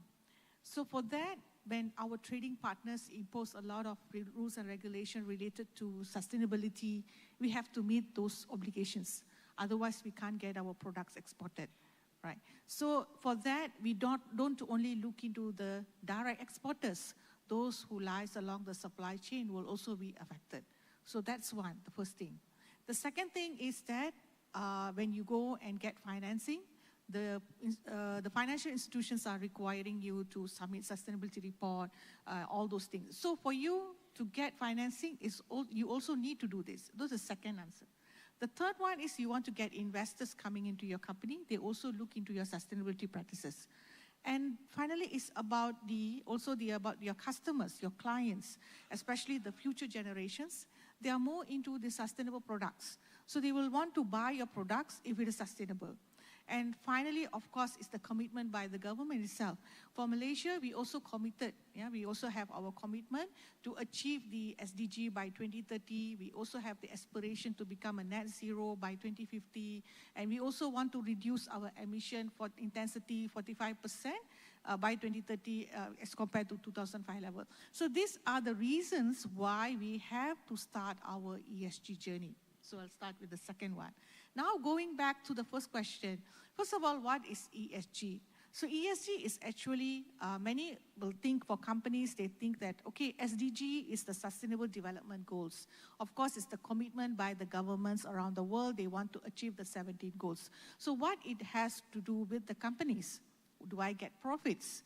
What do I get from those, by achieving those 17 goals? So then you have this ESG. So ESG is actually, basically is how companies respond to climate change, how they treat their workers, how they manage their supply chain, and finally, how they build trust and innovation. This is actually what ESG is all about. So when we started MITI, we started our division in 2022. So that was like about November 2022. The first engagement we did was in November 2022. We called all companies, chambers, associations, representative from SMEs. We had workshops. So the first thing company says that many of them, what we found out was that do not know what this ESG is all about. So lack of awareness. What are the benefits they will get when they embark on ESG? So they do not know this. Second is, because they don't see the bigger picture of this ESG, so for them it's all costs. It's additional cost for me, why government has to start this. It's not government want to start this. It's actually market driven. It's not Malaysian government say that, oh, everybody must start practicing ESG. It's not that. But actually, it's driven, market driven. Your customers, your investors, those are the people who are asking for it. So you have to be ready for that. If you need to see the carrot that you get if you embark on your ESG practices. So lack of awareness. And then for them, it's all cost. Of course, it's SME is cost because they do not have the capacity. They don't have the resources. When you come talk about it, who is going to advise them on the ESG? They need to get engaged. They have to engage consultants, which is additional cost for them. They have to say what he mentioned just in a study that you have to embark on your solar panels, your rainwater harvesting, for example, waste management. For them, it's like, oh my God, it's going to cost me a lot. So then I have to train my staff, they have to go for courses, all this, so that's another thing. Then the third one is, when it comes to sustainability reporting, there's so many standards available, which one should I choose? You know, when I do this, when I submit this, no, Bursa said, if I want to get listed, I submit Bursa's. And then when I submitted Bursa's one, and my client in Europe, they do not want this, they want something else. So many things, so many standards, so it confuses them, and every time they come to us, is that, don't we have a national standard? Okay, if we have a national standard, Malaysia standard, will it be accepted internationally? Right? So of course, there are so many standards out there. Even if you want to have a Malaysian standard by Malaysia itself, it must be accepted internationally. So that's another thing. We don't want to do something, come up with our own jago kampung, you know. So we do it ourselves, and then finally it's not accepted internationally, and you're exporting your products, it's not accepted. So we don't want that to happen. So we need to establish the foundation. So that's what was the reason we embarked on the first phase of the IESG framework. We call it phase 1, just transition. So in that phase, we have identified few enablers. One is like capacity building, and then financing, market mechanism, stakeholder engagement, digitalization. So these are some of the enablers that will help companies to set their base or the foundation right when they want to do this transition, when they move from zero ESG to certain level of attaining to that ESG performance. So since then, we also have like readiness assessment and all those things that which I may explain later. So all this foundation will help and support SMEs to start their journey. Thank you so much, Dr. Jessica. I think, yeah, there might be room for us to come back to that part later on. But Bak, I understand you have a short deck to share with the audience, but would it be able to answer, you know, some of the national aspirations and initiatives undertaken by the governments of Vietnam to support the SMEs ESG adoption? So, go ahead.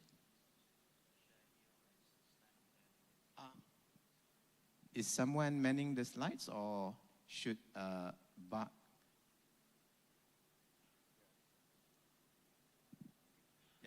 Yeah, you can do it from there. Yeah. Yeah.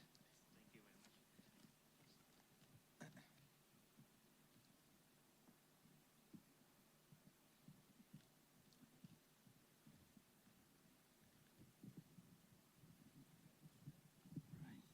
Yeah, thank you everyone. Good afternoon, everyone. My name is Mike. I'm from Vietnam, so it's my great honor to be here today to sharing with you on these about the ESG adoption in Vietnam. In Vietnam, more than 80% of these MSMEs of the business are MSME, and they're contributing to more than 40% of the country's GDP every year.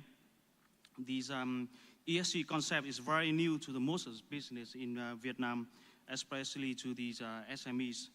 This is very familiar to these very early stage of digital transformations in Vietnam 5 years ago. And business are always seeking for these answer of what is ESG and why these ESG should be applied and how to do it and when to start. But once the business are applying for these ESG models, they will seek for these government support, prioritize these financial incentives and also these regulatory relief. However, with these very limited support from these state budgets, the Vietnam government, we have to build our own public awareness campaigns. This is which is easier to implement, but it can be equally effective as these financial support in promoting the business to engage the ESG. So for the last 4 years, Vietnam has accelerated efforts to catch up with these global trends for sustainable growth. We have developed the different program and planning to fulfill our commitment in this COP26. One of the most highlighted programs to support the private sectors in sustainable business, which we call is these decision number 167 in 2022. These objectives of these programs is to increasing the sustainable development in these private sectors, ensuring the harmonies between the economic efficiency, corporate social responsibility, and environment protections. This program covering measure of these sustainable models, such as these inclusive business, circular economy, and also the ESG.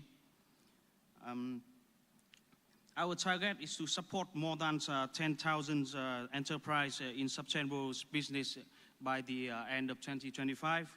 And also we set to support 10 toolkits and solutions developing for these measurement and self-assessment and recognition of these enterprise engaged in sustainable business.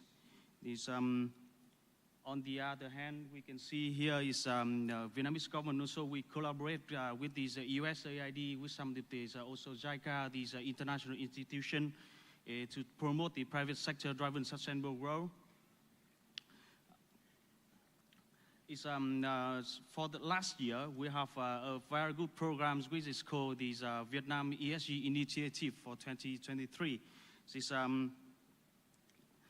This program with the support of the USAID, we also and other international institutions, we have developed a very efficiency program, and we reach up to more than 800 enterprises who want to engage to the ESG business.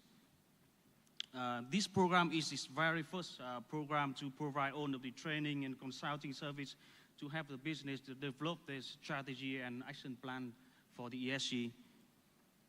And for the last but not least, the Vietnamese government, we also have developed these online platform for these ESG and sustainable business practices. This is these information hub for all of the business in Vietnam or and also the FDI in Vietnam. This can be asset and it's to stay updated, providing these all the self-assessment. We have all the toolkits that are available to online, and every business they can log in and then do their own self-assessment on using our toolkits. This is these toolkits are developed by by these support with these international institutions as well. And also on here we also build up this ecosystem, which is getting all of these SME to our businesses. They can networking, they can sharing or learning from the best practices. Thank you very much. Thank you for the very comprehensive sharing of the broad plan by the government. Just probably a quick follow-up to that, what you just shared just now. In the first slide, let me see. Yeah, the findings would be businesses prioritize financial incentives and regulatory reliefs when seeking government support. But in the program itself that you shared, there is no specific financing initiatives. Is it going in phases? I mean, yeah. With this support, this is decision number 67 is an action plan for this period 2022 to 2025. And actually in our law on SME support in 2017, we are already having some of these support in finance for these SME. So in SME in Vietnam, we categorize them for medium size, small size, and so different level. When you reach different level, you will get different support from the government, such as you can have these self-assessment for the ESG, or these the sustainable business model. ESG is very new to these own of the business in Vietnam. So before that, we have these circular economy and others models as well. So when you get, like, if you are a small company, you get every time you go for these, before we don't have the free assessment for the toolkits. So we have to we have to buy it from these international market and or institution. They're providing it, and these enterprise, when they want to buy it for these self-assessment, then they have to pay, and the government will be support. Yeah, so that's what we're doing at the moment. Okay, thank you very much. And lastly, to Mr. Chon, yeah, can you share with us some of the national efforts and initiatives done by the government of Cambodia to support businesses in their transition to the to ESG practices? Yeah, go ahead. Thank you, Ahmad. My special greeting to our guests, and thank you for the invitation under an ASEAN Hong Kong China Free Trade Agreement under the chapter of Ecotech, which share the greater support. If I noticed a few years back that most of the officials are receiving a lot of support through this program, and part of it is to improve the situation and of course compliance for SME to be able to export. One of the category here is also include ESG, where it's not yet mandatory in Cambodia specifically. However, the government of Cambodia, through local and international collaboration, we have introduced various programs like climate change program, and also I also would like to echo our Vietnam friend on inclusive business idea, where significant amount of inclusive business transformation and awareness raising is dedicated to bring the company to transform themselves using the business idea, using their own innovation, using their ESG practice. Also, not just the government side, but as I mentioned, through collaboration, we have greater attention from the development partners and also international NGO, where they try to seed or incubate young startup through acceleration program. That going green is another sustainable agenda where you should take the opportunity rather than seeing it as a drawback to your business. In addition, taking the matter in our own hand, Ministry of Industry, Science and Technology and Innovation, the institution that I'm from, we have provided substantial training over ESG-related agenda, including industrial safety, energy conservation, GHG, low carbon training calculation, and also I also would like to thanks to the productivity improvement courses that we replicate the Kaizen lesson to our entrepreneurs, and thankfully the impact is quite satisfactory to our minister, I might say, to this level, because there's no reason intelligent over the satisfaction rate yet. However, after the course, we observe there is a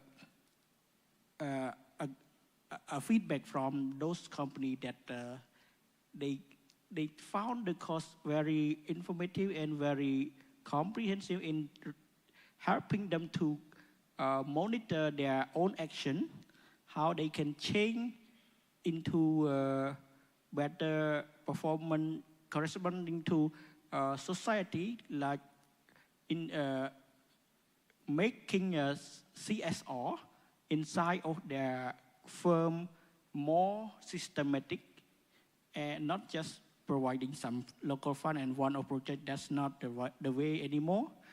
And also, in terms of safety, they also have better care to, for example, the steamer machine in industrial enterprises.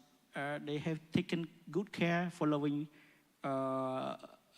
applicable standard, and also increase their longevity to the production line, which correspond fairly also to energy conservation when they practice the saving method so far.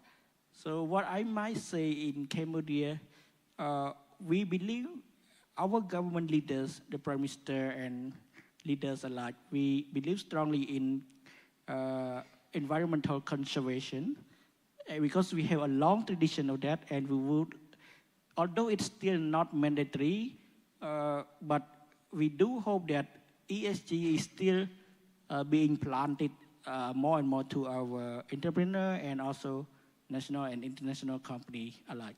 Thank you. Yes, thank you very much. Glad to know that the SMEs, the target segment, responds really well to the efforts by the government. Just one quick follow-up.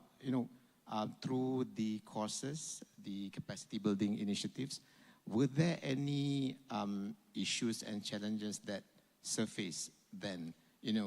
Things which the government, well, sometimes, yeah, I'm part of the government too. Sometimes we don't really see how the business see things, right? So were there issues that cropped up then? Yeah. Well, I think I would like to reserve that answer for the next round. Actually, well, I can do that right now. That we do face challenge, especially the request, or how you say, the input from the company themselves, whereby if they are smaller company, they are looking at comparing their operation costs with their ability to integrate green practice or energy conservation to their production line. for example. So this gonna cost them another administrative cost. So they would like to check with their mentor on the cost efficiency analysis. But one more challenges that we face and still put to the government-private sector forum and annually is that compliance. If I were to comply with the ESG, for example, I have done this job very well. For example, I have put forward the green practice inside my firm, but I don't know how can I benefit from that kind of stuff. Let's say we have the carbon calculation, carbon market for Cambodia, where you can calculate and apply for the carbon financing through the climate change committee. However, there is a challenge that most firms they are not aware of this, and then this become another challenge for the government to join together and discuss for a method to explain them better.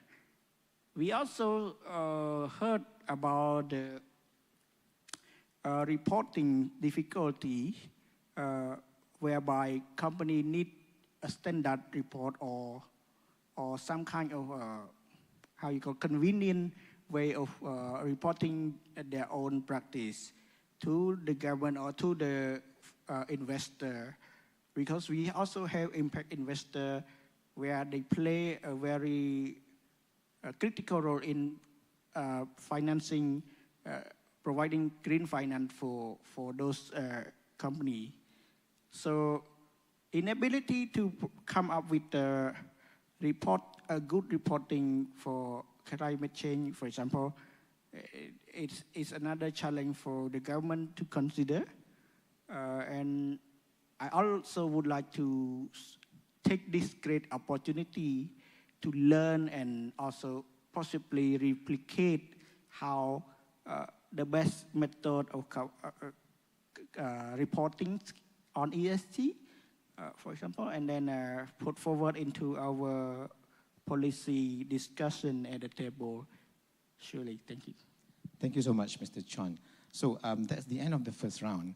But I think the last words by Mr. Chon, the areas that he covered, provides us a nice base for our transition into the second round. Mr. Chon also mentioned about the need, or rather the what has happened in Cambodia is that it's not only the government, but also involves other parties. So on that note, maybe Ernie, just to get your views, what roles can large corporations and industry leaders play in supporting government efforts to drive ESG adoption among the SMEs? Can you just share any examples or yeah? Before I answer the question, with regards to reporting, I think a lot of SME, unless you want to get some green financing, I think reporting is necessary when you're mature enough to do the reporting. If you're not mature enough to do the reporting, start somewhere first. Because sustainability, as I say, is a long string. And if you start reporting, it's maybe a bit overwhelming. So what can big corporation do? Actually, big corporation, the biggest concern about a company like me to do that I've export business all over the world is the legislative from different government in the market that I sell to. You know, we have Malaysia, Vietnam, and Cambodia here, but the dynamics of it is much bigger than the country that you operate in. It's going to hit you no matter you buy or you sell. For instance, I think 2025, 2026, there's a carbon tax coming in from in Europe. Some of the industries has already been affected, but the furniture industry is coming in. So how are you going to address it? They're going to impose a carbon tax on your product on a generalized basis. So you better start looking into your carbon per container of goods shipping into Europe. If not, they'll slap you on a carbon tax. And a country like Singapore, I think they recently imposed a carbon tax. Why is that so? They will take the carbon tax, the net of the tax of your country. So I think when this thing comes in, many countries will start imposing carbon tax. And when imposing carbon tax, it will trickle down to SME. So don't let legislation be ahead of you. You should be in line or be ahead of the legislation. Prepare yourself. When things happen, you're ready for it. Because when things happen, if you're not ready for it, you'll lose out in the market. Government involvement, I think to SME is important, but I think it is a plus, not a must, with regards to helping SME. The journey got to be collaboration among SME, government coming in to guide you, government coming in to give you information. And if you are able, as large corporation, to help other SME, you are able, I have got 2,000 over workers in Vietnam. I do with a lot of subcontractors. So now I am going upstream to the subcontractor to give them, to train them on the best practices on sustainability. I work with my customers all over the world. At design stage, what can be implemented at the material, at the packaging. So the dynamics of it is sometimes, as I say, collaboration. And if you are big enough in the value chain, if you can take the leading role, or your customer is taking the leading role, that you will be along together with them. If you are not the leading role, you just go according and follow the person that's the leading role in sustainability. I think the value stream is very important to be a bit more dynamic. Thank you. Yeah, so it's basically large corporations can take efforts to green their whole value chain, which comprise of many SME players. Now, Dr. Jessica, earlier you somewhat touched on, or rather you implied the cost of inaction can be greater than the cost that you would have incurred if you transition, right? So on that note, what would be the government's assistance to help the SMEs to remain competitive in the export markets, given the tighter green regulations of our major trading partners? Yeah. So when we talk about ESG, it's not only about the environment, it's the S and G as well. So first of all, during this transition period, what we need is to build the foundation. So to make our SMEs ready for greater challenges ahead. So for that, we have various programs that we designed under the IESG framework. First of all, in last year, September, we launched the New Industrial Master Plan 2030. The plan has 4 missions, and one of the missions is actually to push for net zero. So under the mission, our first deliverable will be the IESG framework. So the IESG framework, it has about 17 strategies and nearly about 50 deliverables. And all these deliverables actually to support the SMEs especially, so that they are ready, right? So one of the things that we start with Canal ESG, so which is actually to raise awareness about ESG itself. So we go nationwide, we talk about ESG and introduce ESG to the industry players, especially MSMEs. So we go nationwide, that means include Sabah and Sarawak as well. So after that, we also have a readiness assessment, which is on MIDI's website. So it's free, and you go to readiness assessment, you answer the questions, and you will know where you are in terms of ESG readiness. So whether you're at a basic, limited, evolving, or advanced. Then once you completed that, you know where you are. If you're advanced or evolving, that means you do not need much assistance. But if you're at a basic or limited level, maybe you need some assistance. So you click done, you will be able to download our starter kit. So our starter kit is actually what we call as ESG Start. It is not a new standard, it is not new framework. It is actually a guideline and a starter kit for you to do your sustainability reporting according to the international standard, or it can be according to Brussels standard, or it can, international standard meaning it could be in terms of GRI. You can use this starter kit. It is something like a textbook. It's 200 over pages.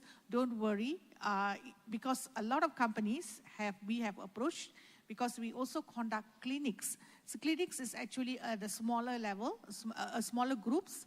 So we engage about 50 companies. This also we conduct nationwide. One session, about 50 companies, and we handhold them and we guide them through the starter kit. So we explain to them how you can use the starter kit. Say, for example, you want to do your scope 1, 2, and 3. So how do you actually source your data? You identify what are the data that you need, where do you get your data, how do you do the calculation. We give you some examples, we give you the emission factor. So all those, and then we guide you. So when companies come in, we ask them to bring their laptops, and then we sit together, and then we guide them throughout the session. And then by end of the day, they will be able to really understand what are the data they need to collect and how they compute the data to do the disclosure. So this is, and after that, they can choose whichever standard they want, and then they can do. So this is actually the starter kit thing. Coming back to one of the questions just now is how the bigger companies could help. So BT, we have a program called ESG Mentor. So in this ESG Mentor, we have large companies, especially like MNCs. So they will sponsor a session. They will bring on board all the SMEs along the supply chain. First, they will talk about why it's important for these SMEs along the supply chain to meet their requirements. So what are their requirements and why it's important for them to meet those requirements. Then we come and then we introduce what are the tools that we have to support SMEs to start their reporting, for example. And this is actually what we call as ESG Mentor. This is another program that we have. And we also, in last year's budget, we requested to MOF, and it was introduced, they introduced the tax exemption for expenses that is related to ESG up to 50,000. So that you get tax exemptions, and then they extended the Gita Gite. So all this in terms of finance, in terms of tax incentives, and we're also requesting some grant from government, so under the NIMP, so which we believe that we will be getting soon, to assist companies to start their journey. So these are some of the things that we are doing. And on top of that, the first thing that everybody talking about CBAM, EU is coming up with the CBAM. It's not only going to be EU, they're going to be UK, they're going to be Australia who's going to do that as well. So we also need to be ready for that. That means we need to have our own carbon pricing. So when I mention carbon pricing, it's not meaning that government want to impose carbon tax, because it's only one of the instruments is the carbon tax, but we also can do the trading as well. So but we need to design our carbon tax, because whether you like it or not, if you are exporting to EU, you have to pay tax to the EU. So if you have our own carbon pricing and our mechanism, so you don't have to pay that much to the EU. So these are the things that we are expecting to come on board, and most likely by this year and next year we will have soon. And we're also going to have like Climate Change Act. So all this going to come on board, which will help the SMEs to really understand. So before all this coming on board, we will want SMEs to be ready, right?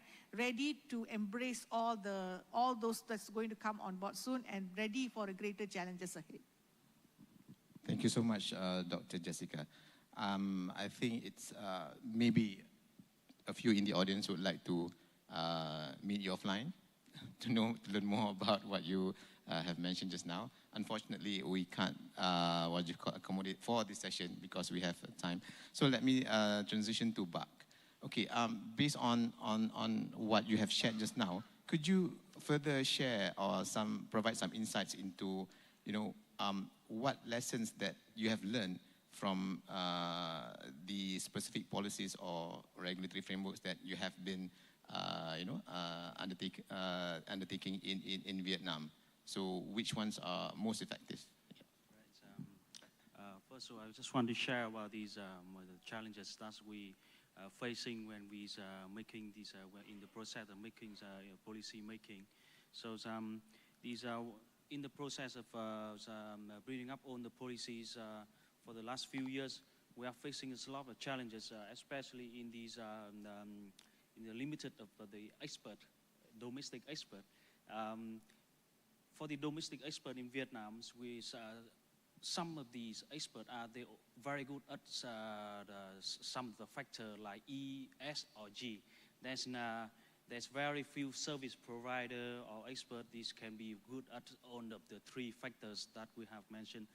And also these the lack of the data and informations about the reports, and also these it's very important is the requirements for these from these international buyer is frequently updated.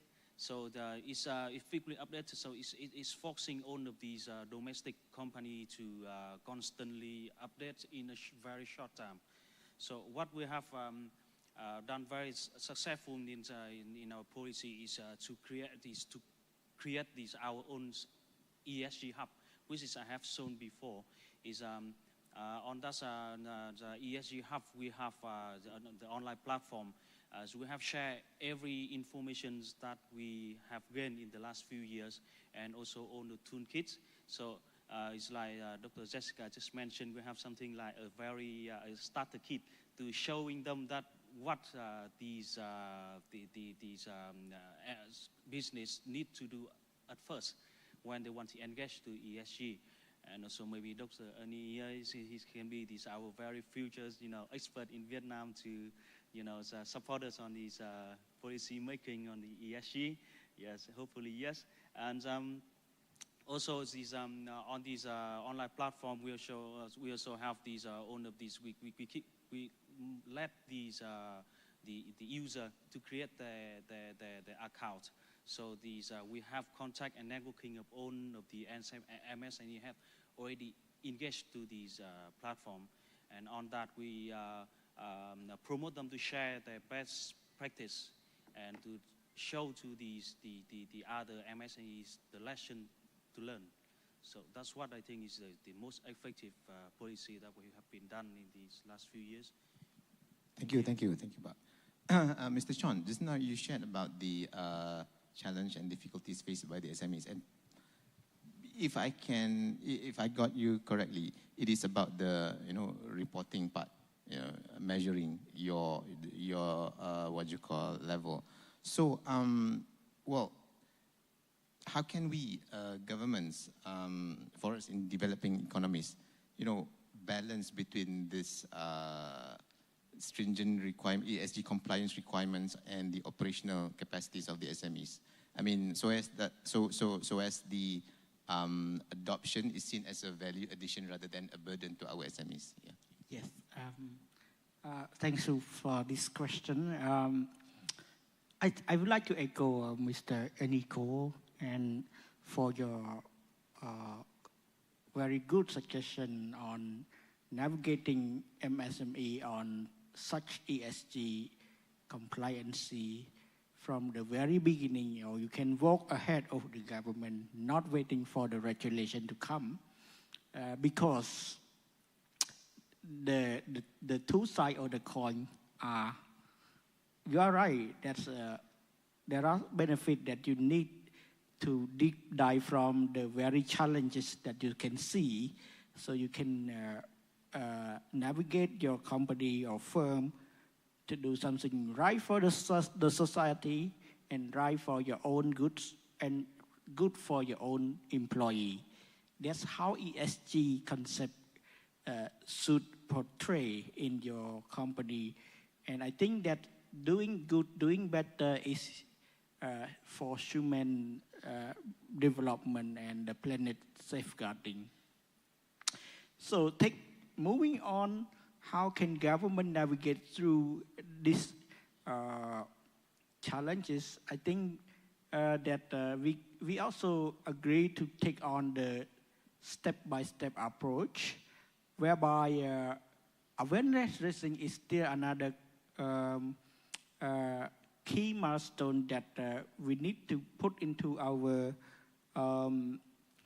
policy. I think I suggest because there is a committee on financial and security exchange of Cambodia. For financial sector, they are now drafting the ESG policy, and yeah, we can start from the priority sector, whereby for MSME we could introduce little by little on I could remember where from this morning lecture, from E, maybe from E, from G, from S, either choices that you make dependent on your need of both the MSME and the regulation of the government. Of course, we need to consider the market access that the export market may need. Taking the example of the concept of inclusive business, whereby we are trying to promote awareness so far, I can say it's only 30% of the company, not people, the company just started to understand what is inclusive business do you mean to me, and what can I benefit from your policy. I told them that incentivity scheme, procurement, and other well treatment, more than fair business, that you can build your brand to international market through this concept. Likewise, ESG is the same concept to most Cambodian firms, whereby you need to introduce both your government scheme, what you can have to develop the company image. I think that company, they don't need tax. They want to succeed in their business, they can pay tax.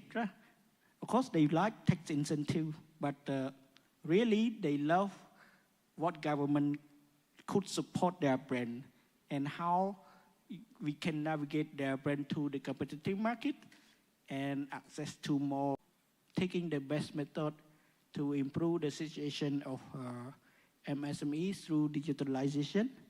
That is quite the new tool for most traditional MSME to change and to transform themselves so that they can start picking up the ESG goal and especially contribute to our SDG goal at the end of the day. Thank you. Thank you so much. Thank you so much. So we have gone 2 rounds of the panel providing feedback. Maybe we have a few minutes left.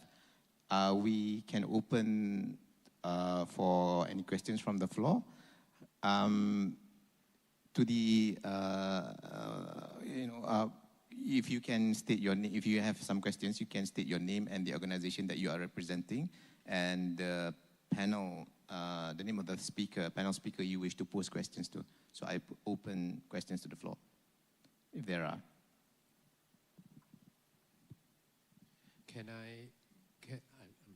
Yes, please. Yeah. Can I pose a comment to the government from the SME perspective? I think my colleague from Singapore Enterprise ESG Enterprise Singapore is also here.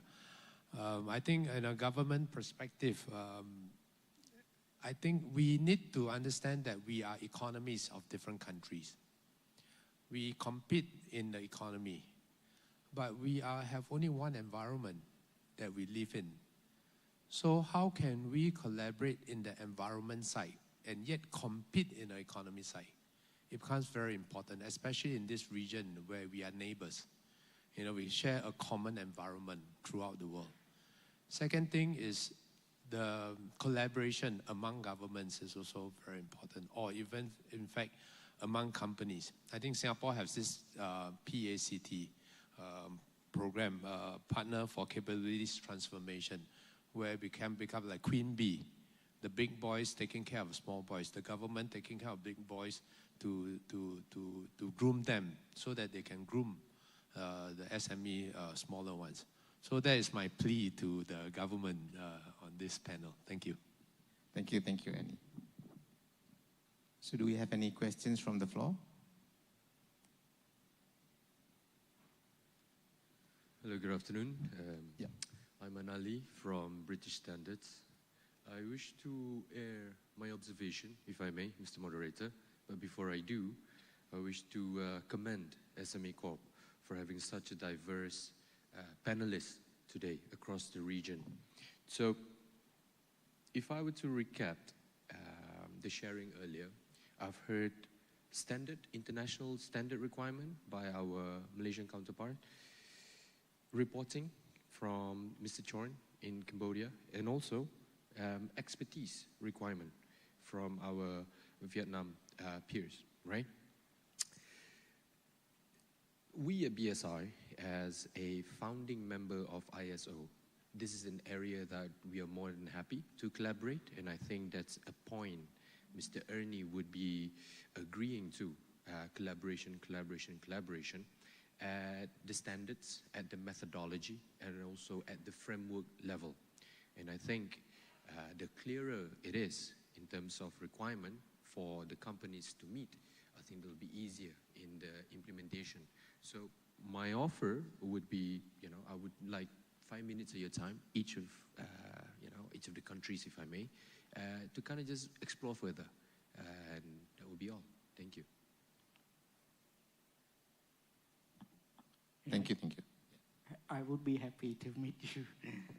That would be very important mission for me as well. Thank you. Yeah. So I suppose the rest would also be, open to meeting with you. Do we? Yeah, we have another question. Yeah. Please go ahead. Okay. Assalamualaikum warahmatullahi wabarakatuh and very good afternoon. So my name is Raja Ahmad Fauzan from Coffee Star, Malaysia. So we embarked our journey in ESG for last 2 years. Okay, a bit of introduction of ourselves. We make sustainably sourced coffee available to general public. So indirectly, we embark our journey last 2 years for ESG. However, doing the ESG principles sometimes taking you to disadvantage because there are terms called green premium.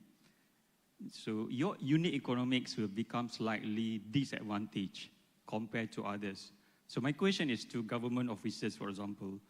In the government procurement, there are heavy emphasis on the pricing rather than sustainable business practice. My question is, when can we foresee or when can we expect that not just emphasizing on lowest price, but mainly on a business practice can be part of the procurement process? Because in many ways, I have taken part in the bidding exercise, but of course, when we source the product slightly more expensive, it's difficult to achieve the lowest price point as government or procurement process required. Thank you. Ahmad, can I first? Sorry, because he pointing to the government. I would be more than happy. And it's quite interesting about procurement from the government perspective. I don't have much experience on procurement, but I used to work both in the private sector and public sector right now, whereby I also observe the same similar experience like you. However, there are some criteria. What I have observed is that it's not just pricing over sustainability or other advantages. But in the form of public procurement, there are other considerations like society benefit, long-term goal of the investment itself. And we come up with the idea of guarantee scheme where the government will take the risk with maybe development partner to co-invest in that kind of procurement or project. So I believe that we are not just looking at the pricing. I think pricing is just one of the criteria for the procurement to go. So this is just the observation and experience from the government of the Kingdom of Cambodia. Thank you. Yeah, thank you, Mr. Chan. I think Dr. Jessica would like to respond to. Yeah, coming from Ministry of Finance previously, so I would like to share that we embarked on our green procurement, government green procurement, during the 11th Malaysia Plan itself. So we started with few ministries, but I think currently we have about more than 30 products and 25 ministries and government agencies involved in government procurement, government green procurement. So we have the policy, but as I mentioned just now, if we want to accelerate the implementation of government green procurement, so we need to make sure that the companies are ready. So when last year budget, we did propose that companies, when they bid for procurement from the government, we could make it like a submission of sustainability reporting as one of the requirement. But after discussion, we found that maybe it's too early for us to implement that. So that's what the reason we separated our transition into two. First is the just transition phase up to 2026. After that, we have the acceleration phase. So most likely, we will have a more stringent requirement on the green procurement when we come to the acceleration phase that's beyond 2026. Thank you. So, yeah, I think we've overrun the time by a bit, but just before we conclude, for the outro, maybe I can just invite the panel, each of you, to for a 1-minute comment. Now, Ernie, what would be the most important advice you would offer to aspiring entrepreneurs to adopt ESG as part of their business strategy? I think I have 3 advice. You know, when I was young, let me tell you a quick story, 15-second story. When I was young, my mother always asked me, turn off the lights, turn off the tap, finish your food. Today, when I'm an adult, I say these are an ESG that my mom has taught me to save. It's as easy as that. So, 3 advice. Number 1, start small, start with people. Number 2, start easy. Turning off the lights is easy. And number 3, start with others. Thank you. Thank you, Ernie. Now, for Dr. Jessica, Bak, and Mr. Chon, the same question. So, could each of you highlight one key takeaway or piece of advice for government and policymakers in terms of accelerating ESG adoption among the SMEs? What would be the most critical action they should be prioritizing?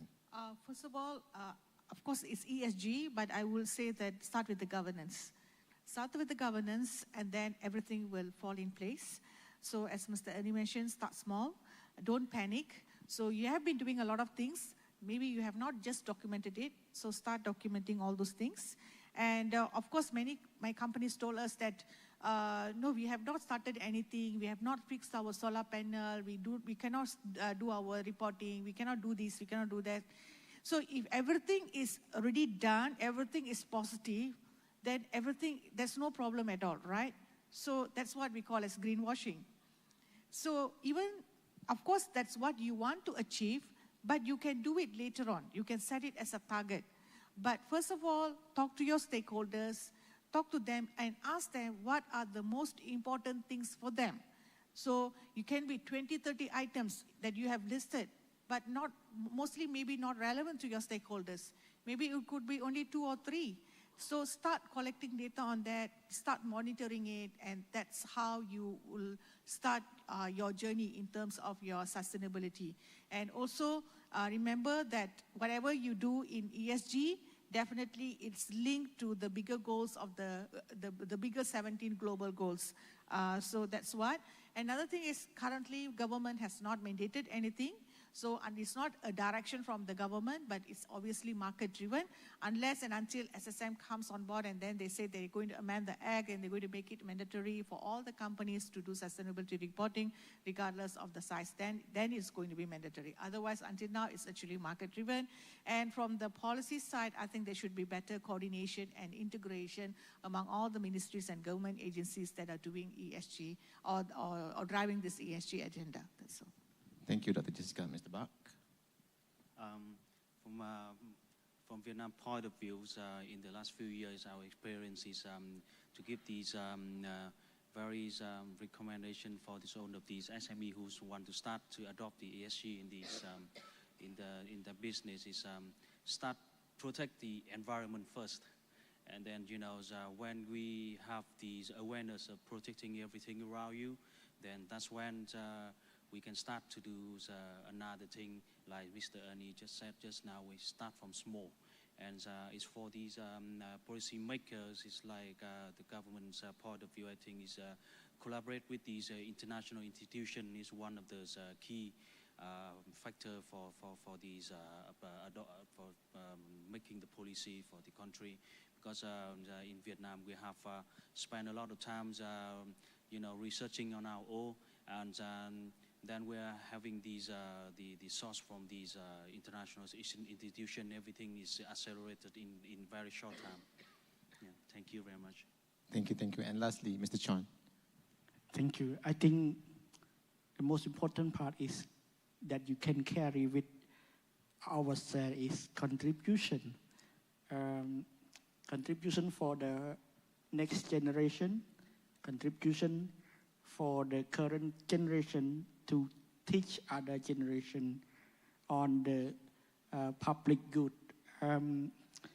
For the private sector side, I would like to request your effort in continuing doing your own innovation, and also consider leapfrogging in any small field that you could consider as beneficial to not just your own business, but also try to explain to your relevant stakeholder why you should come in, buy in, and then move this together.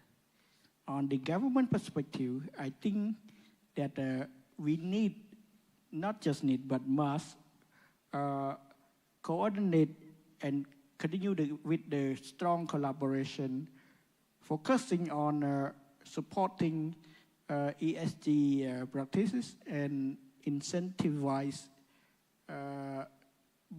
extra mile, to connect ESG with ESG supply side and ESG demand side, which means customer and the supply company.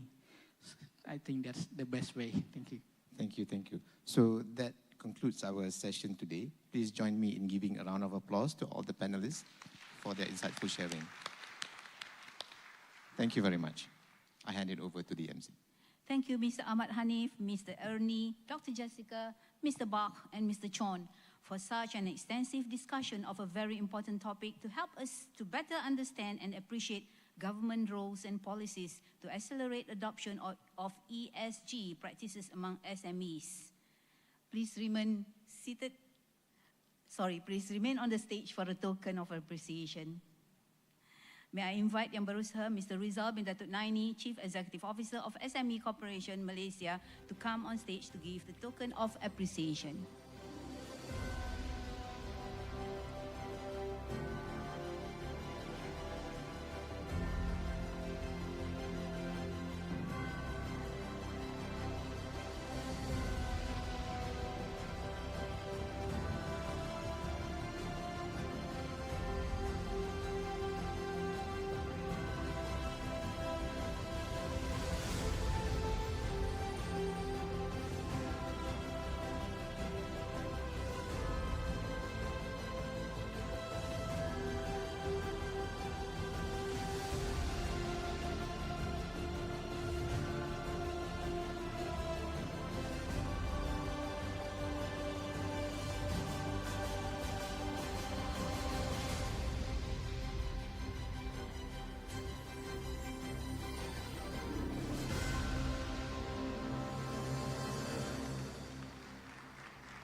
Thank you all, and thank you Yang Berusaha, Mr. Rizal bin Datuk Naini. Now may I invite Ms. Kausalya to share about tomorrow's session. Thank you. Hi everyone, my name is Kausalya from the organizer. I'll just take a couple of minutes of your time. I think one of the concerns that we organizers always have is whether I'll see you again tomorrow, because this is the 1.5 day events, and we usually have a lot of missing person the second day.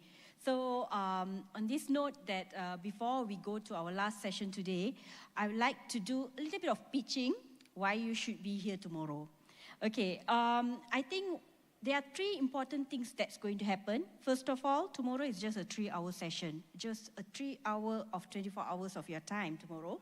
So I do hope you can come in the morning. So there will be 3 things that's going to happen. One is, while today we had a lot of discussion, panel discussion, we had many people sharing their experiences of Malaysia as well as ASEAN region. Tomorrow you will go more in depth, or not necessarily so in depth, but you will go more on practical mode, what you can do at your firm. So one, you will learn that being sustainable is not only doing good for the planet. I guess everyone wants to do good for the planet, but remember, we also want to be good to our pockets. So how, by being sustainable, you can bring profit to your business? So that's something that you will learn tomorrow. Second is, we will be sharing some tools and also framework that you can immediately, maybe not immediately tomorrow here, but you can immediately go back and implement at your firms. So this is something that we would like to share with those that attend tomorrow. And third, this is the most exclusive offer, only for those who will be here tomorrow. You are online, you will not get it. Online, you will be receiving a sustainability ROI toolkit. So with that, I do hope I can see all of you, and maybe those who were here in the morning are not here today. You can also tell them, if you have the opportunity, please come, bring your friends. We do hope to have a very good half a day session tomorrow before we conclude this whole program. That's all. Thank you so much.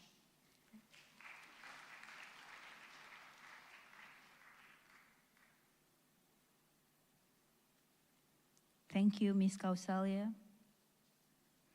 And now, the last sharing session for today. A topic just as important as the ones discussed before, that is Simplified ESG Disclosure Guide, SEDG for SMEs.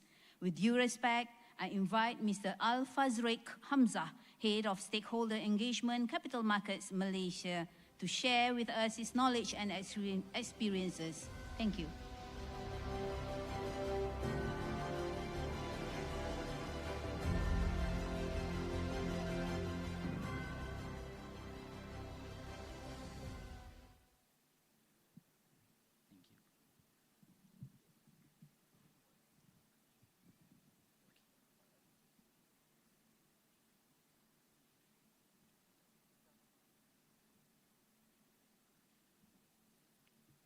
Assalamualaikum and very good afternoon, friends and industry partners. My name is Al-Fazriq Hamzah and I'm from the Capital Markets Malaysia. And I just wanted to also take this opportunity to express our utmost appreciation to SME Corp for the invite, and especially to Puan Kausalya and her team for accommodating to our last minute changes. Perhaps before, I'm supposed to wrap this up by 4:30, and let's just see if we can cover everything and try to fully share whatever that I wanted to share with you guys today. Perhaps before we delve into the Simplified ESG Disclosure Guide for the SMEs in supply chain, or the SEDG, for those who didn't know or might not be aware of what CMM does, allow me some time to just share with you guys a little bit of our background.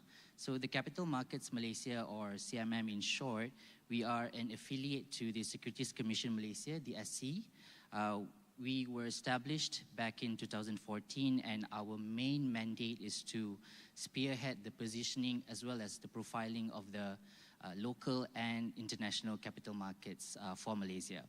Now, in order for us to do that, or shall I say, in order for us to support these aspirations, our work basically grounded or focused on 3 key areas or 3 key priorities: the sustainable finance and investing, Islamic capital market funding opportunities through the private markets.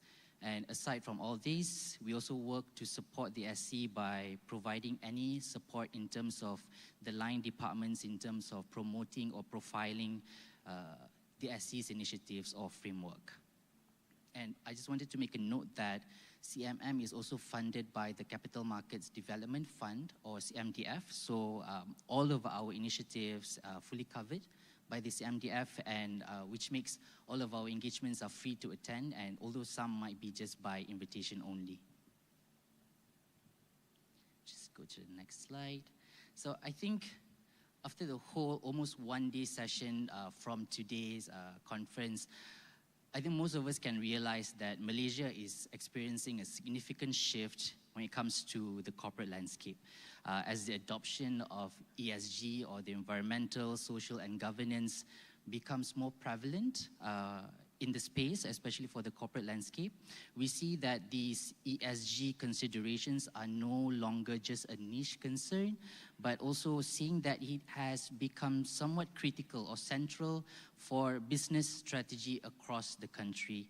At CMM, we realize and understand that this is an ever-evolving space in nature, and we can see that in Malaysia, the ESG space has been gaining its momentum, and huge leaps have been taken into consideration by the government as well as the market players.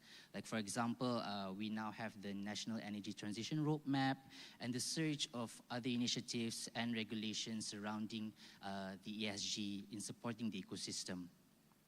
And I believe that in tandem with the government mandate or the government aspiration toward advancing sustainability, we observe that, especially for us, we observe that many PLCs has started to demonstrate their commitments towards sustainability. This can be in a form that by them setting up their net zero ambition, or even taking into consideration including sustainability practices as part of their business processes and strategy.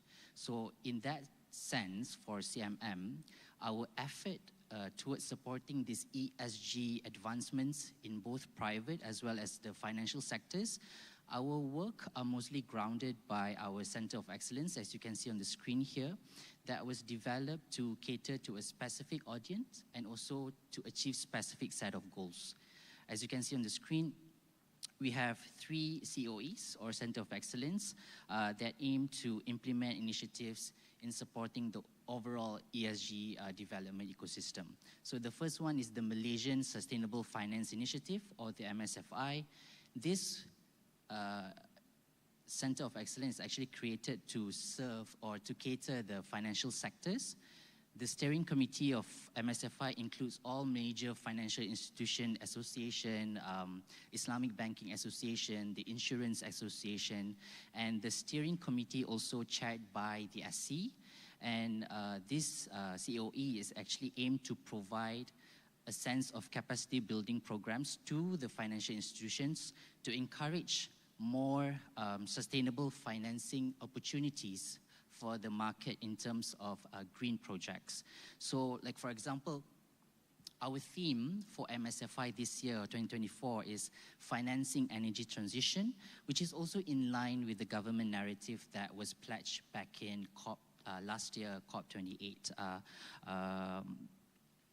which is the energy transition. And some of the key topics that we have ventured and will be venturing for the rest of the year includes financing CCUS project, hydrogen technology, measuring finance emissions, and among others.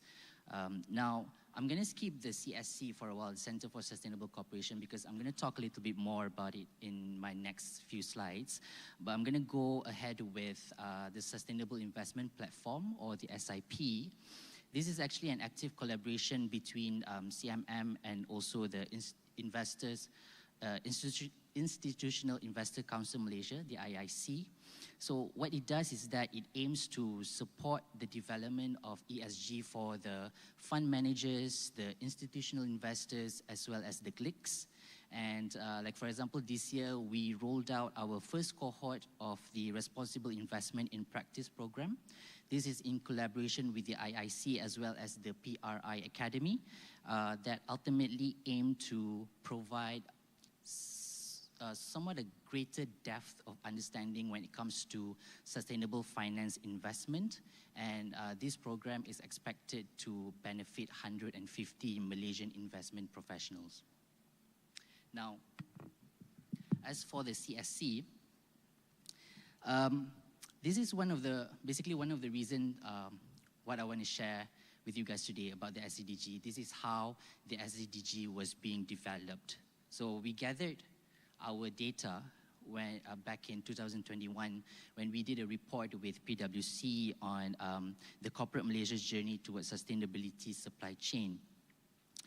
We realized on that report, what we realized that we put that into perspective, and then we had like a few conversations with the chief sustainability officers among the PLCs, and we noticed that the trend is rather similar. They highlighted the similar challenges that what was found in the report, which is their major challenge would be collecting data from their supply chains that comes from the SMEs lah.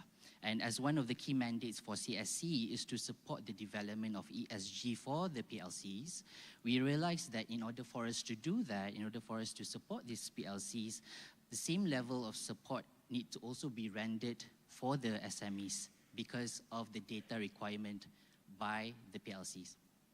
So now that we have sort of identified these challenges, what we did is that in 2022, we engaged with, or we rather collaborate with NRES back then, and launched the joint initiative to advance the ESG practices among the SMEs. We did a series of capacity building workshops or programs with our supporting partners, as you can see in on the screen. And our goal was just simple, was just to provide a basic understanding of sustainability and wanted to help them to sort of disclose or provide relevant information to their stakeholder in a more meaningful way. And in that sense, what was initially meant to be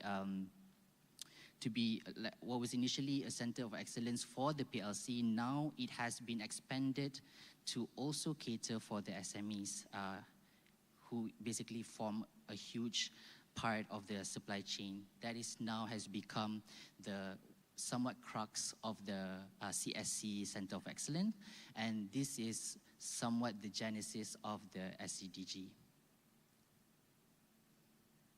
Moving on, this is the Simplified ESG Disclosure Guide, and here we are. It is called the Simplified ESG Disclosure Guide, SCDG, in SMEs in supply chains. As the name suggests, we wanted to make sure that the guide is simplistic in nature, simplified in a way that it distills not all 100 plus disclosure reflected in GRI, for example. We use language that is easy to understand in comparison with other standards or frameworks. We also use layman terms where possible. And we include ESG in the title because we wanted to showcase that it doesn't only focus on the environment side of things, but also social and governance side of things is also being taken into consideration. And disclosure guide, because we wanted to highlight that this is a guiding document. It's not a mandatory, it's not a standard that they need to report to. It's rather just a simple guiding document, like a guidance.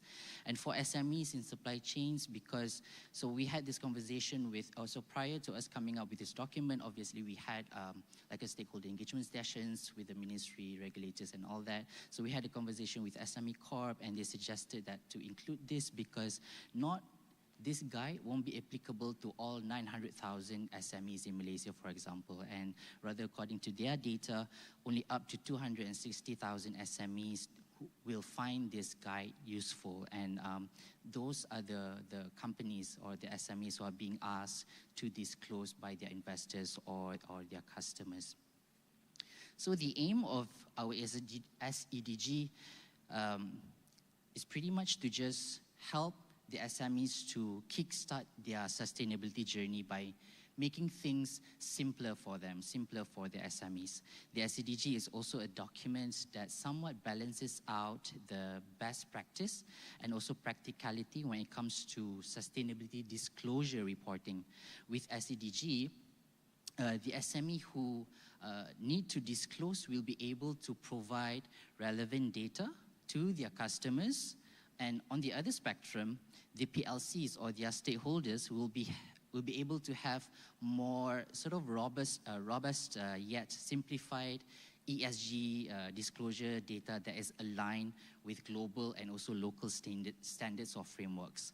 And in all of our engagements, we always emphasize to the SMEs that by kickstarting their sustainability journey and adopting the SDG, they will then have the sort of the competitive advantage as a supply chain actors, provide necessary response easily to their stakeholders, and in a way, they might be able to be qualified for any incentives provided within the ESG disclosure.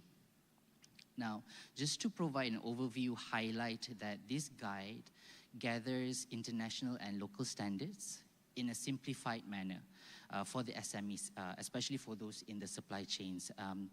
Again, to just support in terms of kickstarting their disclosure reporting. Now, prior to us coming up with a total of 35 disclosures under the E, S, and G for the SDG, we benchmarked it with both local and global standards, frameworks.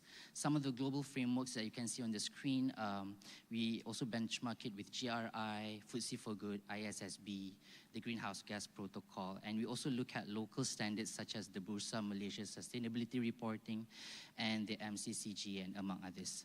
And once we gathered the necessary information from these frameworks, we also looked at various MNC or multinational and also local large companies' assessment questionnaires, especially on their procurement side. This just to further understand what they would be asking to, or what they would ask to their supply chain. And we did this just to make sure that this disclosure or this guide will be included in terms of meeting the necessary requirements and align with the requests from the PLCs. So we then, after that, we also hosted several consultation processes with our focus groups, where we want to balance out, again, like what I mentioned earlier, we want to ensure that we balance out the practicality and also the best practices that we found. And if you look at the current SDG, for example, the first edition of SDG that was published last year in October, it didn't really include biodiversity. Given that based on our exercise and our focus group session, we realized that, or rather we concluded that it will be a bit too much for the SMEs to, or rather complicated for the SMEs for that time. And upon our focus group consultations, we also opened the document for a public consultation that lasted for a month. Now that we have come up with the guide, it is essential for us to roll this out to as many SMEs as possible. And in order for us to do that, what we did is that we provide a data template that will make it easier for the SMEs to track their disclosures.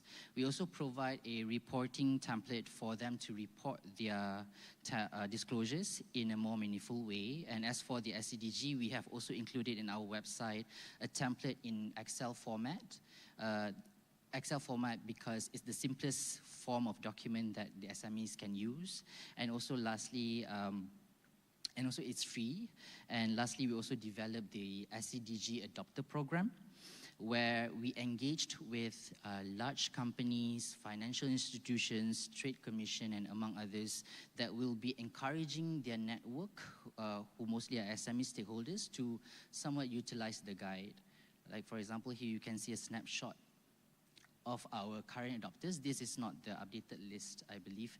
And as you can see, we have covered different categories, and this is not an exhaustive list since we have more coming in, and just wanted to give you an example that they are the companies that we have thus far. And as you can see also, there's most of the banks are here and already started to recommend for their supply chain to utilize the SDG. And again, as an aside from encouraging the adoption of SDG, they also will get other benefits for being an adopter, is that they also will get access to free physical trainings and also workshop that will be conducted across the country as well as early notice of any upcoming developments of the SDGs. And here are just the list of companies that we have. And aside from this, the SDG is also available on Pantas and also ESG Bookstacks, Singapore platform, and MGTC LCOS system.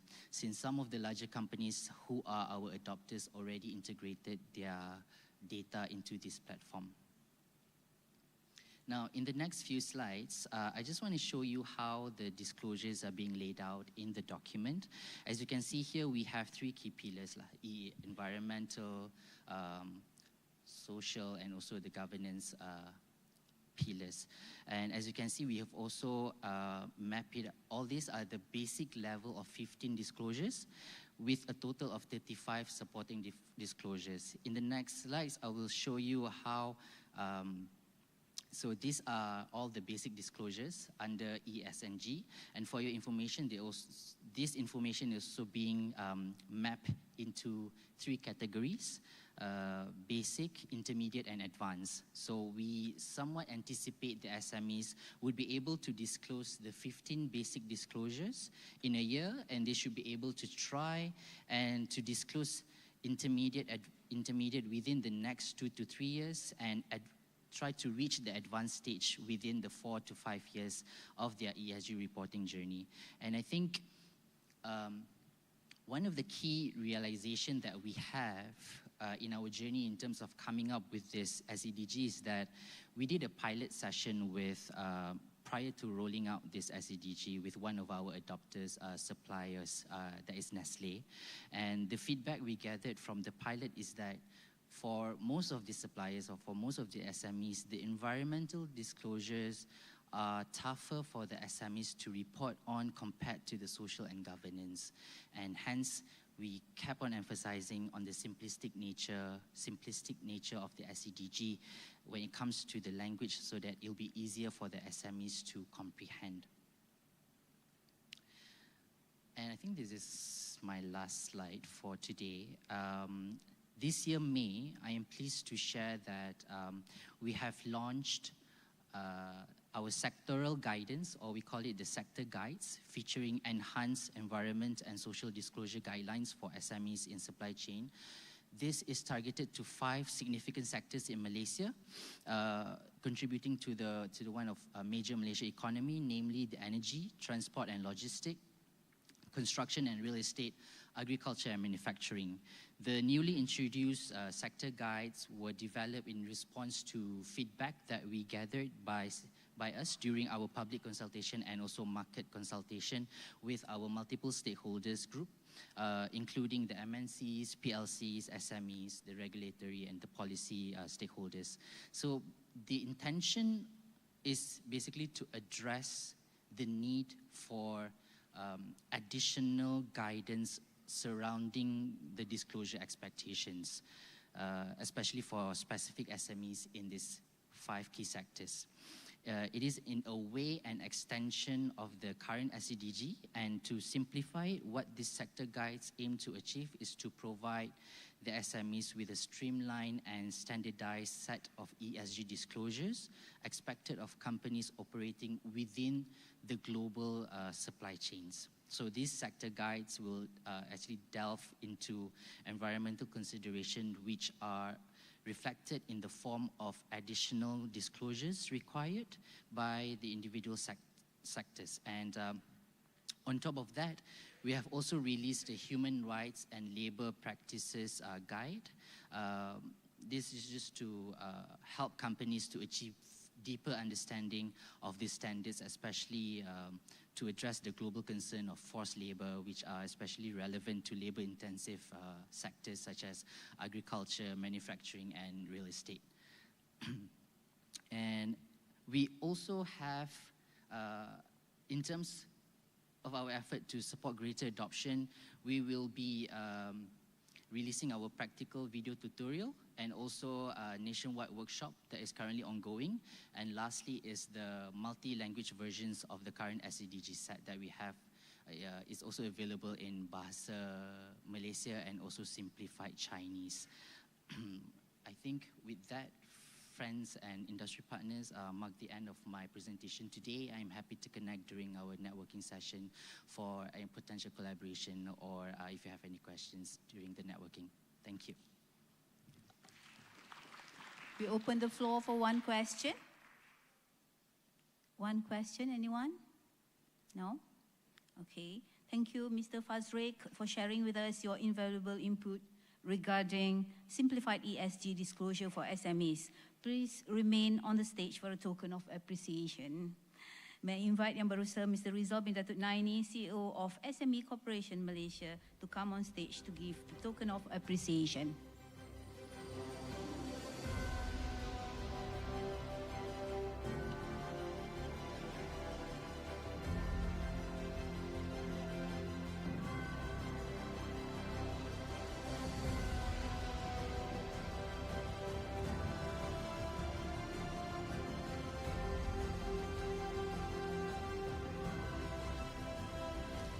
Thank you, Mr. Al-Fazrek, and thank you, Yang Berusaha Mr. Rizal bin Datuk Naini.